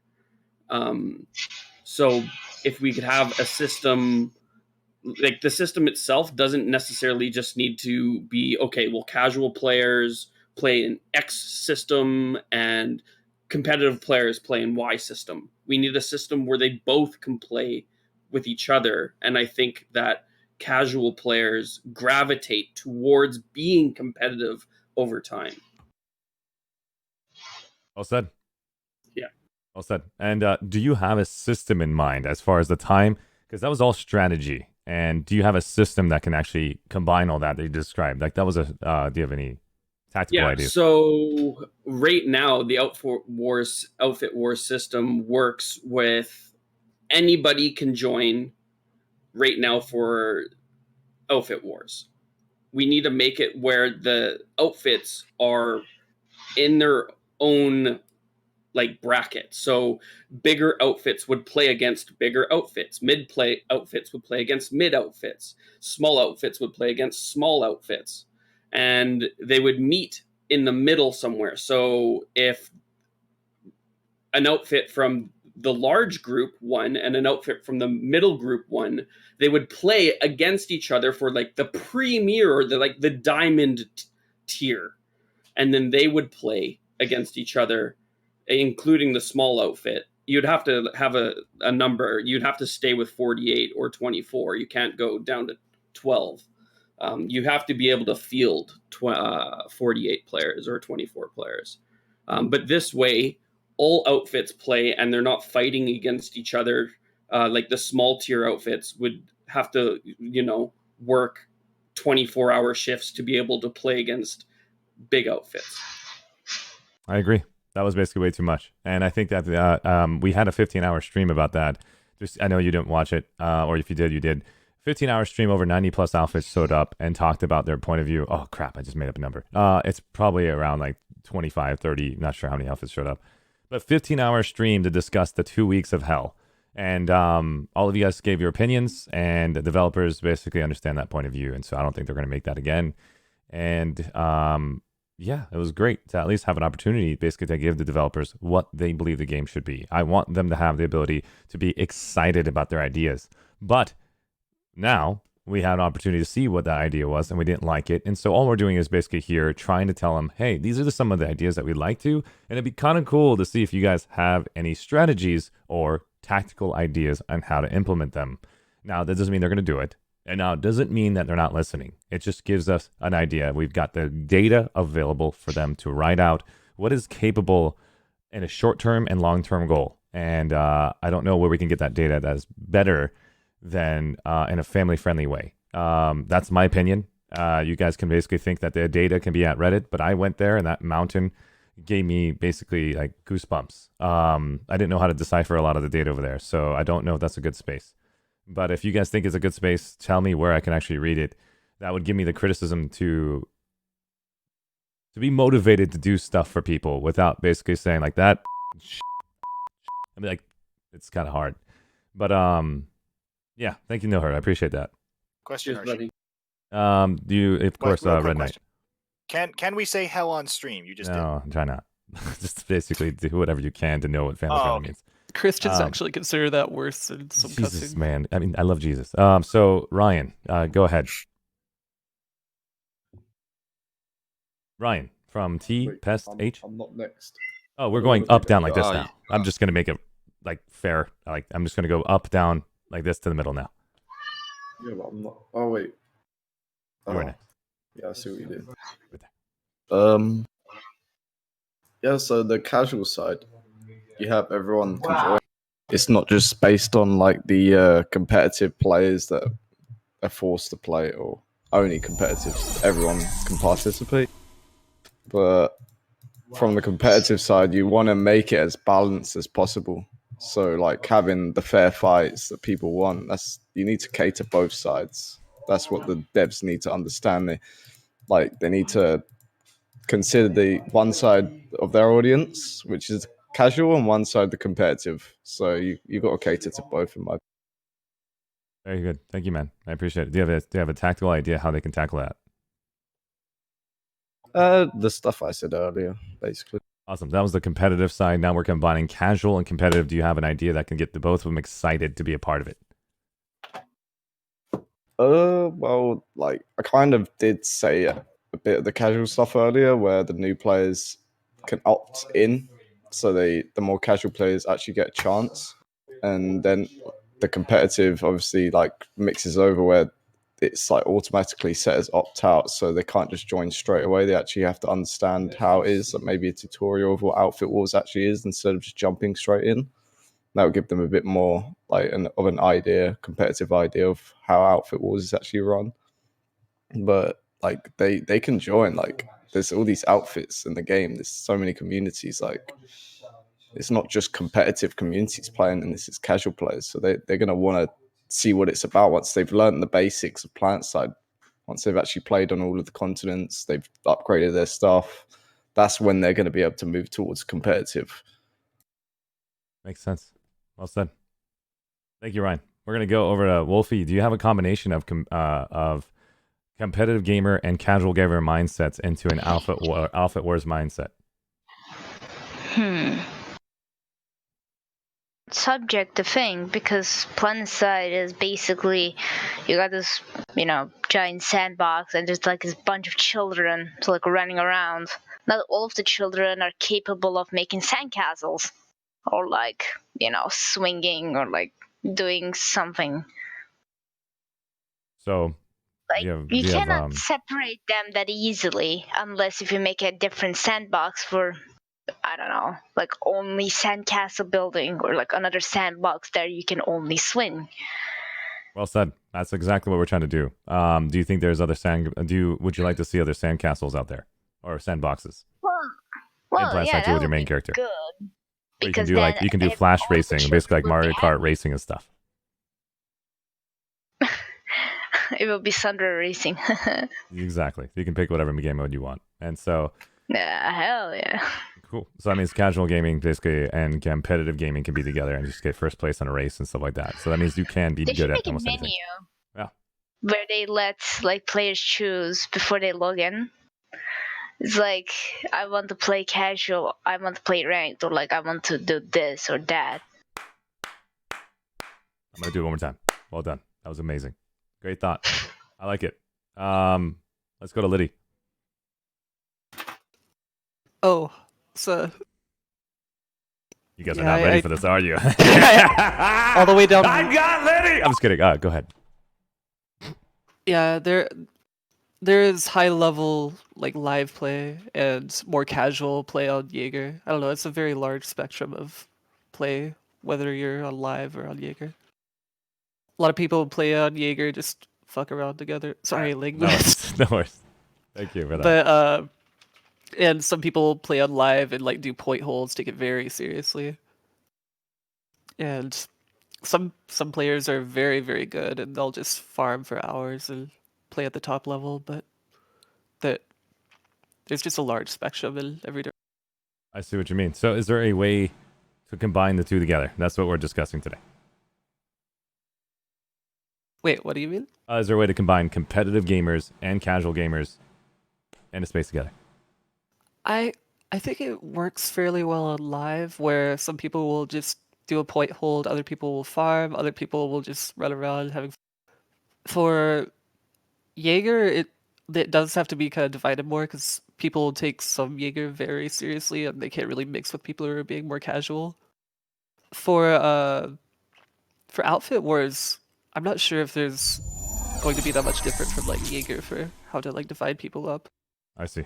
So you don't have a concept for at the moment for combined casual and competitive. Like one of the outfits who manages to get to a certain tier might be taking it more casually, another outfit may happen to be taking it more competitively, and that I don't know, that could like make the matchup not be that great. It would be better if like the matchup was like decided between all the people playing in order to like have a consistency on how seriously everyone is taking it. Makes sense. I appreciate that. All right, let's go to the next individual. We got Harry.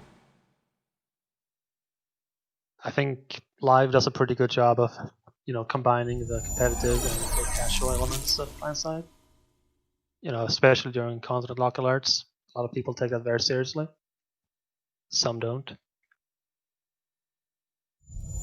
And so can you see them combined together by any chance? I mean, you could have like perhaps better rewards for winning alerts. That would help the people who care about that. But yeah, that's basically it, I think. Okay. Thank you, man. I appreciate that share. I do think it's important to like not make the alert wins be like too big of a deal because so much of that is out of the hands of so many players. Like whoever wins the alert is almost down to happenstance in some cases. Like especially if you're like a solo player or if you're in a small squad, like the outcome of it isn't like dependent on you. And so if you're like really stressing over like getting an alert win to get like a drop or something, then that can be really unhealthy. Well, it should be tied I to agree. outfits as well. Yeah. I do like the current thing with A7 being like a slow increase over time, but I think like if you had like I didn't like the paradigm where the drops were just dependent on who won. Like the special drops like short bow and such. Yeah, People were those really are starting to terrible. stress out over it. They should Okay, also switch to expand A7. Yeah. You need to be able to buy more stuff. Agree. I think it's Did you important ever for find A7 in the world? I have. Actually, I have. Yes. Yeah. I found it twice and I was looking for it hours. I think it's important for a lot of people to just like let go of the alert wins and just let the income come in slowly because after a while like it just kind of collapses into like a steady income. I see. I'm just probably a little bit ignorant about alert wins. Alert wins will give you ISO, is that right? Yeah, ISO for implants, A7 now for the like short bow and such. Okay. And certs, yeah. And It's important to remember though that certs and ISO is a temporary thing. That's just a holdover from the old system until they get Yeah, there needs mandates to be and a other ways to get resources in the future. yeah, there definitely needs to be a system in place for getting ISO over time. Yeah, I mean the talk about plants and ISO 4 is kind of a whole bag of chips in of itself. Yeah, You but guys I are mean, making me hungry. it ties into the wider So, resource economy. before we go deeper into that topic, we're going to be focusing on Outfit Wars. We'll go into, I swear we're going to hit the other ones easily. This is the topic about casual gamer, competitive gamer. Get them together to enjoy Outfit Wars, aspects of Outfit Wars. They have a game called Outfit Wars. We can always talk about mini games later. Outfit Wars. How do we combine competitive gamer, casual mind gamer together? If you have an idea, great. If you don't, say pass. Harry, you want to basically add anything else before I go to Billy? I think you already had me. Pass. Thank you so much. Billy. I don't think there is a way to combine it, and I think it's, as the two people before me said, it's well combined in life, and I don't think it needs to be combined in Outfit Wars. Outfit Wars can be for one of the groups, and that is fine, or it can be different for the separate groups, and that is also fine. They don't need to play together, and I think we have working game modes that the community has made, even going as far as modding the game to create their own maps in some instances, that have run for 7 years now, over 7 years, that the devs can take inspiration from and make more widely available, so that casual players can also pick them up, and it's not such a hassle to get into them. True. It's only very difficult to give admin rights to players on the main server because of how much they can influence the main server and how much money they would lose if somebody wanted to screw them over. That's why the private ones. That's why the private one's basically available to go mess around with, and you guys have done a fantastic job with those accounts, honestly. And there needs to be an instant system. You can't give the admin Sanctuary rights on is live. one of the I best understand ideas that. I heard. You go there as your physical character, it gives you a reason to go to Sanctuary. You physically go and sign up with your entire 48-man team. You're sitting in the lounge. You're watching the players with their characters right in front of you before you guys all teleport in. Man, that would be legendary. And then everybody can actually watch that fight with these like actual cameras that they can siphon through, like 1 camera, 2 camera, and 3 camera, and everybody gets spammed to go check out different cameras. So I don't become extremely jerky with my camera and try to shoutcast and fly around. Sorry, this is a bad idea. Eat popcorn in the middle of a conversation. Anything else you want to add, Billy? No, my God, thank is you. everybody hosting right now? Dude, you guys are all hosting me right now, aren't you? God, mother. Okay. This is not fair. Hold on. Let me just make sure. Okay. Where are the hosts on my notifications? This is not fair. It doesn't even give me host notifications. Ah, damn you, Twitch. Okay. I guess I see Ready Bagels host me. Thank you so much, man. I appreciate it. And I've got Liddy that's now hosting me. Billy Cutie. Thank you, man. Oh, Ryan. You're amazing. Thank you, guys. Honestly, if I can find your names. Ready Bagel and Thel, thank you so much. CNX is hosting me. And wow, how many people are hosting me? This is ridiculous. Thank you guys so much, man. I appreciate it. Means a lot. And I was sidetracked. So, Billy's basically gone through. You want to add anything before I go to Stevio? No, thank you. Awesome, thank you.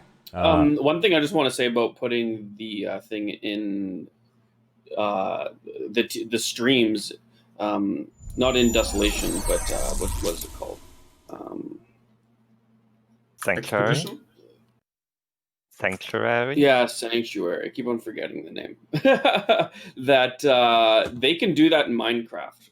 You know, if they can put Twitch streams and YouTube videos viewable in Minecraft, there's no reason why they can't create a TV in Sanctuary and put on, you know, Arshee's streaming Outfit Wars into Sanctuary.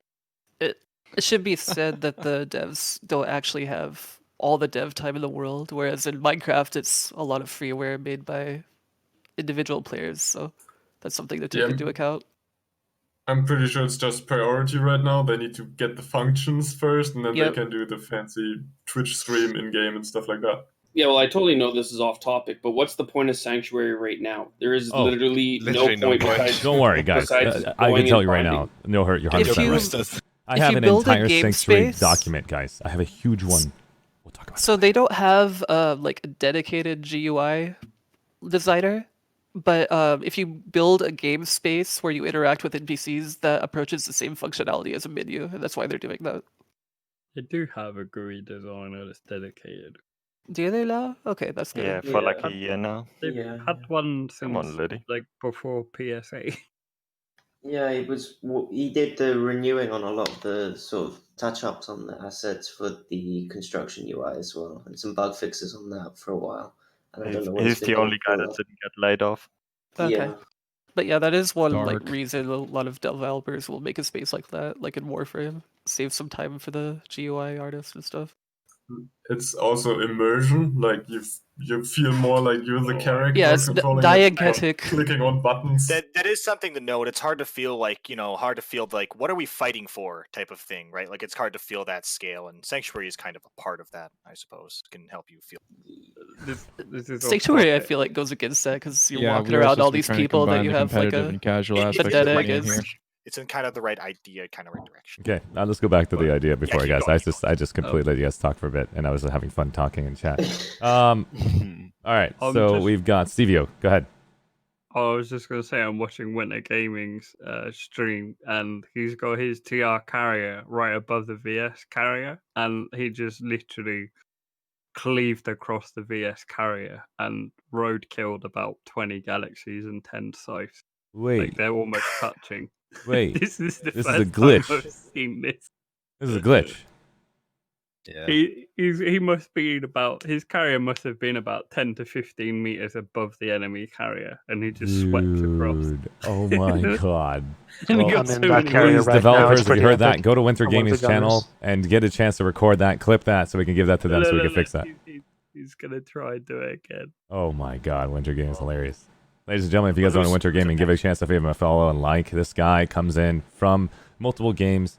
He's been giving a lot of community feedback and also bringing viewers into Planetside too, man. Give love to all of our Twitch streamers out there. Keep your Twitch streams like available and check out every Twitch streamer, even the zeros and the one viewers, man. That's where I came from, zeros and ones. There's a lot of people coming up, and I cannot wait to get a chance to meet them all. As soon as I end the stream, I'm going to go after the ones and zeros and, of course, anything after that, just to say hi and ask them if there's anything they want from me or if I basically can help them anyway. If you guys also are starting out the streaming on my Discord, there is a self-promotion section that you can do your link. I've seen a lot of people fail at doing it right. Please make sure you grab the link from your browser. That way the HTTPS is in there and then post in self-promotions. I know there's like at least an hour delay. You can do it again. Make sure you grab it from there. If you type it out, it won't pop up with your fancy logo and stuff. So do it right, guys. And that's the location on that. Wait, Sam Woodhull is here. What the hell? Ladies and gentlemen, Sam Woodhull, it's good to see you, man. That's another person I met at TwitchCon 2019 at the Corsair After Party Lounge. It's good to see you, man. And if you guys don't know Sam Woodhull, these are all the people that helped me build my brand at the very beginning. Oh, God, I'm sorry for saying brand. Twitch name, ArsheeTV, I guess. My brand. What do you want to call it? At this point, it's starting to become a brand. And It is a brand. I mean, it's literally the whole idea is brand. But at the same time, When can I buy merchandise? No, okay, I get it. It's not a brand. It's a whatever. You get the idea. So he helped me become more confident, guys. He does a lot of editing. He does a lot of help for a lot of Twitch streamers. He builds you guys your intros. That ArsheeTV intro you saw goes ding. That whatever that is in the intro. That's what he gave me as a present, as a gift, as a friend. So feel free to go check out Sam Woodhull. He answers your questions at Twitch streamers. He helps boost you guys up and gives you guys some really cool things you can do on his editing softwares. I'm not an editor. Thank you, Sam Woodhull, for stopping by, man. Always a love. Always a pleasure. Oh, he made Pokemon's overlays. Look at that. Look at that winky face.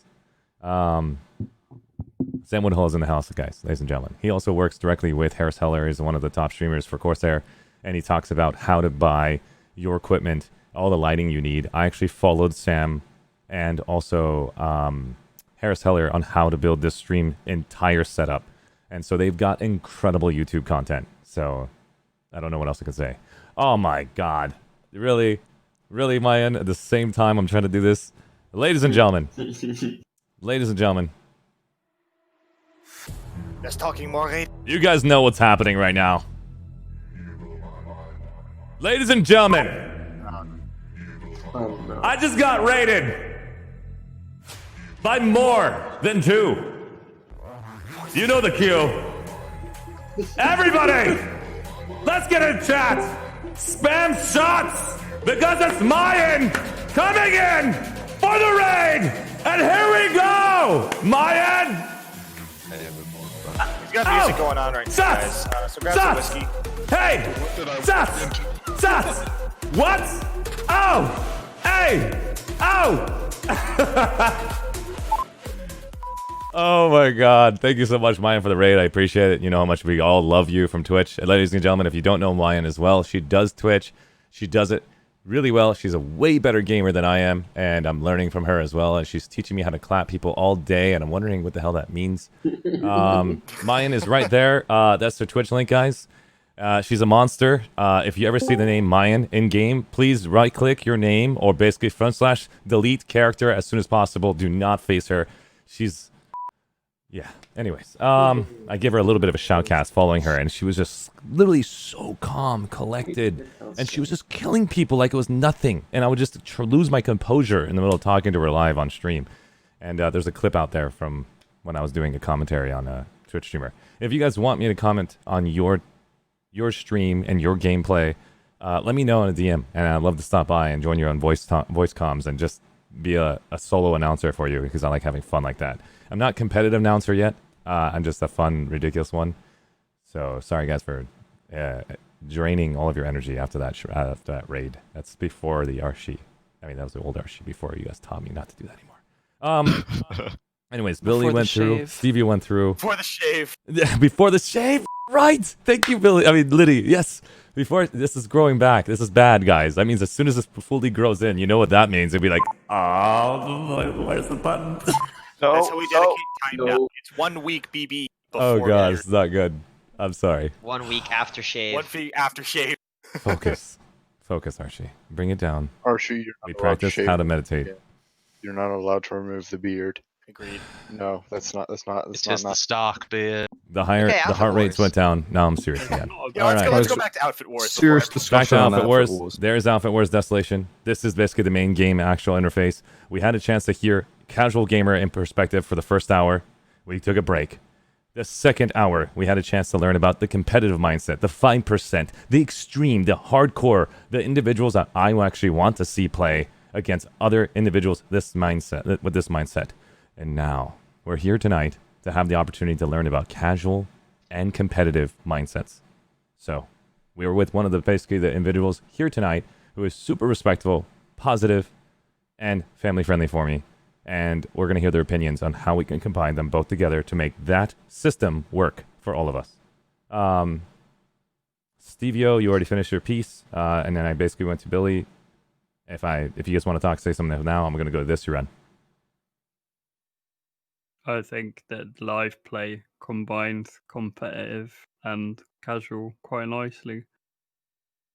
I think maybe they could give more objectives to the competitive side of stuff. So, like back in PS1, you're probably familiar with these. Archie, you had Genholt.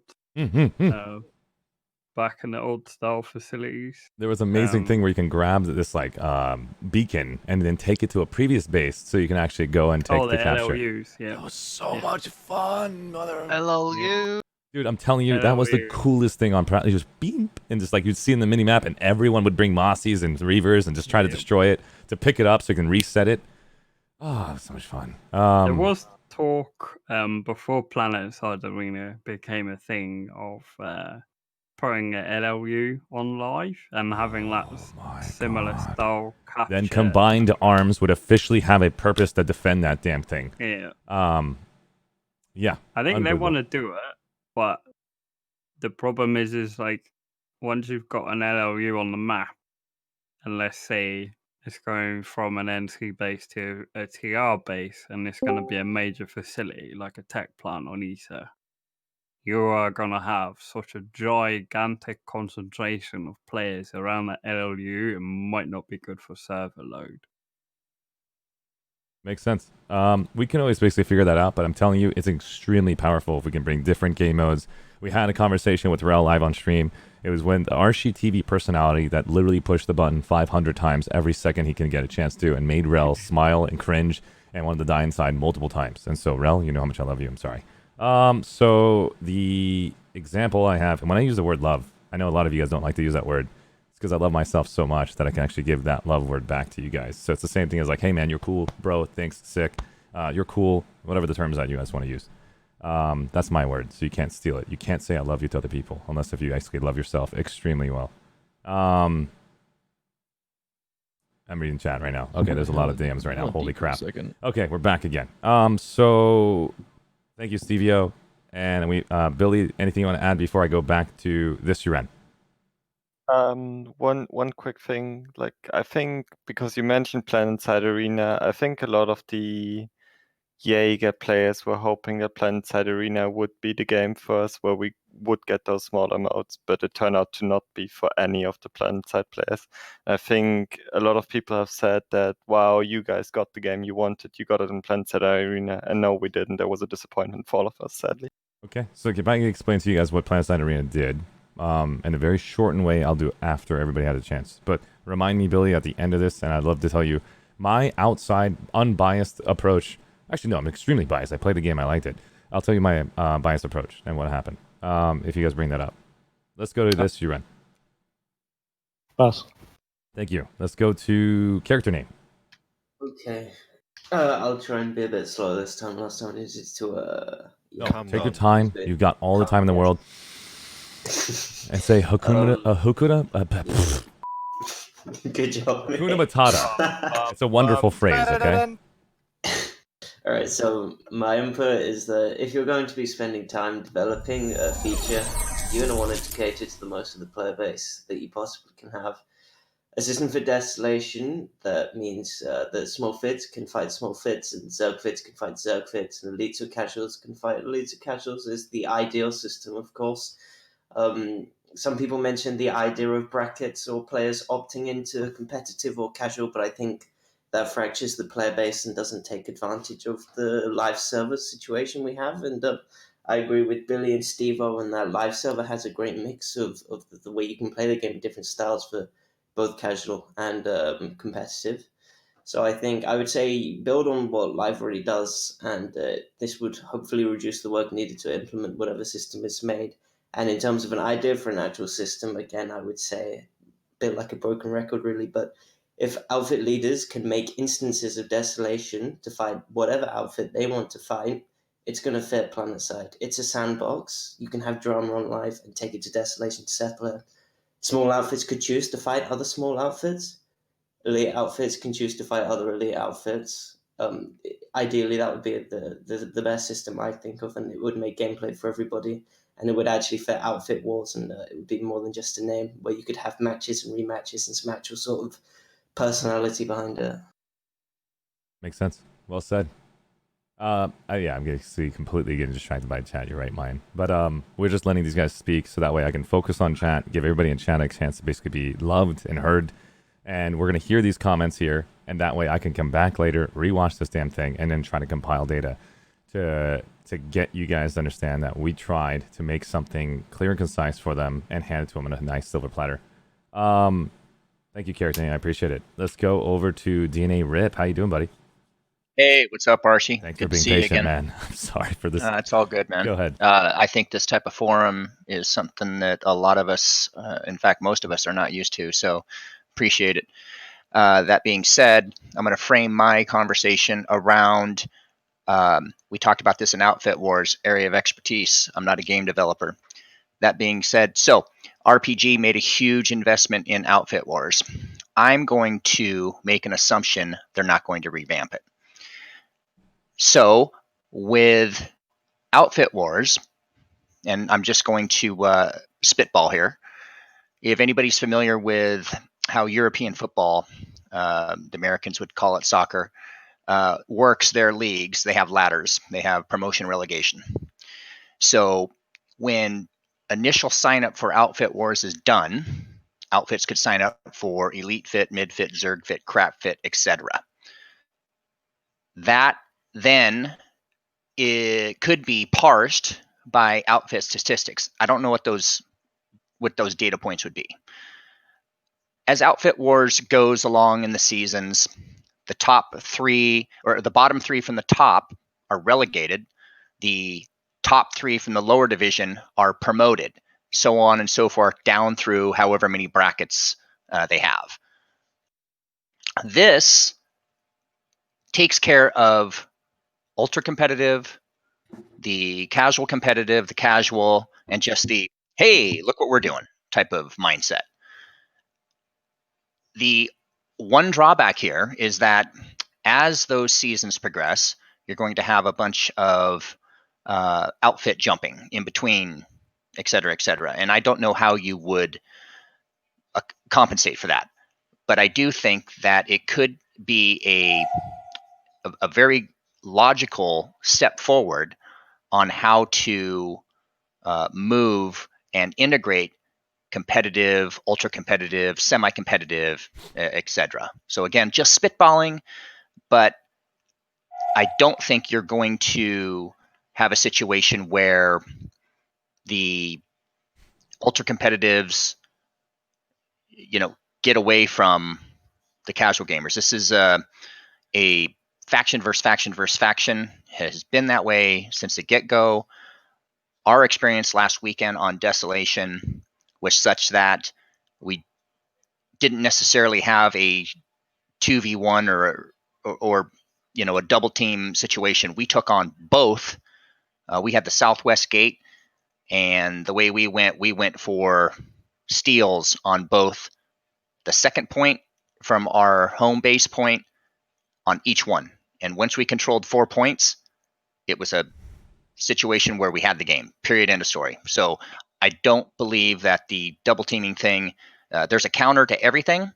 And this situation where it can only be a 1v1, probably, sure, there's an area for that. And some of these guys have mentioned it, the instances where, hey, we're going to take you on right now. Let's go ahead and do that. Fine, they can have that. But the outfit wars, back to my assumption that RPG is not going to revamp outfit wars. It's going to be a 1v1v1. Yeah. Can I just say about the double team thing? Like, when you double team, you leave your flank open, and we take advantage of that in our match. So we do this.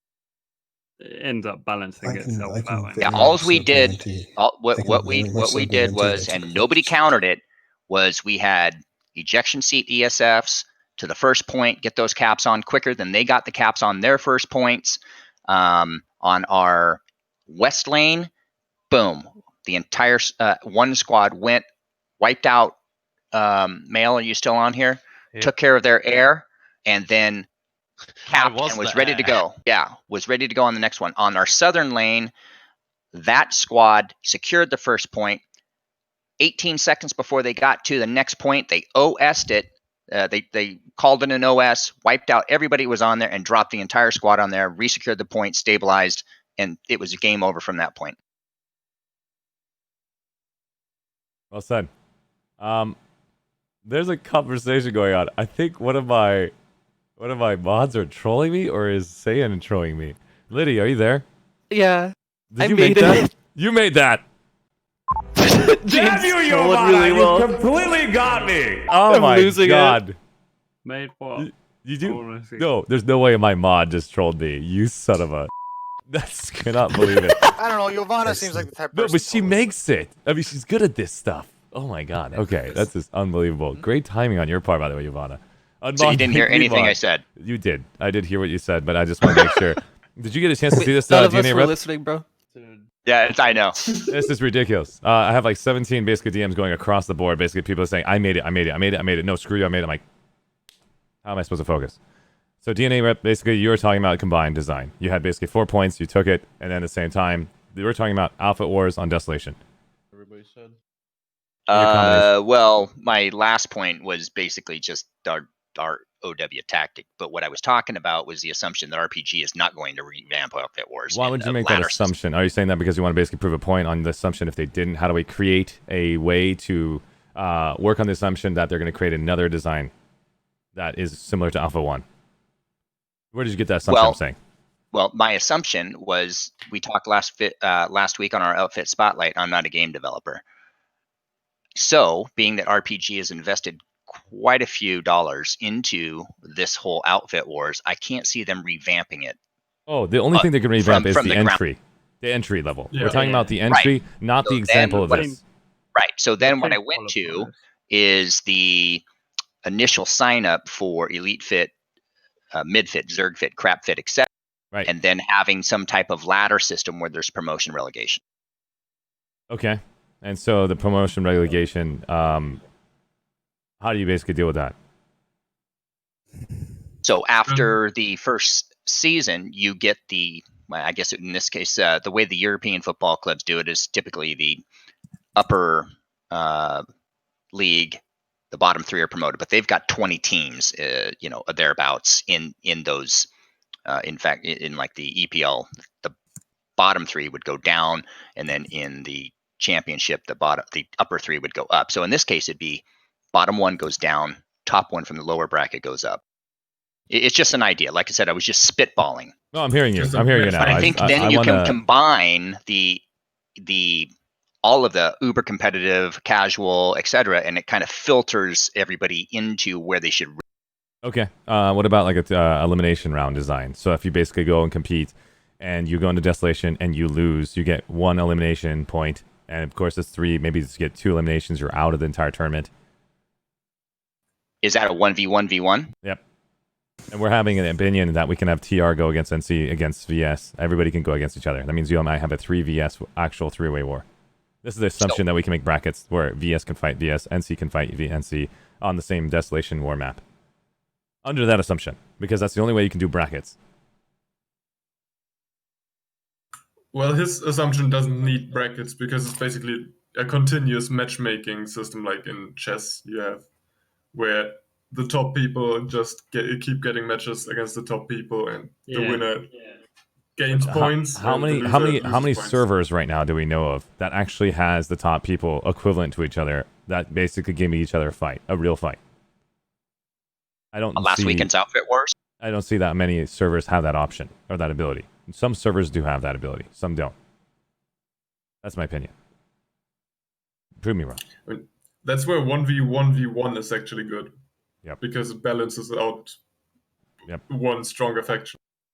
I just watched all 5. That's why I just know it wasn't as equal across the force. There's a lot of outfits who didn't sign up, who are quote-unquote competitive. They just didn't like the format of the qualifying round. So I want to get rid of the qualifying. That's my thing. I don't want to see any more grinding of that extreme. I honestly don't want to see it one more time. But if it does happen, I want to know why. It has to be a reason that makes everyone basically want to be in cohesion as a faction. That means I want to see BRTD working with their outfits that I got a chance to do their spotlight. It was the most sickest spotlight that showcased them at 20% remaining on the continent lock, and then the entire TR sitting behind in the warp gate, ready, moved out as a squad, as a platoon, as an entire faction, and destroyed. It was really cool watching you guys, man. I appreciate that, DNA, for giving me an opportunity to be a part of that. You're welcome. But I do like the idea. First of all, that 2-week thing that they started out with, 24/7. You're right. That brought up a lot of types of gamemanship that it really promoted inter-outfit rivalries on your same faction, which was, I don't think, what Planetside 2 is about. It's not only do you have your own outfit, but you've got your own faction, which you shouldn't be working against other outfits within your own faction. You should be combining to work against outfits from other factions. So I'm glad at least at some point they redid it, reset it, and then gave us 5 days. But I don't know how you solve that. I don't have an answer for that. Right, and that's why we're here talking about how to combine them all together. So DNA, your point is, if your assumption is good, that's a very good mindset to have, and I actually want more of those mindsets. Imagine they don't have the ability to do anything but called Alpha 2. If you guys can have that thought, we are giving the developers incredible feedback as far as what we can accept at a Alpha 2 level, not a Beta 2 or Charlie 1 or a complete scrap the idea of what we saw. And so it's going to cost too much and time. And of course, none of us want to basically see an Alpha War for the next month, it feels like it, from all the communication I made That's why they're going to spend some time revamping it and reworking on it and come back again. That's my assumption. I don't have that in my list yet. That's why we're going to basically talk about tonight. I'm going to spend more time tonight basically on my massage chair and just watching this damn video again and trying to get all of the data you guys presented me in a more focused manner. So I'm so sorry, DNA Rip, when I ignored you earlier, is because the freaking Liddy made something extremely funny and threw me off course very quickly. I just say something quick? It's all good, Arsh. My bad. Go ahead, say something. Stevia. Whilst we've got all this massive server pop and people want to go play on Desolation, I don't know why they just don't open it up anyway. Like Gold Tier. Oh, just have a bunch of people running around shooting each other in there? Yeah. Farming will exist over there. It's like a farming spree, and it just becomes like everybody wants to just do Desolation. Well, I think you'd have to rework the map because it's not, there's not hard spawns in any of the bases or anything like that. It doesn't really lend itself Oh well to my just god, it actually open might play. be a very cool thing. You'll see constructions from the factions show up, make some epic construction designs, and It could be cool. I actually want to see that. I actually want to see that. We'll talk more about that in a minute. Oh man, that'd be I think it'd be definitely cool. I just so think it lends freaking itself more cool. to more They should organized just- play than just Agreed. opening it up to puppies. It needs to be looked at and considered and evaluated for sure. The other thing I like it. They should definitely put an They alpha should tag definitely on put a it or timing on it on the live server and let any player sign up, and they will be faction specific, not outfit specific.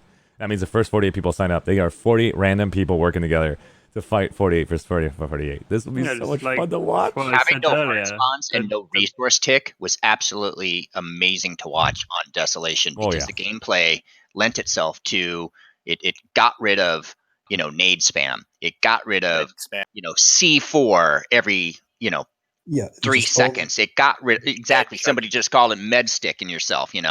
You actually had to have a medic right there on your heavy. It was absolutely thrilling to watch. Yeah, particularly It was, me being really one the of the plan. guys. Our game in particular, it changed everything up. None of us knew entirely what we were going in to do, and it did definitely lend to base building a lot more, which is something that, to be totally honest, I think is quite neglected on live servers, even though it can be incredibly beneficial. So there are some aspects of it that definitely work. It's just, how do they then implement that into, if they go, all right, we are going to open it up to puppies at this certain time. How then does that get implemented in such a way? If that gets implemented to live, I don't want it to be an outfit sign up only. I want it to be a player sign up on Desolation at specific times. So that means anybody at any given time can actually be a part of a faction specific group, and we can see each other's tags on our heads working together. That would be so legendary as a temporary learning curve for everybody versus having to go to a live server. We see it come up every 2 hours. We can get a chance to go on Desolation as a 48-man random team. Sign up quick. You'll be in queue. Members get to go in first, I guess. Maybe not. No, maybe randomized. Like I an don't really know. unranked version of. I don't know. I don't know, guys. I don't want to ruin it for you guys, but you get the idea. We'll talk about that later. I don't want to go down that path. We'll be so screwed. Why later? We could do that now. DNA Rep, thank you so much. We're going to go to the next individual. I know that we've got Laser. Laser, put your tag if you don't mind. If you have a tag. If you don't have a tag, oh crap. I'm going to go to bed because it's like 3 a.m. Stevio, you're amazing. Thank you so much for your feedback. I know I'm killing all of you. Let's get the next individual next. So we got character, we got Billy, Liddy, Ryan, we got Spiffy. We finished with all those people, and then we got Harry, Stevio, this Siren, and DNA was finished. Now we're going to go from DNA Rip to Mantheus. Right? Right. Perfect. Go ahead. Sure. We didn't skip character name. I have DNA Rip on my document here. Oh, character name. Did you talk? I thought we did with you. No, yeah, I talked. I don't did have- talk. I did talk. Okay, perfect. You did? Mantheus, go ahead. Yeah. I'm mentally trying to save it in my mind. I don't have any overlays. Go ahead. Oh, yeah, touching on the points, I wouldn't say I have any particular idea, but there is a compilation. Yeah, I got a document here that I'm just basically taking everybody's down. In combining the casual and competitive experience, I think accessibility is a big concern that everyone's kind of touching on, right, guys? Yeah. Like Absolutely. accessibility for casuals and different sized teams. On top of that, the qualifiers need to be sectioned off for whoever is opting in for a specific bracket that's determined by size or some degree of sweatiness, I think someone mentioned. It's just how do you measure? Outfit You measure jumping. skill, right? Right. You measure the sweat. Outfit jumping. If this is too widely accessible, that could lead to exploitation. If it's too secular, you can imagine some people would be smurfing. What else do I have here? I feel like the biggest concern with not only casual and competitive play is the whole optics of outfit war. Need to kind of preserve the Planetside identity, which is not just infantry. It's not just air or armor. That's all individuals bit, but you got to be able to put on full display the magnitude of Planetside with a a good way to project or broadcast the leadership and tactics that can kind of be perceived on screen. So mobilization, logistics, platoon leaders kind of plan going in motion. So maybe just a more bird's eye view of the competition would bring it into a bigger picture. Being able to have broadcast both moment to moment gameplay, but also the rendering of multiple tanks mobilizing across the field. The qualifiers cannot tarnish the live game. We were seeing back in the base capture era of the qualifier where people like recursion were ghost capping, or when it switched over to the score, the top 10 score, we had people in biolabs that were just sitting around corners and just farming or setting up bases and territories into chokeholds. And it was dictating the live game in a fashion that was not really Planetside. It was warping. The qualifier was warping the live game. And got to be mindful of that. You can't have that happen. I don't think I personally will let it happen again, because we have a second interview coming with Rel, and Rel said that he will give us a second interview either from RPG, Rogue Planet game staff. Will basically give us an opportunity to see them here. So guys, write up your questions, get your outfits to coordinate a question together. If your outfit has a really good question, you guys are okay to have sub questions on there, but I only want one question per outfit. Sub questions won't probably be answered if it's not something that is going to delay the interview. I did a literally 5-hour interview with Rel. Guess what, guys? Look at this time. I've been keeping everybody here for the last 5 hours and 20 minutes. So either you like the content that I'm actually presenting to you guys, or you guys are annoyed as hell that this is taking too long. So I don't know. This is only because of the feedback channel that will help me know if you guys love what you see here, or else I'm going to keep pissing everyone off. So I apologize if you guys are annoyed at this. But it's extremely powerful for me. It's extremely, this data is extremely important for me if I want to have something to deliver to developers in a clear and concise way to say, this is what I heard. This is how I want to basically deliver it. Let's have a interview now. Do you have these answers to these questions that that we can know time frame and time stamps and things of that sort? And if he says no, I don't want the interview yet. I want them to get together with their dev staff and have answers to your questions, and then we do the interview, because the interview will be it won't be good. Okay, please continue. Mantheus, thank you so much. Anything else you want to add? Just to be really concise about it, the qualifiers need to be accessible. The ranked or the competitive aspect of it needs to be accessible, but in not a way that is exploitable through different instancing or by smurfing, which is really hard to police, as people mentioned. But those qualifiers must not impact the live game. If anything, they should promote it. By being able to play Planetside is the way you should be able to really display your ability to get back into the competition. When you incentivize certain behaviors, then you do warp the live game.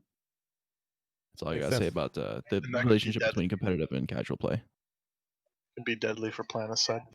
Yeah. Yep. I agree. It would be. Thank you, Mantheus. Let's go over to, I think I'm skipping people. If not, Red Knight, did I get you?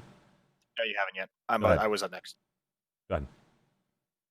Okay, so I actually agree with a lot of what's been said so far. I personally like accessibility for me, and I, like you said earlier, I'm more of a casual player who likes my flair of competitive, fairly often. I'm a guy who likes my competitive, but at the end of the day, I'm not gonna go out of my way to really seek it. I can find other games, you know what I mean? So I think accessibility is huge. And it's gonna make the game accessibility is important. And if you look at any sport, for the big things that you really want to have is accessibility and easy to learn, hard to master. Soccer is the prime example. You can play soccer with two of literally anything, two shoes, two shirts, two something four of those to make nets, and then a ball. That's all you need. It doesn't matter that soccer's a craft sport. Oh, got it. Hockey's Okay, far my better, mind was going but completely blank what you're talking about. You're talking about basically you can go get a Whoa, ball and whoa, kick it. whoa, whoa! I take great offense to that. I'm sorry. I really have I'm the sorry, hardest time hockey is the superior sport. No, I'm There are kidding, Latinos but, in the chat. Oh, so we're dealing with You're in crazy dangerous people. territory. Understand. Hold on. Sorry. Can I stop you for a minute, Red Knight? I don't even know what just happened, but can you focus on the subject, or I have to skip yes, we'll do. But it's just making sure that it's accessible is really important, and bringing it to the live game. Like I said, bringing all of the competitive things that already are in the game. Just bring that to live is really important for players like me who aren't going to go out of their way to seek that. But if it's there, will really want to partake in it and enjoy the game. you? So that means any game mode they bring, you'll be interested in, right? Other than the 2-week grind that we just saw. Yeah. That's good. And speaking of that 2-week grind, I agree with whoever just spoke. I think it was DNA. My name is Matthias. Matthias. Sorry. That it needs to be you need to be rewarded for playing the game normally, right? Like every aspect, whether it be you're a tanker, you're an infantry, you're an air, that has to be rewarded in some form of equivalent manner. It can't just be so obvious that the only way to do this is to ghost cap bases, or even if they fix that, it can't just be infantry farming up to capture a base. Right. There's got to be a way to make it so If that I could do a clear, concise version of it, just scrap the idea, and we'll think of something brand new. Do you have another idea that you can add to it? In terms of what they could do instead. Yep. That'd be tough. We'll come back to you if you have something, though. Yeah, I saw the suggestion for outfit objectives, which I thought was an interesting idea. So like your quests? whole outfit has maybe a set of objectives that they can complete, and they go through and complete those. It will be the same thing, though. The moment that they have to basically do specific things, there'll be a lot of cheese. We don't want any more cheese and crackers. We want to be healthy. But yeah. I see what you mean. Well said. If you guys don't know about the Red Knight, guys, he has personally helped me a lot. I want to give him credit. I know he basically went down the path that you guys were offended on. I personally want to apologize for that. Without him giving me the feedback about all of you guys saying how I was on the Outfit Wars or the Spectator Cam, or it's him, guys. He does a lot of work. He is really blunt sometimes, and Red Knight, stop doing that. He's a great guy, guys. I swear. I'm vouching for him. Pordillos, go ahead. Right, thank you. Ooh. What happened? Oh, you're back. First of all, as the competitive players say, a three-way battle is never going to be competitive. And for that, having outfit wars it's never gonna work with 3 teams. So competitive games are and competition between the outfits are a message to the other outfits that I am better than you. So if it is not possible with 3 teams to have a competitive game or a match, then it's down to 1 versus 1. So my idea is we can have first of all, if Planetside 2, for example, let's say it becomes the next Valorant, everyone's playing Planetside. There's gonna be so many outfits, so many teams. How are the devs going to control the participation, the qualifications, etc.? In other competitive games, we have ranks on CSGO, Overwatch, League of Legends. You have to be at max rank to be able to play competitively. So I'm going to speak for quite some time. I hope you do not want to go. So my idea is, if people want to take this very competitively, then they can go, okay, I think I am better than you. Like X outfit is better than Y outfit.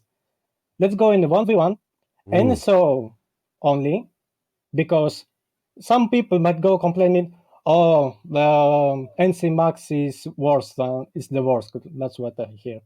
Or this class has more hitbox than the other one. It's larger.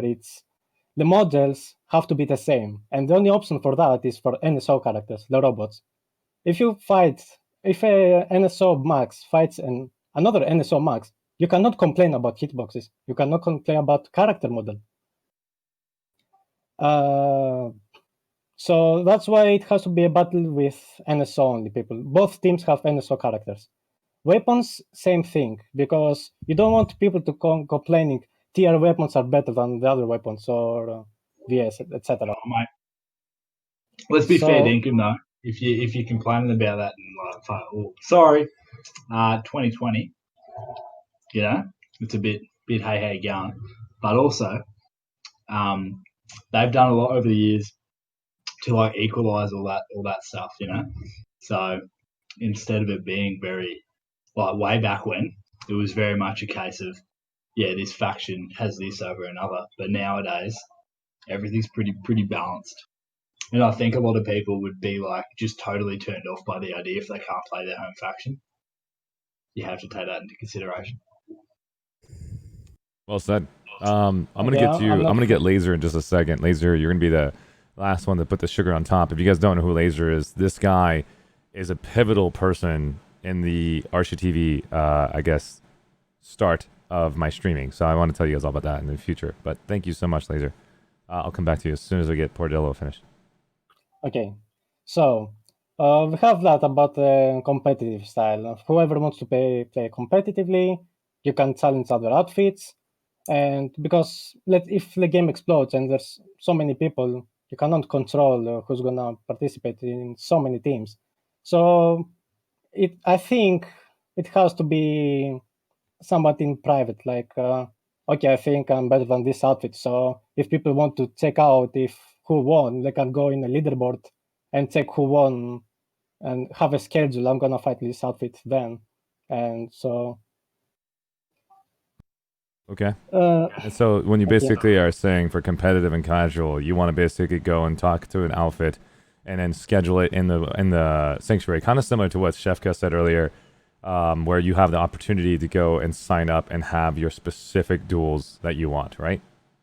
Yes, and because there is no ranking in Planetside, you cannot have 1,000 outfits fight each other in a period of, let's say, 1 month or something. There has to be a schedule for each fight. For example, like in this outfit wars, you can't have all the outfits fight at the same time. Can you do me a favor, Portillos? I'm going to be having an interview with one of the developers very soon after this is all over. I'm going to be compressing this and asking them if they're ready for it. Can you make that question up that you just discussed? And I'm going to see if they can create a system that allows us to do our personal matches without a developer getting involved. Can they create a system to where you guys can sign up and actually continue ranking up your outfit in Desolation? Makes it so where developers want to get involved. Does that make sense? Yes. Perfect. And I want that question. First of all, I want to be clear on something. I'm having some lag because I'm connected on American server and I'm from Europe. No problem. Sorry if I get interrupted. You Tell have me if I all get the time. interrupted. Just you tell have me. all the time. This is all you, buddy. You've been so patient All from right. the gamer, casual gamer concept, and then you skipped for competitive gamer. I appreciate it. I want all the time for you right now. Is there anything else you'd like to add? Well, last but not least. Anyway, so I'm not going to cover only the competitive side because I was waiting to get to the casual side. I'm waiting to hear this. So for the casual side, we're playing Planetside 2. If you want only 1v1, you can play other games. Like the reason people come to Planetside is because of the massive battles and the 3-way battle, and maybe the sci-fi adds to the game.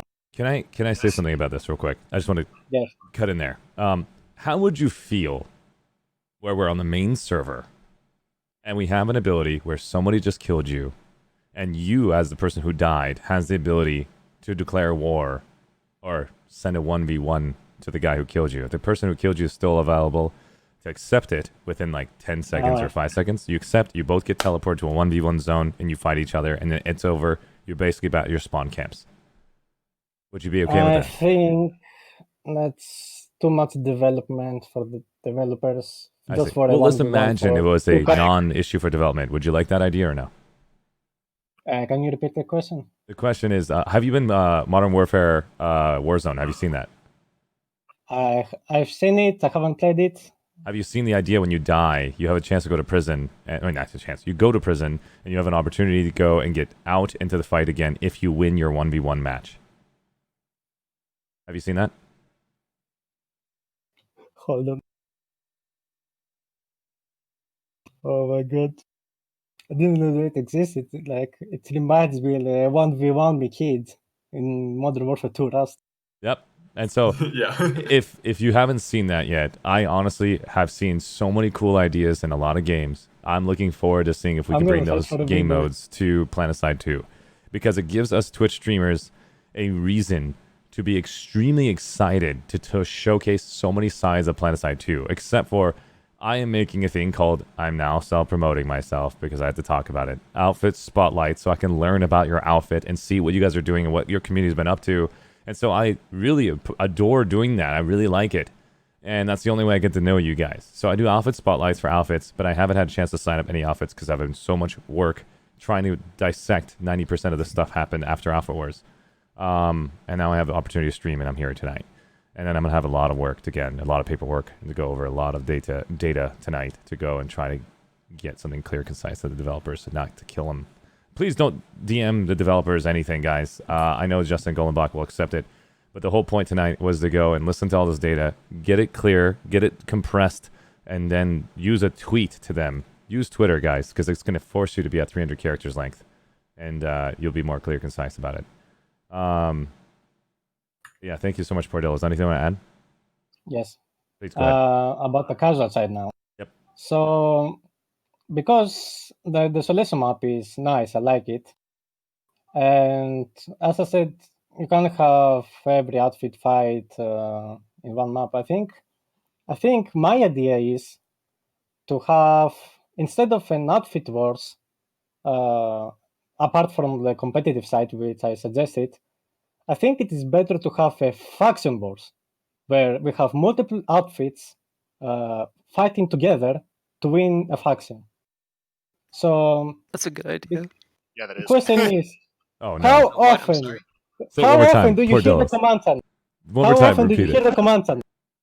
How many often do you hear Command Channel? Yes. I actually had to turn it off because I had Pale Tiger tell me a lot of beautiful things in my ear live on stream. I literally was like, "Hey, the Pale, thing is- where should I be?" He's like, "You son of a, or you're supposed to." Oh, I'm like, and I had to basically mute Command Chat right after that, and it was beautiful, great communication. But then now Pal said he's going to work with me. He said that he's not going to use Command Chat like that again if I'm on command with him, and that way I can play the game without being afraid of being on Connor ATR. So thanks, Pal. I appreciate it. You should just join NC. I mean, I have a main character over there, so I'm going to try it one more time. But anyways, continue. Okay, thank you. So, because not every outfit can participate in outfit wars with the system that we have currently, so my idea is we get most of as many outfits as we can in this state, and divide the population of each outfit so more outfits participate. And in addition to that, we have the outfits that are vehicle based only. So these outfits can have an opportunity to participate in outfit wars. And for that reason, let me think how I want to say this. Of course, take your time.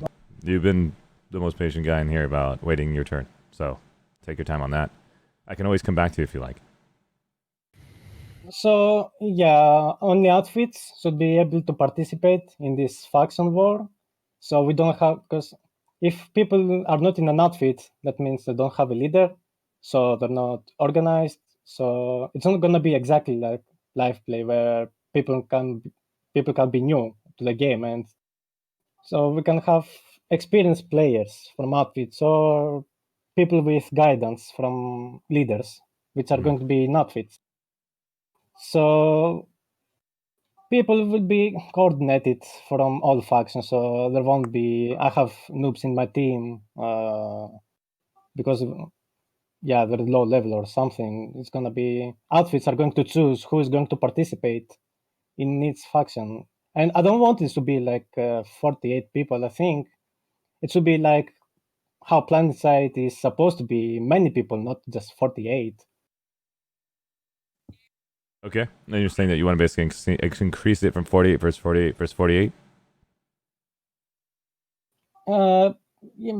Maybe more players to fit more people inside If the I outfit. said Because Portillo, if it's 48 and we have, let's say, many outfits, like more than 10 outfits, how are you going to divide 48 people with more than 10 outfits? their intention was to try to get you guys to make other outfits, but the problem is the intention was there, but then they didn't realize. Oh, they did. I mean, he did realize after he made this system, he can't change it anymore. It forced them to Zerg to basically make a 48 team, and we have already discussed that earlier. So they're going to make those mistakes. I mean, people make mistakes. We're pure human, and we just have to basically hope that. I know you all remember the past about the Daybreak team who was basically didn't listen to you guys. RPG has been fantastic, and I guess people are calling me that I'm a brown noser, but I have evidence that they're doing a good job. They're talking to all the content creators.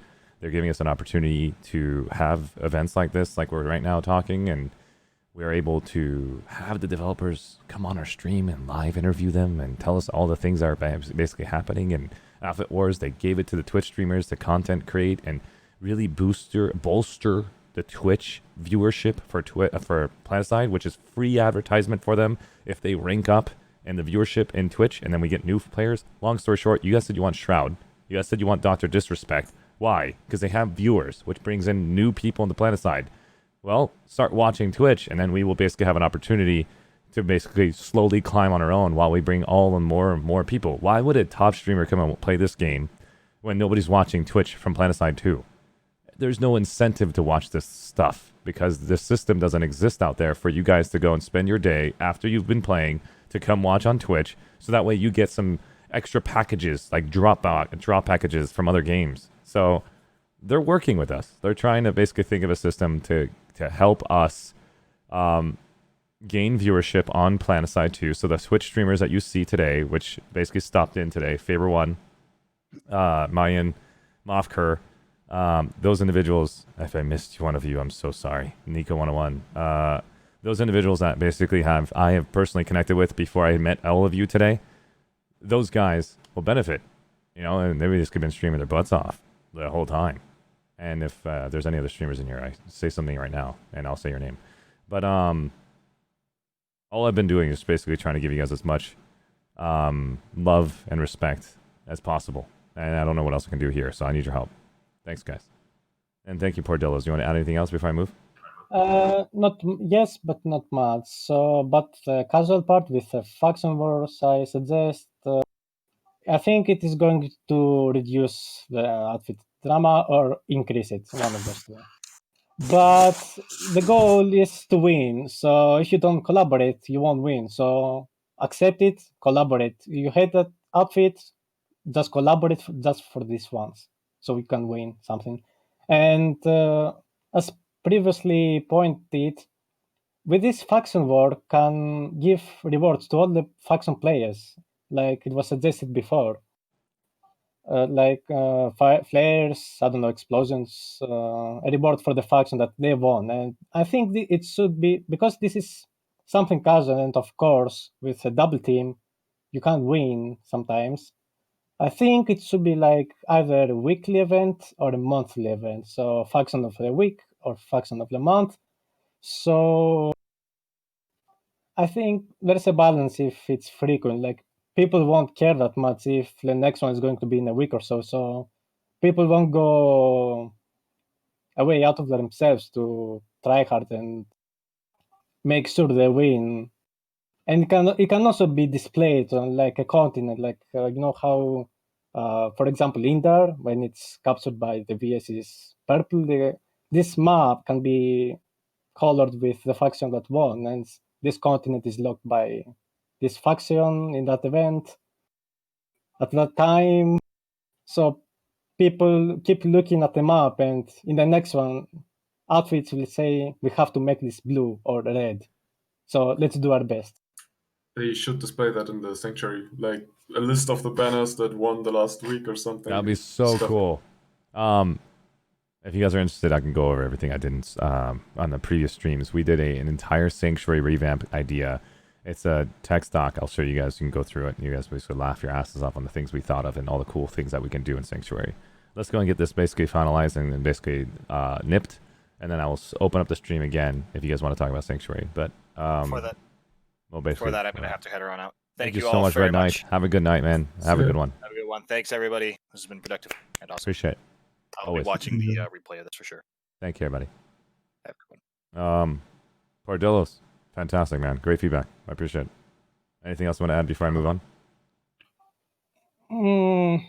Well, about the competitive side, factions should also fight each other like from the same faction as stated before. That's what I'm thinking. Can I maybe think and maybe find something more, or am I out of time? Oh, You can say it keep later. going. You can. Oh yeah, Okay, you want to say it okay. later? Yeah. Think about it. We'll come right back to you. I need to get basically Okay. Laser and Yaraz. I think those are the two people I missed, and Ethan, Ethylene. I'm so sorry. Don't. Just don't. You bring back bad memories from the four of them. Catherine Johnson. Don't. I'm sorry. Bring back bad memories. How do I say your name? Just Ethan. Ethan is fine. Ethan. Oh my god, I suck at. Ethan E. I don't know how I messed that up. Ethan, thank you so much. All right, so let's go to Yaraz. Oh my god, did I mess it up? No. Go ahead. Okay, I guess I have a bunch of things to say. Like, first, what people mentioned about the Outfit Wars qualifiers, of course, so fucking horrible they were to grind and shit. I mean, I think. Oh, yeah, sorry about that. No problem. Continue. Yeah, I think RPG knew that this system would just be like the cheapest system they can put out there right now, and They were then very smart. They had the plan to do a good system now. So the important thing is what they are gonna do next, and then we will see how good they are at actually making. I have a proper incredible qualification feedback system. that they're going to do a good job. Don't worry, that'll be fun. Then for the actual competitive or bringing competitive gameplay into Planetside, some people like suggested that it's actually already competitive to be one of the 6-man teams who just do the back caps alone and hold the point or something like that. But there, of course, I see the problem that it's not really like rewarded in any specific way. Like you win now, you have to make your own goal and then achieve that. But that's more Minecraft than competitive, I would say. And to win an alert, you can't just be the perfect 6-man outfit. You're gonna just do a little bit like 1% win percentage bonus if you're a good 6-man outfit or something. But they could introduce what I mentioned earlier with expeditions to have actual 6v6 scrims or battles for actual competitive outfits if they want. And this could also have a matchmaking system. So you can also have accessibility for the more casual players who just want to do it because they want to get farm, like the fancy polystellarite or whatever the expedition is for. They could also use the ISO as a reward because someone mentioned that earlier. That I did, but yeah, that's what we get. exactly. That's perfect. They want to change the ISO or some of the other resources so you get them from different things. Yeah. Then earlier people also said, I don't know if that was in the break actually, that they need some kind of motivation to have actual worth in making it and getting their money back. They could add the ability to have this 6 versus 6 or 12 versus 12 competitive matchmaking. But then you can basically also have your customized own servers with their own rules where you don't get anything but just basically VR training, but you can fight against each other. which you then can only access through some kind of tokens that you can buy or by having premium stuff like that, and also the 1v1 system. They can choose how they want to monetize that, or if they want to just put certs on that, something like that. What else do I have? If they also want to have like huge 48 versus 48 bells that are competitive and not 3 factions, they could use that if they have this instant kind of fighting, like on the expeditions that I just made up, where they can put players into one complete new world and just let them fight each other for whatever time. That's of course a pretty big change for the engine. Right now it's only made for the continents, and you have to instance the continents and all this kind of stuff. Can I ask you guys a question? There's a lot of people that will, it's a fact, will say, you guys are just reskinning Planetside 2 into PSA. Well, they practically had PSA that also had Capture the Flag. They also had Team Deathmatch. They were trying to bring all these cool features. They had Capture the Flag. Wait, Yeah. we wanted that, but it never came about. No, I was They there. had captured They the had flag Capture for the one Flag. weekend.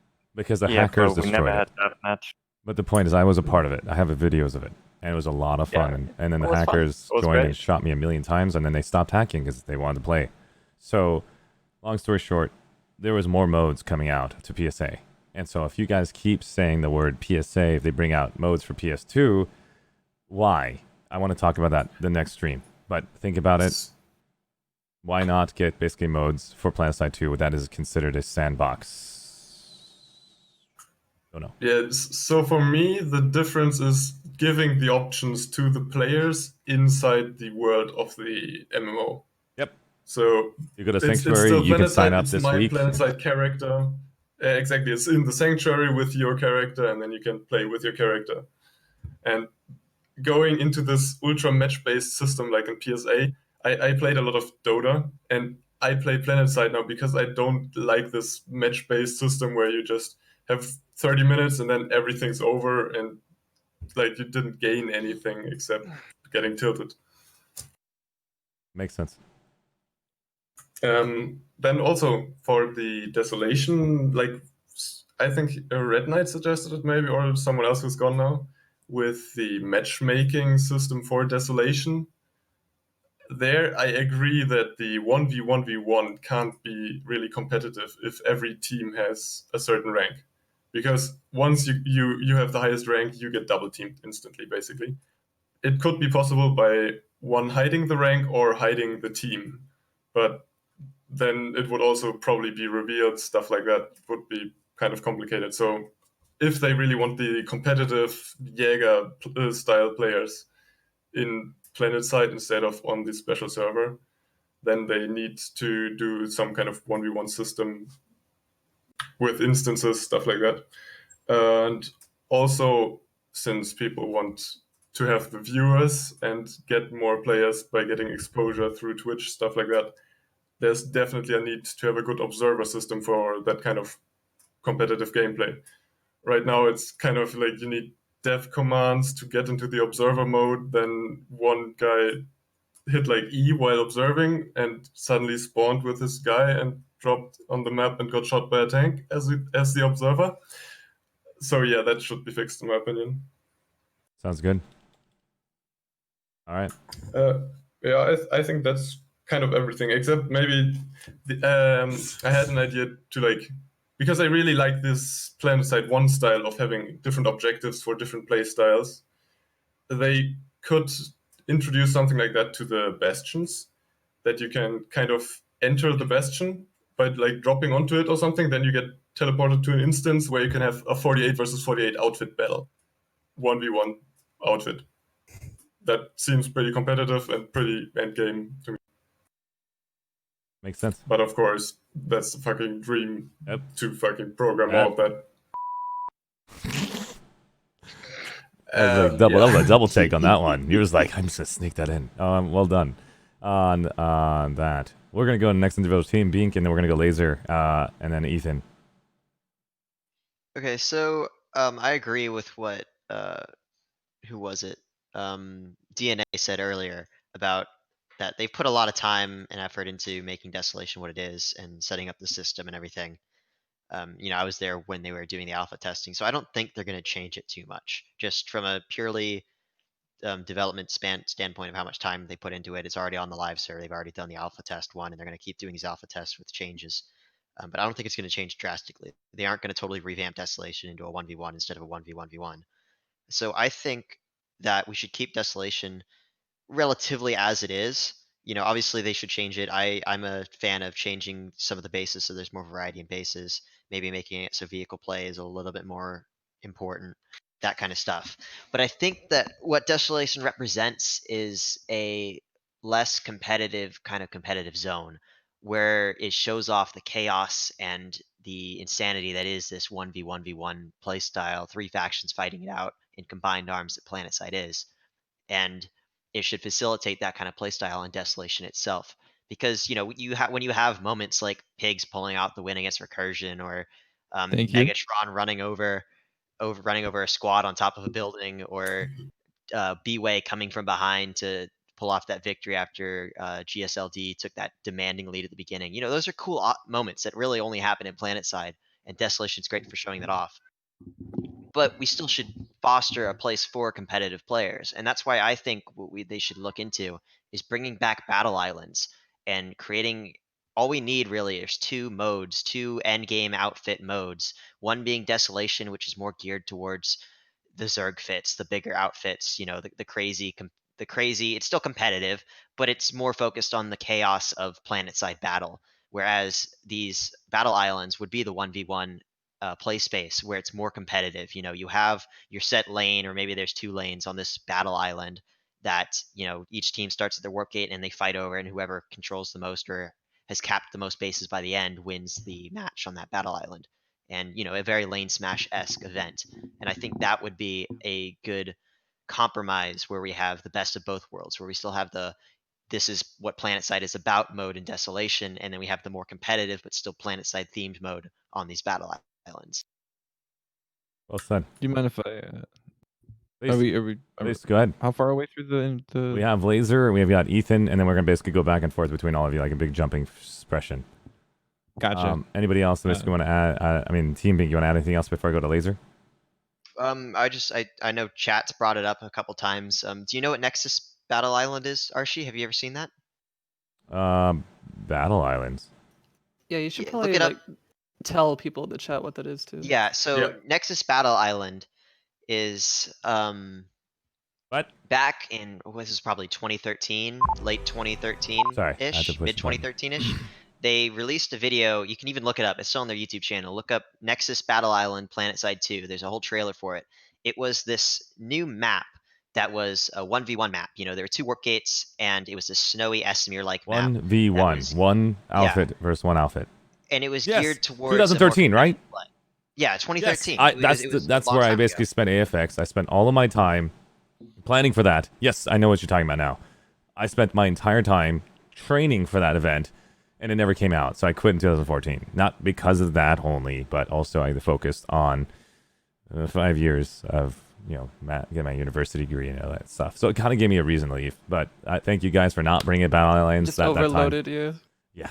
I literally trained so hard for that. It didn't come out in time, and then I just chose to basically dip out, and my outfit died, sadly. I love you all. You'll know that. I told you the reasons why I had to go. But I'm here all of a sudden, 5 years later. But Battle Islands, go ahead and continue Team Big. I'm sorry. I got excited. Yeah, so, this Nexus Battle Island's already made. I've never played on it. I don't know how it plays, if it's actually a good map or not. I don't even know if anyone ever actually got to play really on it. I really don't know. We did. But, okay, that's very good cool. to hear. I think I've only ever heard 1 or 2 people talk about it and say that it wasn't that great of a map.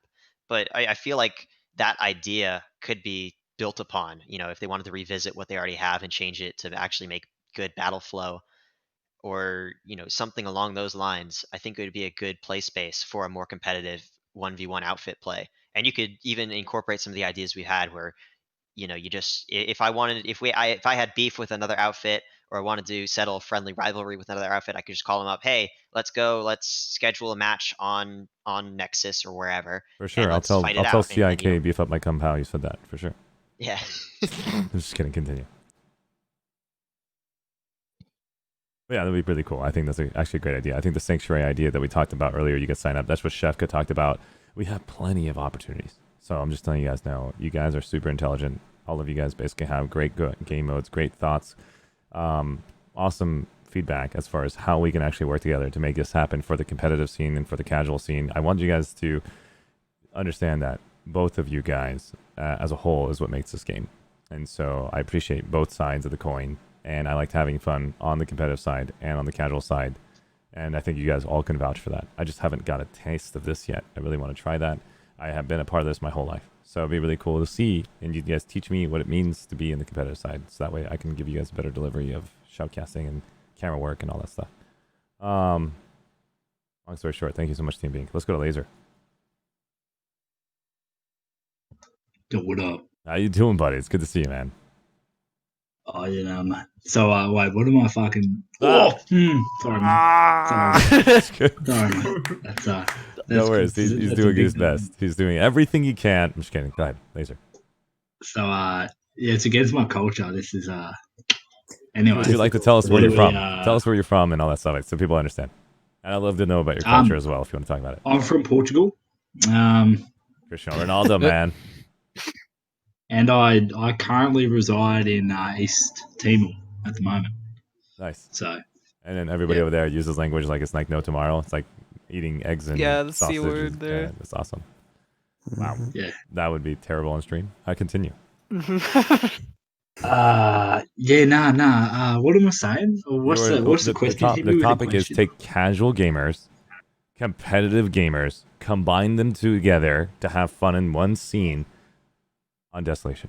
What is your thoughts? How do you do it? Oh yeah, Ripper. Yeah, Desolation is the map, isn't it? Yep, right there. Arshee, real quick, Yeah. I'm gonna have to drop out. So Thank you so much, Team Bink. Have a good night. Thank you so everyone in the much. chat here. Thank Take you. care.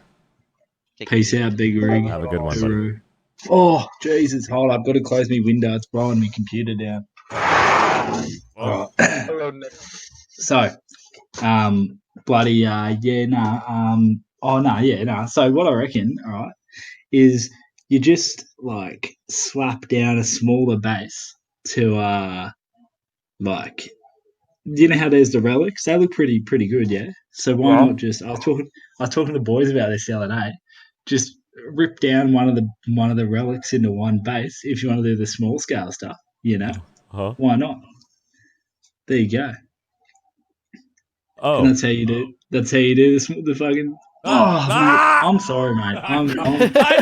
I knew it was coming out because you're so relaxed, and as soon as you get relaxed, it's gonna come right out. Just take your time to speak slower, and I promise it'll work. That's what I did. I just I'm speak trying slower. to speak slow, genuinely. You're doing great. You're doing great. Laser has helped me out, guys, a ton. And if it wasn't for Laser, I don't think I could give out even the content I have. So thank you so much, Laser. I'm trying to give him some credit there. I can't say what he did because I don't want him to get overwhelmed.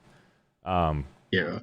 But yeah. No, I don't know. I just reckon like there's already the infrastructure. On a serious note, there's already the infrastructure for whatever 40. I don't even know 48 v 48 v 48. So you can just slap like a smaller size thing into that, and then just catch you later with the. Thanks, Richard. I'll take it slow. I'm a bit. Today. So no, you're doing great. But if you want to add anything else, feel free. If not, we could just go to somebody else. Yeah, I just reckon like it's not too big of an ask to be like, yo, there's already a thing to be like, yeah, I want this bloke eligible for Outfit Wars.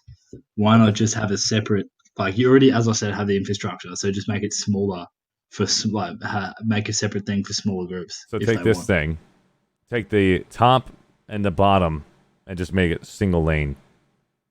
Yeah, put honestly, 3 dots in the middle of it. Make it. Yeah, we like. Sounds like a great idea. I've never seen that before. Yeah. I'm just kidding. I'm just kidding.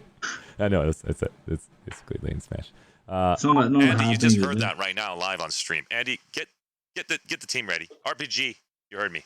Just kidding. Yes, it's not hard. So yeah, like rip into that, and then you got like you don't really have an issue with competitive and casual because everybody can partake. So there's no real. The only thing that would make it competitive and casual is the outfits first thing. So like if you had I don't know, if you had like RSNC versus like wild cards, then that'd be like a super terrible match. That'd be like a real casual match. But then if you had like recursion versus pigs, that's some big high tier brainwave kind of stuff. So, you know, it's more so about the outfits that participate. If you catch me slide. Sounds good. You Well, know, yeah, well not said. a hard job. I think just slap down the smaller scale stuff and it's not hard. And open it up to everyone, or how would you do that?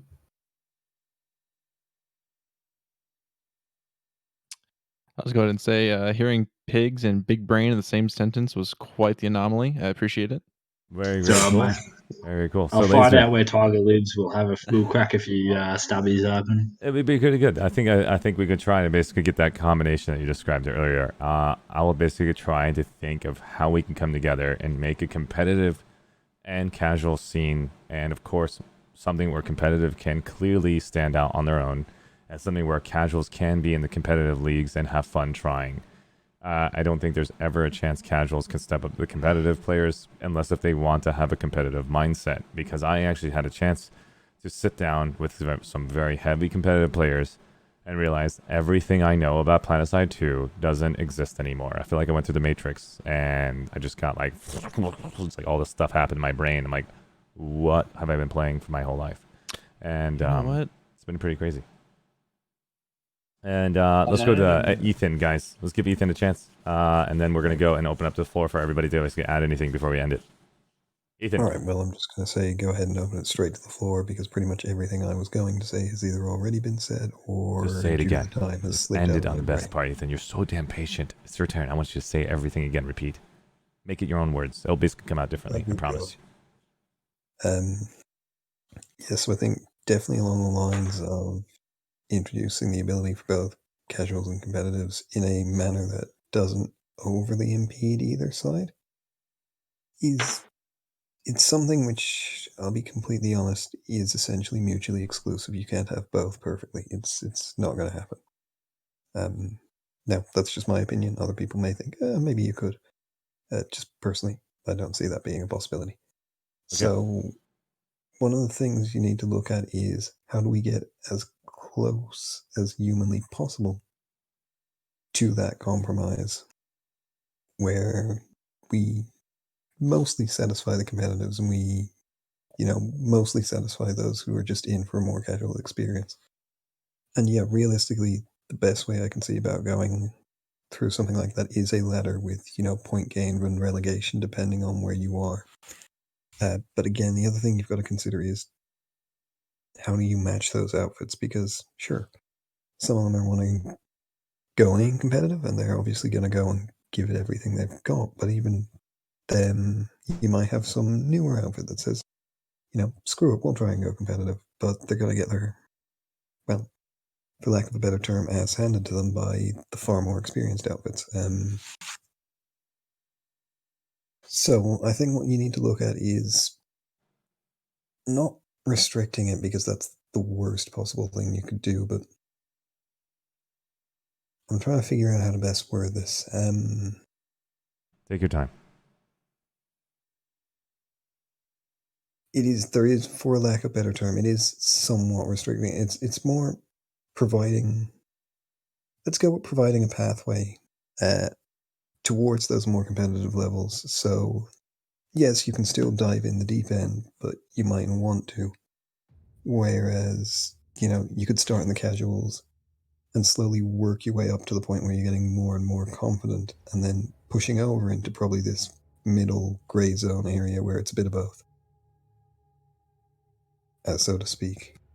Well said. And I hope that somewhat makes sense to people. I'm aware it's almost 4 a.m. and I may as well just be blabbering out my rear at this point. No, dude, you've been super patient. Thanks for standing by. I usually don't want to basically go this long, but I want to give everybody a chance to be heard, and that's the only way I can do it. I don't have a better system yet until somebody can tell me in the ArsheeTV feedback channel above in the ArsheeTV Discord and tell me if there's a better system out there. I'll do whatever you guys want, but at the same time, you guys do need to be heard and take your time and think about it.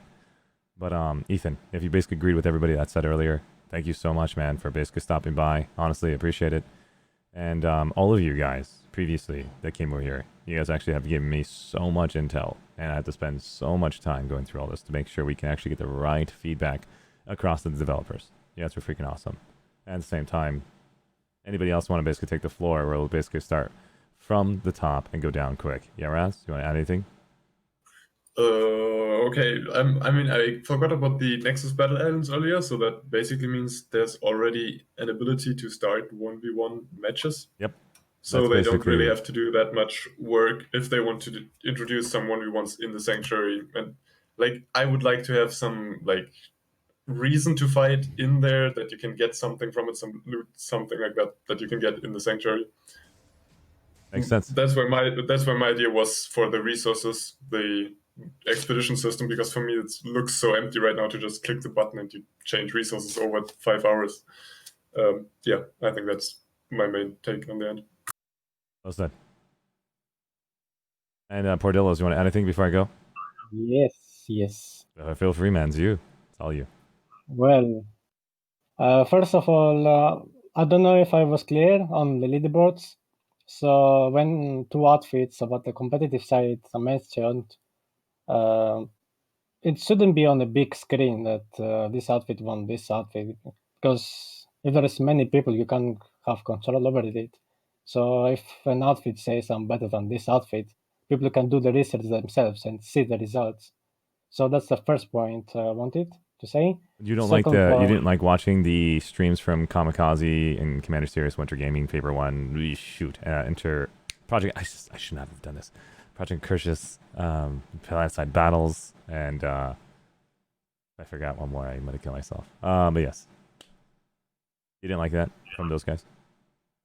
I haven't heard of it. I don't know what's that. Oh, you didn't get a chance to watch the Twitch stream of the Outfit Wars? Cordillos. There was videos yeah, of people well- recording you guys kicking butt in the gold rank. Yeah, because of my connection, I missed the entire question. Oh, no problem. We'll come back to it later. Don't worry about it. So do you not like it being recorded when you're basically going to Outfit Wars? Do you like showcasing that on the big screen? You don't like that? No. It's not that it shouldn't be recorded. It's like, imagine, let's say there are 1,000 outfits. How many people are willing to record all these 1,000 outfits for the competitive side that this outfit is better? I mean, I think there should be recording from the outfits themselves so they have proof that they did it. And you really can't control the big numbers. Now it would be easier to control because population is not that big. But if you have a competitive system, you can't arrange the system depending on the population. It has to be the same, no matter what the population is. Okay. So, okay, I'm gonna go to my second point. NSO needs ESFs, please, come on. It's Because hard. not only that, on the competitive fights that I'm suggesting, it shouldn't be infantry only. As I said, it should be armor, air force, and infantry together. Because it makes Planetside 2 unique. Like, it's what makes Planetside 2. Not if it's infantry only, you can have so many substitutes with other games. But if it's all these three, it's different because it's Planetside. It makes it unique. So that's another reason we need NSO or ESFs too, in live play too, because people want to play with ESFs with NSO characters that they have paid membership for. I will ask So- again. Can you do me a favor, Pordellos? Can you write that Yes. question down for Rel as well when I do the interview? I need both those questions. Those are good ones. I'm going to ask him why can't NSOs get ESFs? Is there a coding issue? Is there a character swap ability? What's the reason? I want to know the reason.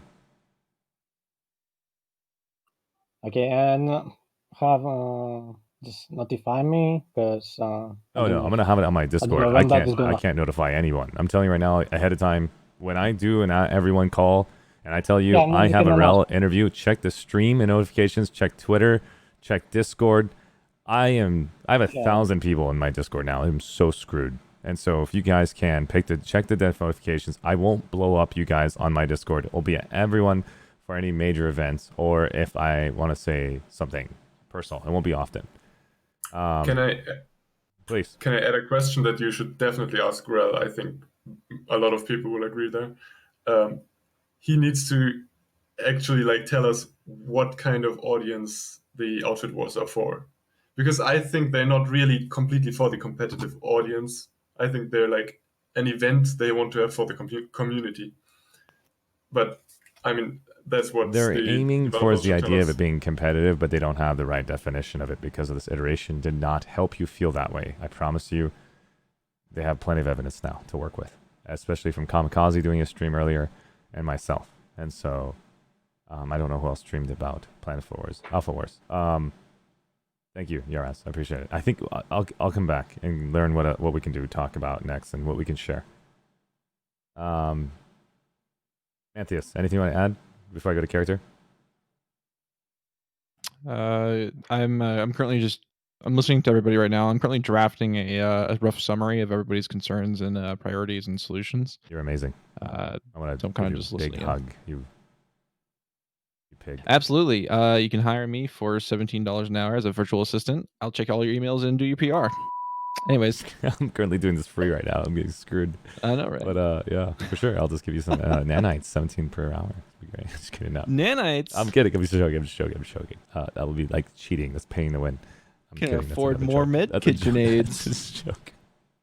Oh, thank you, Mantheus. I appreciate it. Honestly, if you guys do any work on your side, you're not forced to. It's up to you guys. And thanks. Anything helps. He's got me in the basement. Please, 1-800-HELP. Keep him down there. Keep him. Just kidding. No. Character name. Go ahead. You found yourself in a basement. Wait. You've done So something. What happened? sorry. Just tell me when to continue because I'm not finished. Oh, you're not finished. Go ahead. Continue. I thought you're finished. Go ahead. Okay. So third point is this is mostly something that will apply in reality because they made the desolation map. I don't think it's ever going to be competitive, and it shouldn't be. But the closest thing that it can bring desolation to a competitive, make it a competitive place. It's not going to be 100% competitive, but it's the best. I think it's the best thing we can do, like for now. Many will not like this, but my idea is have it's 48 people, so we can have 24 people fighting specifically one faction. So if you're in C, or you can only fight, you can have 24 people fighting TR and 24 people fighting VS. So the battles are always going to be 50-50, and the winner is going to be the best one. Like the better team will win always. So there isn't going to be any double teaming from that. And if one faction is weak and let's say NC is bad, okay, I'll say TR because Hashtag confirmed. Just letting you know now. 2020. Just kidding. Let's say TR is bad. Okay. In this Let's specific just say outfit, NSO is bad. Let's just basically say that. Go ahead. Let's say they can't win a fight on they're generally weaker compared to the skills of the other outfits, these other two. So the result is going to be NC will push the TR, but because someone will think of the point of double teaming, if that applies for one faction, it should also apply for the other one. So the percentage is going to be 33% of the losing faction, like while they're getting pushed to the warp kit. We saw that in the Connery one on the gold rank, where both the VS and the TR focused the NC completely and ignored each other until the very end. And it was a complete 48 versus 96 the whole time. And yeah, maybe one or two fought each other and shot each other, but whatever. The point is, we saw it. and it can happen again and again and again. Why? Because your reputation matters in the game. What you say matters. Now people are going to remember that and have a vendetta out for you, and they will focus you regardless of winning the actual match. They would rather see you lose. So your reputation matters. Like right here, being an ArsheeTV, your reputation does matter. How you conduct yourself, and if you want to make my stream go away, you can do it easily. Just use everything in your power to destroy me, and I'll get destroyed. I'll just have to accept it. That's life, and I move on, and I find a new profession. And we all have to accept that's part of life. So, what you're saying is the idea of stack teams and stuff. It's tough to make a design for that. So we just have to let it happen more often or not. And then at one point in time, people will split up and fight each other, and then it'll become equalized. That's what happens in every sporting industry. It is very hard to create a right system, the right time, and that's why we're all here trying to create a system better from what we all saw. I know you guys are all skeptical because it's an organization who screwed your game over before, but I think this team is doing a great job.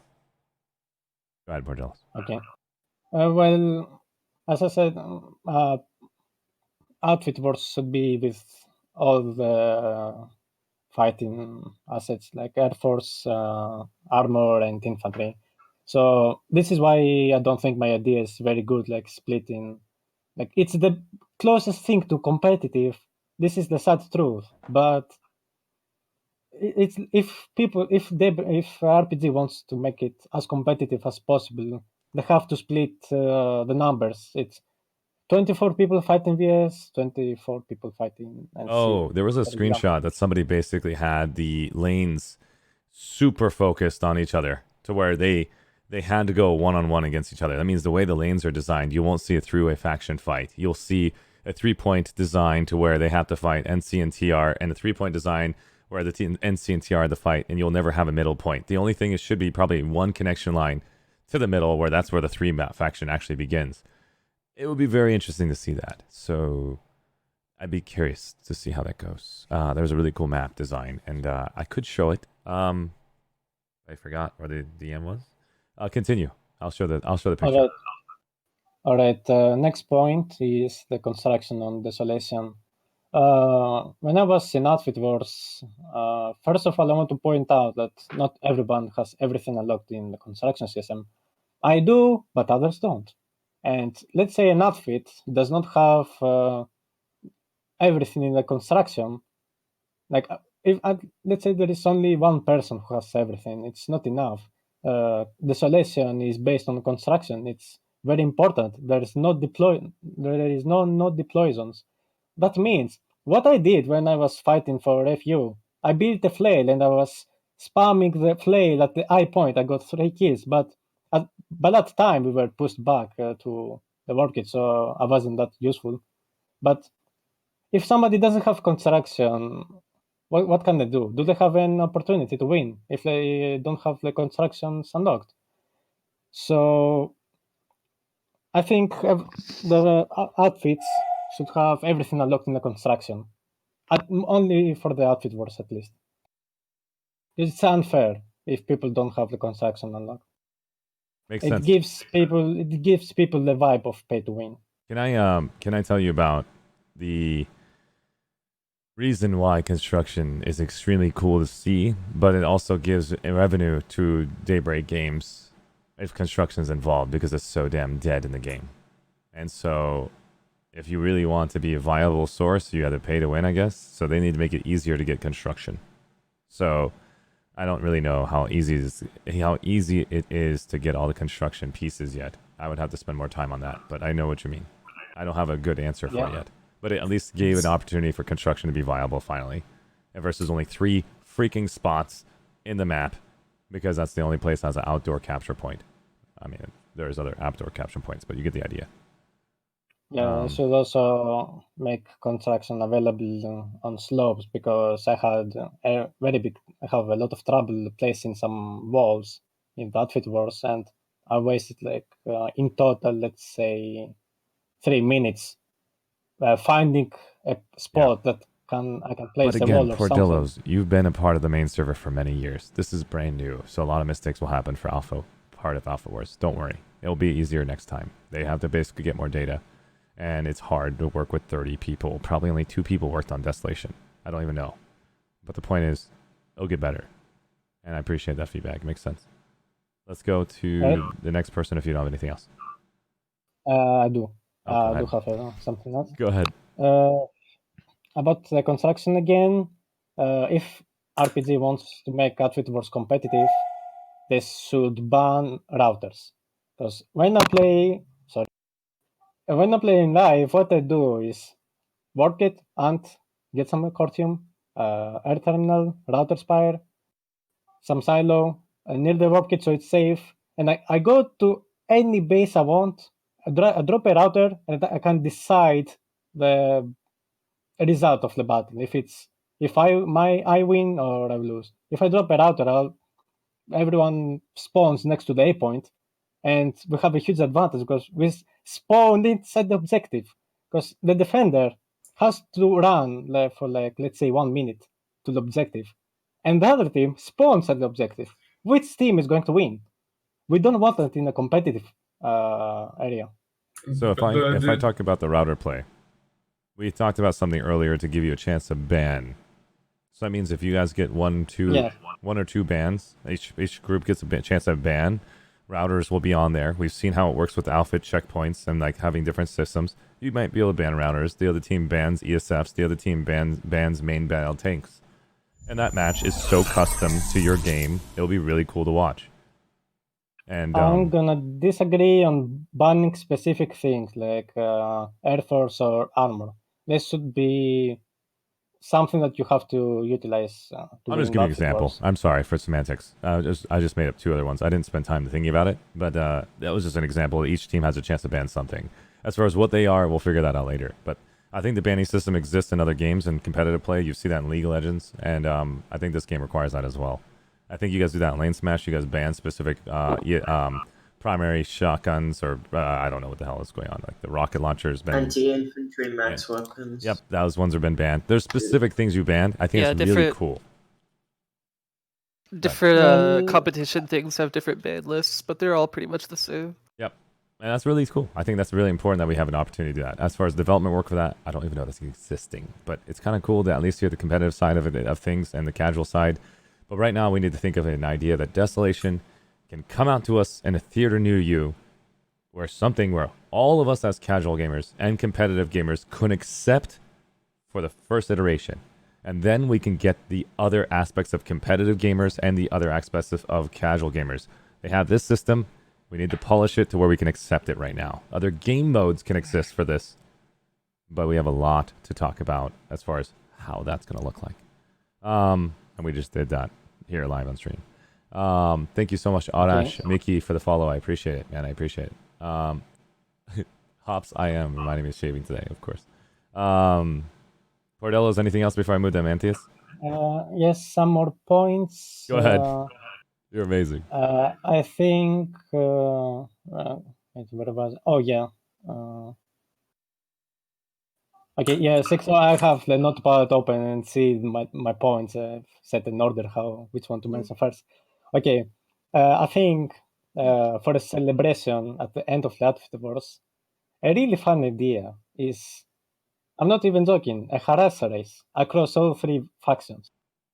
We can have specific waypoints, and what I love is recently I uploaded a video on Reddit. I used a ramp to fly over my entire base, and I was thinking, what if we had multiple? What if harasser races based on ramps that if you fail them, you get a disadvantage, like hitting a wall or something. Okay, so you're thinking mini games. That's really cool. I think that there's... for celebration. That'd be really cool. Like at the end, like all factions, like they stay together. If I had to tell you right now that that would be the other future topics, when this gets solved, I would go down the path that you're talking about. Right now, if we talk about it for the developers in the question, we already had that earlier. That is a very cool idea, but that will probably be in 2021, to be honest, based on the Rel interview that I had with him for 6 hours. I know where they want to basically focus on based on that interview and how much time I spent talking to him afterwards and stuff. So don't throw that idea away. I think you're onto something, but it's not a priority. Does that make sense? Okay. Okay. Anything Makes else? sense. One last point, and I'm finally done. If you want to talk to me, give me a tell or something. If you want No, to but you ask tell me me. I'll anything. basically hang out with you all day, man. I mean, you have a lot of good ideas. Speaking to chat, like if they want to ask anything Oh, about the chat. how Yeah, of I'm course. Yes, treating all this. Pordello's is here on. And If you guys yeah, want to talk to chat. Pordello's, man, he's basically here. He wants to basically get those brainstorms out. He's really passionate. You can see how much time and effort he's put into those points. He actually has data in front of him, and he's going through it. He really loves this game, and I honestly give him a lot of credit. So good job, Bordello's, man. Basically, think of all these ideas for all of us to have a good time. Yeah, just last thing. Thank you. I'm open to any questions if you have. And one last thing, chat. Who else is in the 6 a.m. gang here? Who else is in the 6 a.m. gang here? Guys, if you guys are 6 a.m. right now, type in chat. What time is it 5 for a.m. you? Type your time zone chat. Go ahead, basically everybody in chat, type in your freaking how long you've been awake for. Tell me your It's time 8 zone. p.m. for me. Oh, I mean, wow. it's 4 a.m. here, It's- but I've been in work since 6 I p.m. live in Washington. I live in California, guys. I live about like 30, 40 minutes away from Daybreak Games. So if you guys didn't know, I actually saw them at their studio. I'll It was say really it cool. right now. Don't do frontline work in a crisis time. It's not worth the pay. Ethan, I honestly appreciate everything you've done, man. Well done for frontline work, and I appreciate the amount of stress you can have for basically being in the front lines. Honestly, my hats off go to you. So much to the military. Massive respect to you, man. Thank you.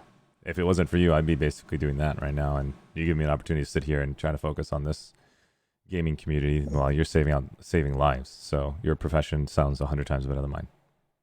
Thank you. I'm not supposed to be doing this. Like I work part-time mountain rescue. Just kidding. Just kidding. And then they went to, okay, so, and now you have newly finished degree in microbiology. You do this because you have paramedic training. That sucks. It's a really fun phone call. Oh, man. Well, hey, man, I appreciate everything you do, man. I honestly appreciate that. Don't worry about it. Let's go to character name. Anything I want to add? Not really. I'm just kind of listening at this point. I'm super Thank you tired. so much. I'm tired too, man. Let's go to Liddy. Did I just get skipped? Yep. Oh no. Robin? You just skipped me. Oh, I did? I'm Anthius. I'm sorry. Go ahead. I thought I... Wow, Heartbroken. my brain just like pooped. Go ahead, Anthius. When you said you skipped me, I'm like, who skipped me? I literally was looking for a name called Who Skipped Me. You want me to? Do you want me to go down my list of the summary of tonight, or should I just stow that for later? Because I'll hold on to it. We'll do the summary at the end of everyone's speech, and I'll let you summarize it at the end of the actual video. That'll be actually a great idea. Thank you for that. Amazing. No worries. Well done. Liddy, What's up? anything you want to add before we basically go to Manthias for the summary? No, I think we could. Thank you so much, Liddy. You're awesome. Let's get the next individual. I'm just gonna play music. I'm gonna play some music.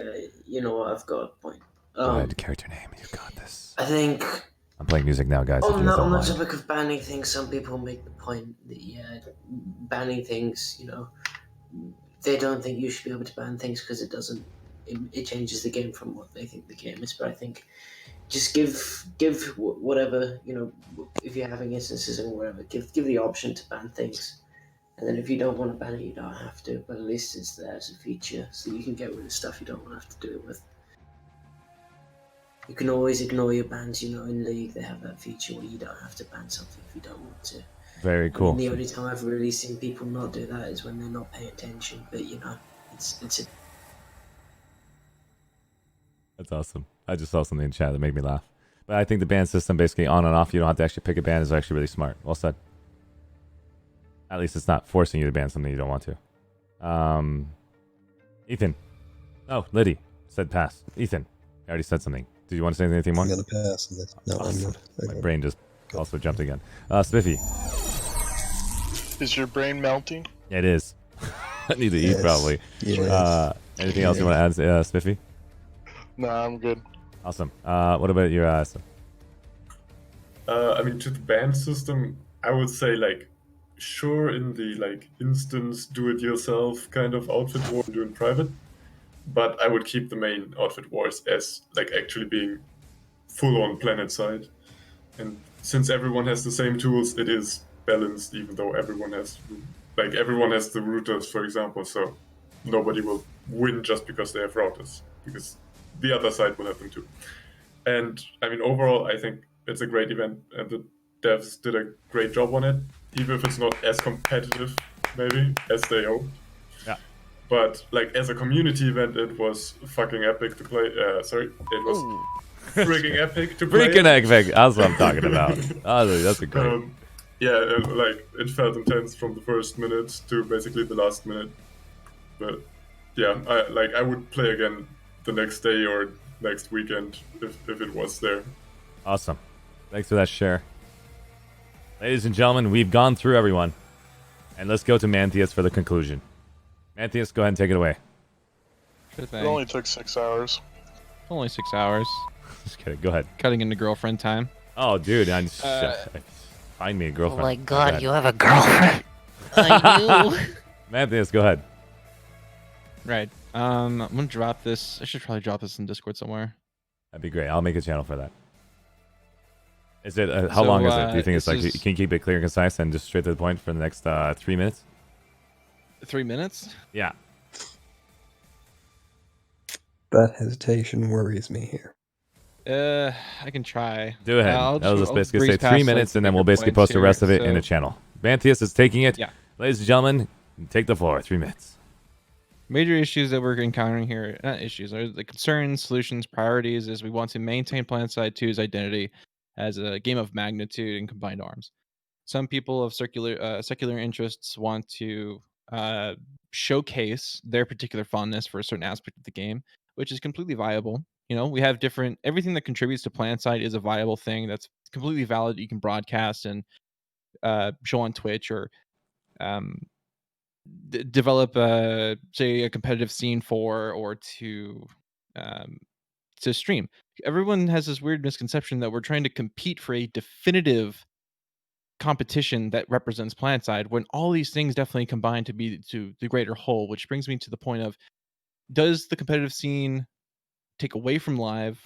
Is live where casual things happen? Is it the background, when live is also where we've been fostering relationships and community for this whole time? So bringing in line the live game with how we represent it with the competition format is something that we want to do to maintain the integrity of live, but also showcase on TV in a format for people to really appreciate Planetside. If you catch it on some TV network, you glance over, oh wow, that's great looking, and it's not just a random Zerg fest. It provides this championship structure, tournament structure that people who might have a competitive streak will buy into. And so maintaining the integrity of live to properly showcase the game through its competitions. And it brings me on to the point of, well, I should say multiple competitions, because we can have multiple game modes in order to appeal to a lot of different interests. Can I interject? Too many, though, Not yet. might be exploited. So that's something. So striking this balance between combined arms and perhaps, maybe a little selfishly, the infantry combat can definitely be a showcase, as long as it's limited and not too large. But all those things considered, keeping the integrity and showcasing things through the competitive aspects, maybe one or two, like the combined arms and the infantry combat. It brings me to the last point, which is broadcasting optics. Broadcasting this needs to be monetized, and broadcasting the competition needs to be monetized, but also so does the live game, and the relationship between the two needs to be somewhat equal, so that not one overtakes the other. Which is why people are kind of afraid that the live game will be tarnished if it's overtaken by a priority for the competition. And just rounding that off, it needs to be, viewership needs to be driven up. The only way you get viewership is by having competitors. Competitors is driven by people's competitive streak or certain incentives. And that exposure leads to new player growth, which means you can monetize the live game and have the system go in a big loop. You fuel competition fuels the live game's growth growth fuels monetization, and then RPG laughs its way to the bank. And we get a better and more vibrant Planetside, where both facets are completely well represented and promoted. Well and said. yeah, That was it's a kind of great that summary. balance between live and competition that people are really trying to strike. 3 Can minutes and somebody 30 clip all seconds. that? You can't clip all Can that. somebody It's only for 60 seconds. But again, that was amazing ending conclusion. Spiffy, you want to add anything before I basically end this entire stream and get raid another Twitch channel? Please don't leave, guys. Let's just go say hi That's to all I another wanted Twitch streamer, and we want to go and don't worry, we'll clip that later. Let's go give basically somebody else on Twitch some love, because honestly, if it wasn't for those guys being on Twitch, I don't think I would have seen Planetside 2. So let's maintain these guys and let them get excited. Send me your Discord name. If somebody can do an @Discord symbol so that way I can get Simple Nub our Discord link, that'd be great. I'm going to check the Planetside 2 list right now to see who we can actually raid and give that love over to somebody who's spending a lot of time in the game that doesn't get any love. I won't raid an offline guy or rerun guy again. Who is streaming right now? Is there anybody in the chat that wants to get raided that was here, or you guys know who's online right now that you guys want to raid? I can't. I've seen Neff Nub with 45 viewers. Awesome. He's playing Planetside 2. I was thinking the same. So That's can I what get I'm everybody to do me a favor in chat? Go ahead and type the name of the person you guys want me to raid. If you guys want to see what I'm looking at, I'm going to go and show you my screen so you guys can actually not have to go to Twitch. Here is the list of streamers that we can raid. For some reason, they chose to pick that picture, and that's my picture for the streaming picture, guys. Great. That is a freaking awesome picture to pick. So, Nefnub. You got Grat Gay, I can't say the rest of it. Dead. We got Azor Kill. We got Ragnar, the one. OX64. Anybody want to type in names now? Do it quick. Nice more. We got Celiso, and we got Apollo's on a rerun, so we're not doing him. Who's what? Warlock. Infamous H. We got Waze. We got Boomstick Boomy. We got Miss30, and we got Kira. I know Kira Hirososhi. He was here. It's like the only one that we know. Anybody else that basically want to get somebody else? It looks like we're going to Gratz is dead. Gratz is dead again. Gratz is dead again. It looks like a lot of people want Gratz. Okay. Kira Hiroshi's not going to basically get picked, and then we're going to go to Gratz. You guys have... Oh, is Nefnub getting more picks? Nope, only one person on Nefnub. Alright. Well, before I leave, I'm going to send one final message to a specific someone that I really like. Oh, Gratka is Amazing. dead. Thank you so much, man. I was looking at that super differently. Pardillos, thank you so much. Let's go ahead and basically raid this individual right here. And this will be awesome. Thanks, guys, so much. And we are sending the raid over to Gratka is dead.